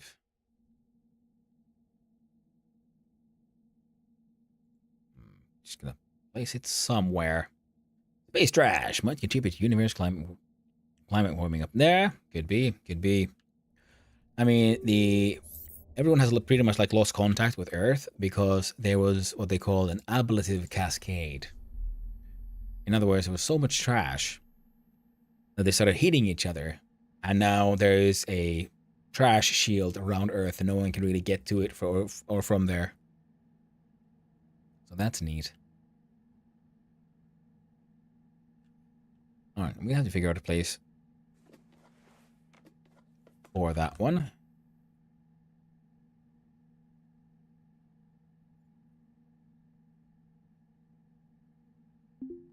Factory reset. Huh.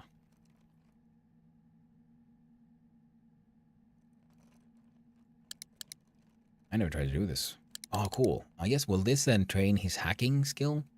Now, there's electrical engineering. There's all kinds of like engineering skills in this game as well, including hacking.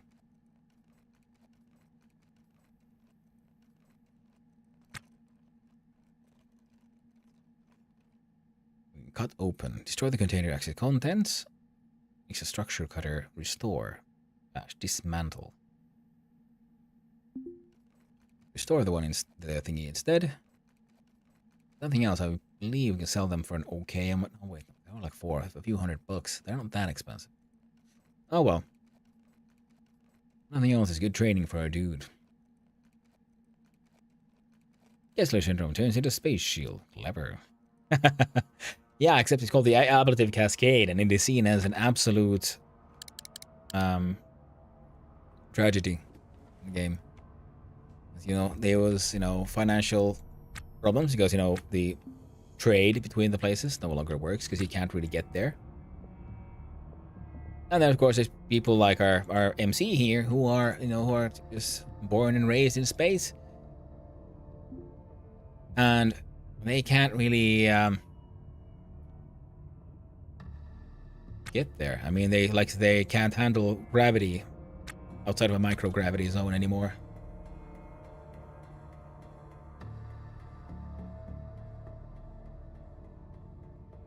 Right, got more of the Ryoko walls.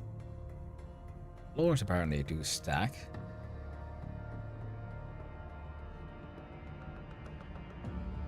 I mean, find increasingly large amount of stuff I could actually use. Oh, this battery though. Uninstall it. That one is... Oh, see, we got a bug. We're uninstalling it from way too far away. Tragic. I saw the manual earlier that the ship manufacturing was based on Mars, so humans occupy the solar system at least. Oh, absolutely. Like, I checked... I don't remember if you were here when I was showing off the map earlier. We are in the Kuiper Belt. We are outside Mars, I believe. And yeah, so Mars has manufacturing, so yeah. The solar system pretty much has been colonized. That's where everything here happens. There's no interstellar anything, but everything is in the solars. just solar system based, and there's all kinds of like mining stations, various stations in around all the various orbital bodies, mining stations and so on. And I think what we're living on is on a meteorite or asteroid based base on the Kuiper Belt, where it used to be a corporate refueling station in between like pit stop, and now, well, the trade with Earth no longer exists, so the pit stop doesn't really serve any more function, but the people still live there because there's nowhere else to go. And it also, because it used to be mining and stuff, that's why there's so many like derelict ships around here. So it's, I guess that is the Kuiper Belt in general is seen as a place where there's also a large amount of like just abandoned ships, which is how all these salvagers survive.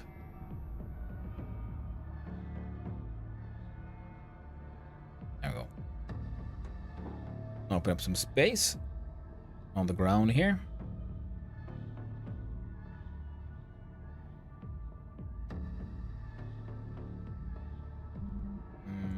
Oh, right. I'm wondering, will the game allow me to do this? Like, right click on crate and pick up. Yes. So, it understood to put that thing there. Good, good. Because this here crate fits perfectly right there. We could actually fit another crate. Ah, right. What we want is those bins. There were a couple of bins out there. Oh, what we want, of course, is this stupid battery. Silly me. Pretty sure we'll get more for this. Not about the multi-layer display of items, also the low-level light levels inside your own ship. Yeah, well, I need more lamps, okay? That is true. But yeah, I mean, the game has, it's not perfect, but it is very good for what it is, which is, small studios, extremely deep simulation of everything. Now, the multi-layer of things, I mean, it is, how do you represent stuff like, floor, wall, ceiling, tops and sides and so on, without some kind of layering on top of each other? I guess you could do it a more isometric view, that could have helped.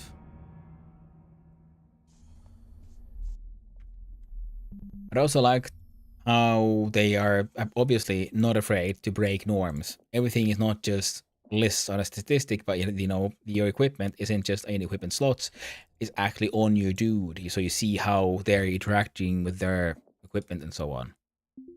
Oh wait, that one's just straight up damaged. No one's gonna buy that shit. Oh man, I didn't buy too much crap like that. Thin wall floor. Wait, what are you doing? Oh, cancel task, please. Yeah, that one's busted up battery. This one was busted up motor. Definitely want one of these.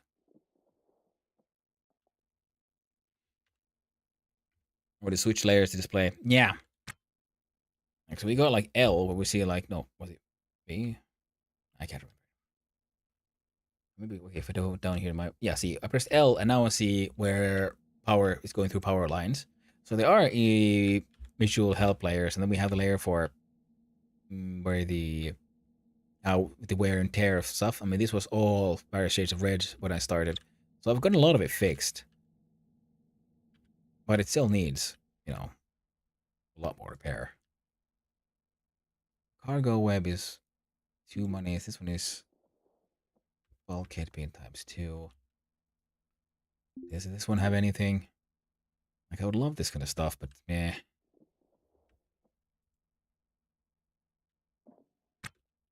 Would I?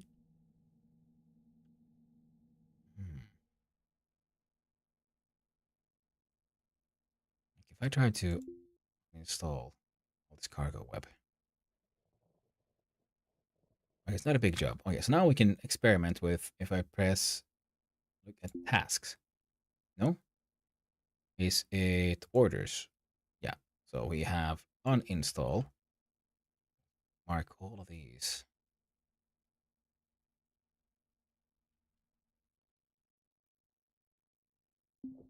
for now. And then click on auto task. I think he should now automatically take care of himself. Oh, he ate in space. Oh, okay. That's fine, I guess.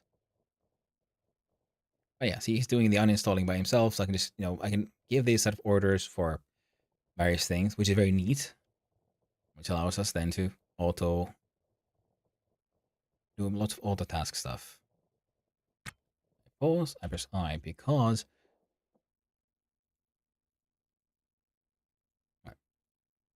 oh yeah, we can stack stuff in space.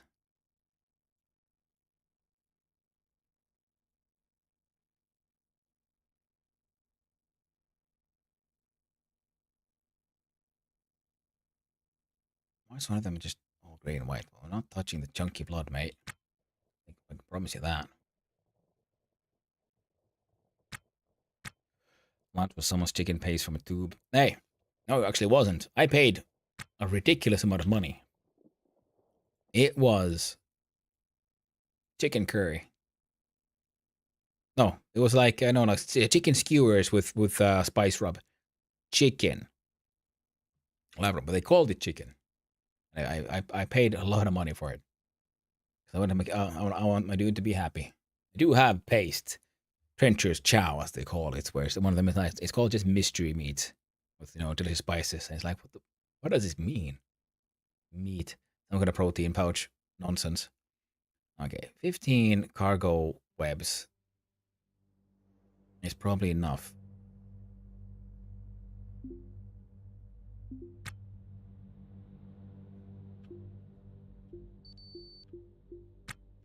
Cancel those tasks. Head back into the ship. ASAP, mate. Asphyxiation does actually happen relatively fast in this game.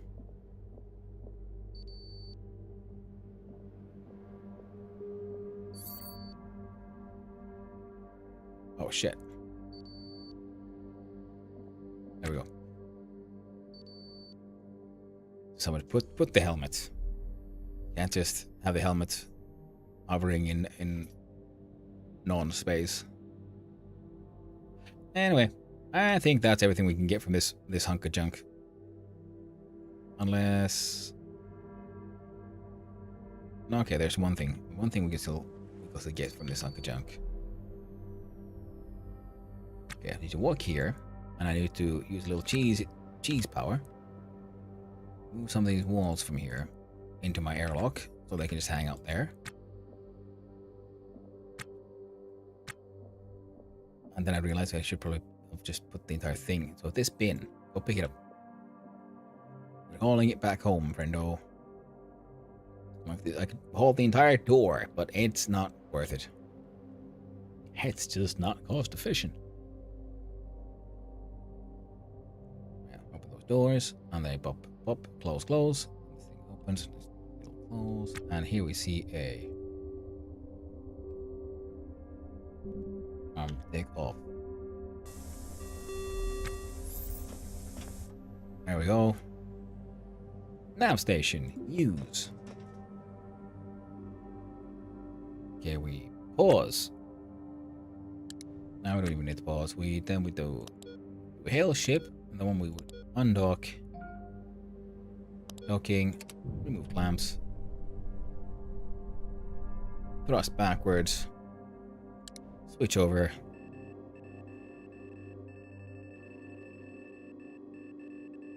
And autosave.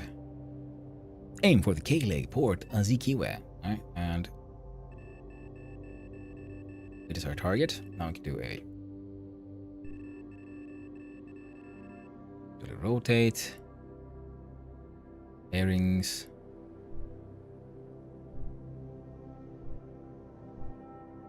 Press K, match speed. Perfect. R to stop rotation. There we go. We put in 1 degree, and then we forward. Other velocity grows. Our ETA goes down. Goes down. 13 minutes. Ah, that's good enough. Now I have a thrust limiter here, because if I max throttle, you see my face here on the left. Because G, man, those are some high G-force. So I want to, that's still too much. That's too much. Too much. That's acceptable. So he goes high, he's struggling. Heavy load. But he's not, oh, I was, okay. Velocity went way higher than I intended. I got carried away. It happened. Zoom off 30 kilometers. Proximity warning back on. Speed up. Oh man, a lot of buttons. I'm not gonna get. Oh, meat hands. There's so many buttons. I'm flying a spaceship with instruments. Oh shit.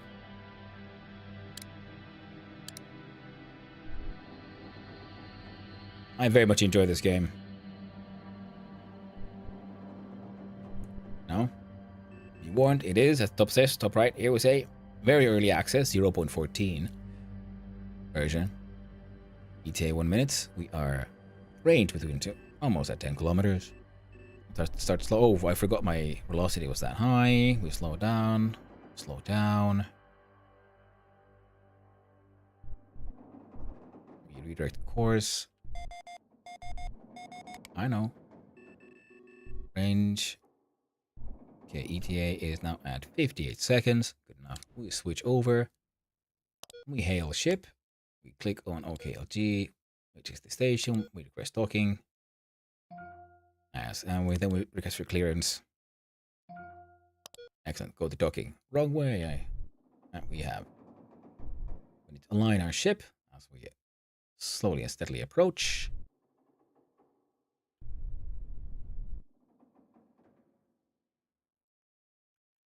Now we got 36. Come on, we can do it. Come on.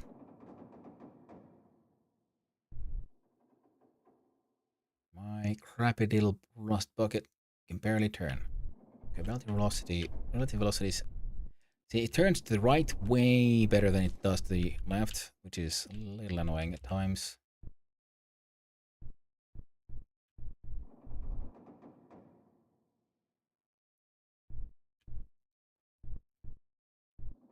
Slow down, slow down, slow down. Clamps, go. Lights with green, clamps are go. You're attached. Docking. Successful. Close this. Good old spaceship. And my ship full of fucking junk. So much junk. More junk than you could possibly imagine.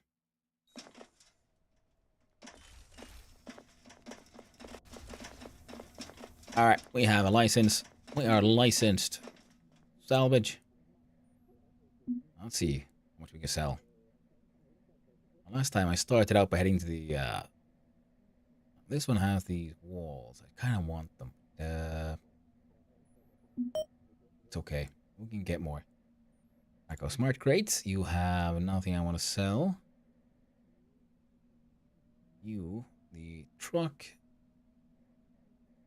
Oh, damaged thrusters. Okay, I should have checked. I was excited. Oh, thrusters. I'll just take them all off, and then I'll definitely be able to sell them. Nah. Okay, turbo air pump loose. I have. You know what? We could sell all of this. Should we? Kind of want to hang on to those balls to build more parts on my ship, but I don't know. Is this a good idea for the future, or is this my hoarder problem? Both are very, very possible. Now, this one I sold everything, including this thing. Yeah. Well, you and everything you knew. Bulkhead. Nope, we're not selling my clothes. I'm not selling my spare parts. Definitely not selling my scrap. I have one like new canister.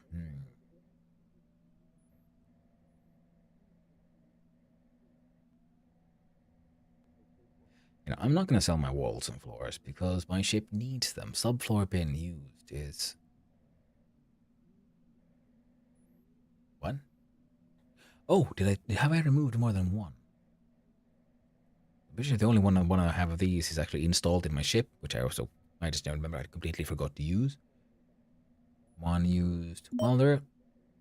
In my tote bag, I have stuff I might want. I'm not selling those. I paid a good money for this one. Not selling that one. A mini XS ship battery is just useful to have. Backup. More walls and floors. RCS intake. Sell that one. Sell those canisters. Sell these. I was hanging out in a turbo air pump. You know, we're finding those in every ship. We don't need them right now. Bulkhead bin, small mechanical parts. We need those for stuff. Gray long sleeve shirt. Sell that one. It just takes up space. And here we go. Gunmetal coveralls. Tharsis landing. Kind of like that one.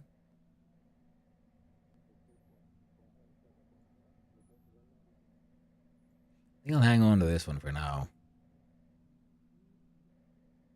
I like the machete. Let's see if I look at the... Can I look at... Get more details on this? No, not from this view. Okay, good to know, good to know. This one, yeah. Air pump, what? Young UTC's gas pump company on a ship's support life support system will draw gas from an enclosed container or room pump.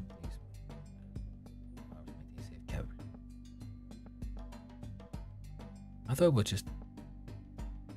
Oh, right, no, that's fine. Selling that one. I have a bunch of... I don't know, do I have enough motor to have too much motors now? Sell one. Thruster assembly. Ship battery loose. Hey, good. Alright, so I think I sold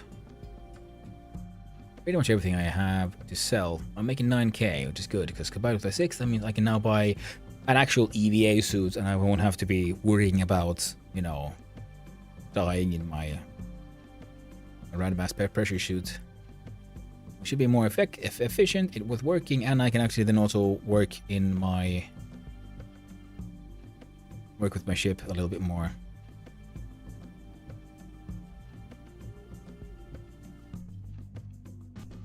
Yeah, and I don't need... Actually, should I hang on to this one as well? Didn't I find more than one? Oh well. Double checking. Anything on me that I want to sell?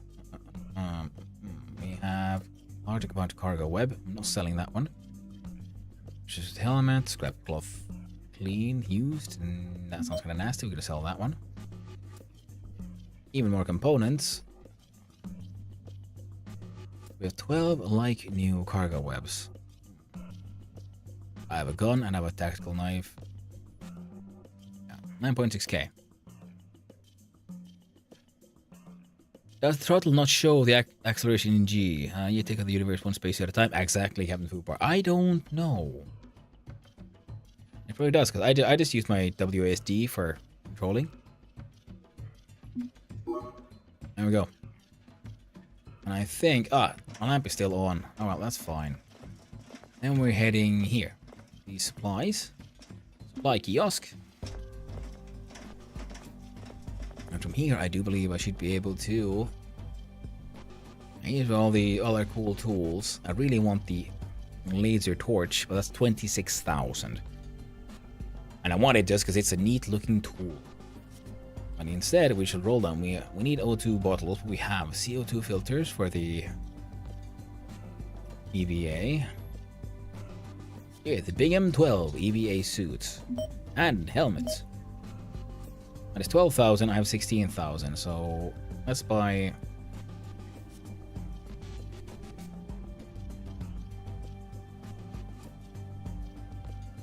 Let's buy all the CO2 filters we can get.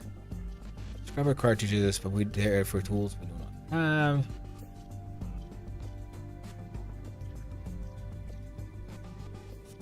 Trenchers, Nacho Fiesta. The Future Foods Trencher, trademark. It is a space food staple renowned for its long life and unique flavor. Packaging is a biosolid which is just as technically edible as the contents. just as technically edit bus content. This one is styled Nacho Fiesta, but it's hard to imagine anything less than a fiesta than its contents. Buy one of those. And we're at 13k. We got 16. It leaves with 3k. We could buy a 4 little flask. Not that we have much use for it right now. I'm not sure where do I get water? Ooh. Poster, work safety. Kind of want to put posters on there as well. Like, we could buy data cards. I have no idea what the point of them are. So I haven't bought one yet. Right, 13,000. Accept. Exit. We made all that money, then we lost all that money. Then we go to the refueling kiosk and pay all of our docking fees, which are hopefully not too insane. 577. That's okay. Might as well refuel, but not too much. Ambulative core liner replacement. I see. Blackwater pumping out of order. I like it because this is probably for, they want blackwater pumping to be a thing. So, you might end up, with all the poop water that ends up on your ship. But it's just not a thing yet. Exchange V, O2. N2, we don't have one. That is true, I should build... Oh, well, we'll just liberate one from a ship. 1,200. It's okay. It doesn't cause diarrhea. Could be problematic in space, I imagine. It could, but then again, as far as any space toilets, they are very much designed to be, like, very ass-shaped. They suck onto it, like, remove that shit from your ass. In space, you don't want your toilet to be half-assed. Alright, now let's move. Oh, this one is crap I was supposed to sell. This one is something I would like to... If I open this one, please have some sensible tools. Nope. How about this one? Nope.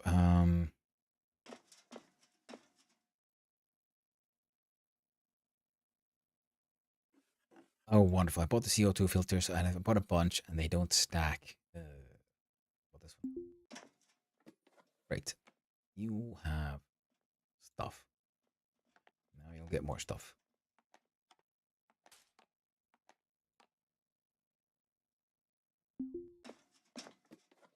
This one is all for this stuff, including his cool shoes and shit. I could take this one off. This one has condition 83%. 100, so I can put this at this. Nah, we're hanging on to the original shirt, but I like these shoes. Uncomfortable to wearing improper footwear. Ah. So like, yeah, you can put a shoe on the wrong foot and you'll have an unhappy dude. Shit. Instead we'll put electronic scrap and floor. How about this one's inventory? Right. 60. This one goes 80. Yeah, we had a second one. Good. That's a stack of stuff. This one goes here. Hey, I thought I sold you. Oh well.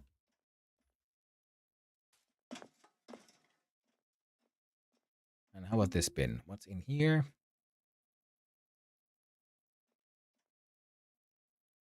Parts.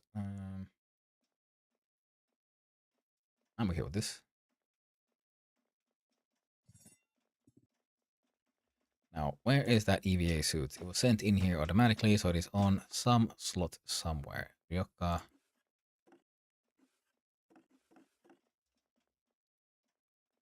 about this shelf, by the way? And this tote. Water pouches.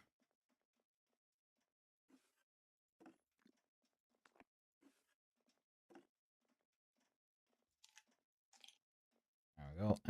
anything else I might want to put in there?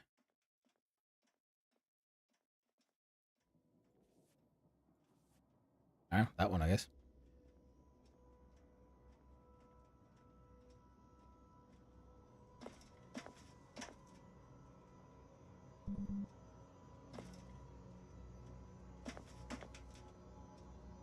Is that it?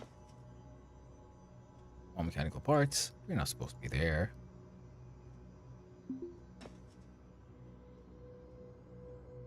Oh. We're all maxed out. Interspace got premium in this game can expand, needing storage area to be the utmost. Yeah, yes, I absolutely can. As we solve the other one, because over these is the cargo web. The Hull version's Charlotte's cargo web provides a hardy web of vinyl straps designed for rapid, extensible cargo solutions. Oh, sorry. However, they commonly use in K-Leg impromptu, uninsured personal transport solutions. Not recommended for use with cargo vulnerable to radiation exposure and unplanned hypervelocity impacts. Yeah, so you can absolutely have cargo. That's why I've been like, I was trying to hold that cargo web I found. Because I want to attach it to the outside of my ship so I can carry more stuff. That is the plan. Because now I have this battery charger here. Which I shall now install. Up. In that corner there. Because it is a battery charger for the EVA suit's batteries. It can... Oh shit, you can have a lot of batteries? Nice. Nice. I just need... Oh, there it is. Found my suit. Press I. There we go. Bingham 12 EVA suit. What is it? Helmet. Charge is at 0%. Nice. Okay, so they sold it. I lost my backpack. Only carry my backpack around. Okay. That's gonna suck ash. Oh, and toggle power on that one. Okay, so this thing... Okay, the EVA suit is cool. Okay.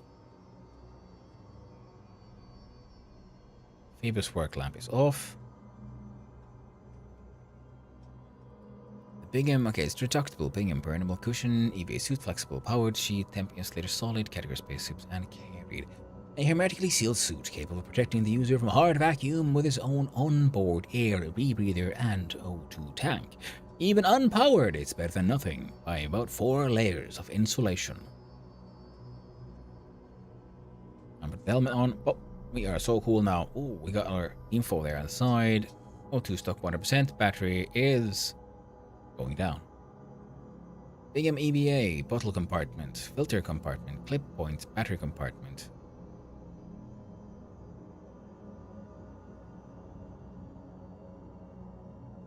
Machete.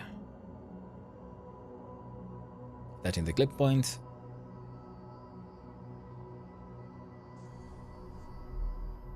Alright, I'm gonna do shit like that. Just like for the hell of it, really. I can't sell this. This one doesn't have anything in its clip point. Nope. Right, so these two are being sold. I'm trying to sell the Hangzhou wheel as well. What else do I have? I need selling. Not much. But seeing as we're doing it, I don't want to go in there all naked and shit. Oh, right. Wrong thing. Our original clothing. Wasn't it? No, was it this one? Pause. Gunmetal coveralls. Oh, and they're filthy though. Ew. So can I like inventory equip pickup?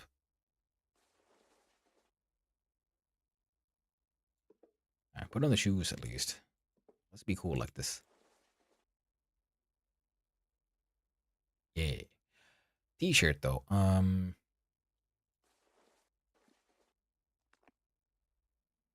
that is my med box, if I remember correctly. Yes, anything here that is less, not quite that med. Cigarettes, I guess. There we go. Put this setup. Let's see how much we can sell to this one, and then we'll say the scrap seller. pause. No, pause, I mean. A lot of shit. Oh. Pressure suits. Yes. Pressure suit. Shed the t-shirt as well, because all nasty. Sell the cigarettes as well. Actually, no. Yeah, sure. Pressure suit, t-shirt. Yeah, sorry, cigarettes. Hangs or wheel used. Get rid of that one. I think that is pretty much everything I want to get rid of. That I have on me right now. Double checking inside the zone 1.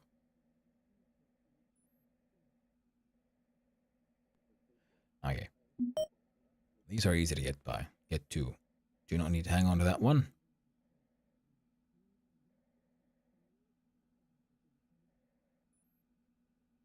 Sell that one.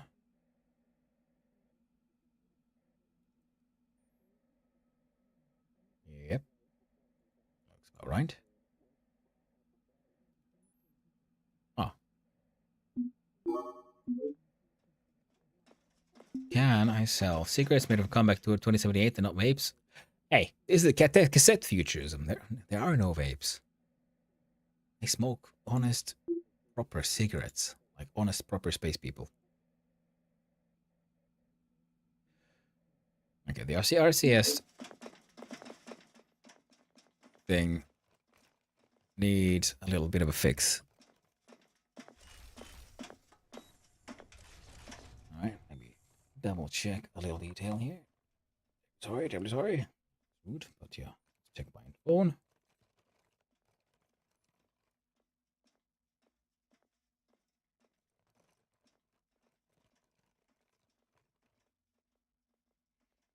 Yeah. So yeah, I was saying earlier, today will be a shorter stream than usual because I have a meeting to go to. So tragically, this will be it. Wait, can I just? We'll do it like. Oh, right. Oh, the shoes get in the way. Oh, okay. I'm gonna get rid of that overall as well because I apparently cannot fix them, and that is mildly annoying. Now I like the shoes though. So we'll go inside this bin. Sell those shoes. Or should I hang on to these?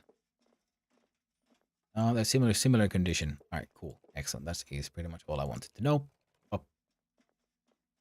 Those can get sold now. That goes in the hand.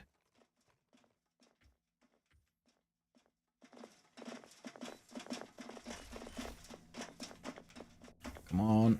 Yeah, so I'm gonna sell these things, and then I might have to just find us a place to get to raid into. Quickly, let's see. Can I sell my old shoes? Those dirty coveralls I was wearing. Perfect. Double checking in the fuel kiosk. Everything was fine, right? We paid our fees. Good.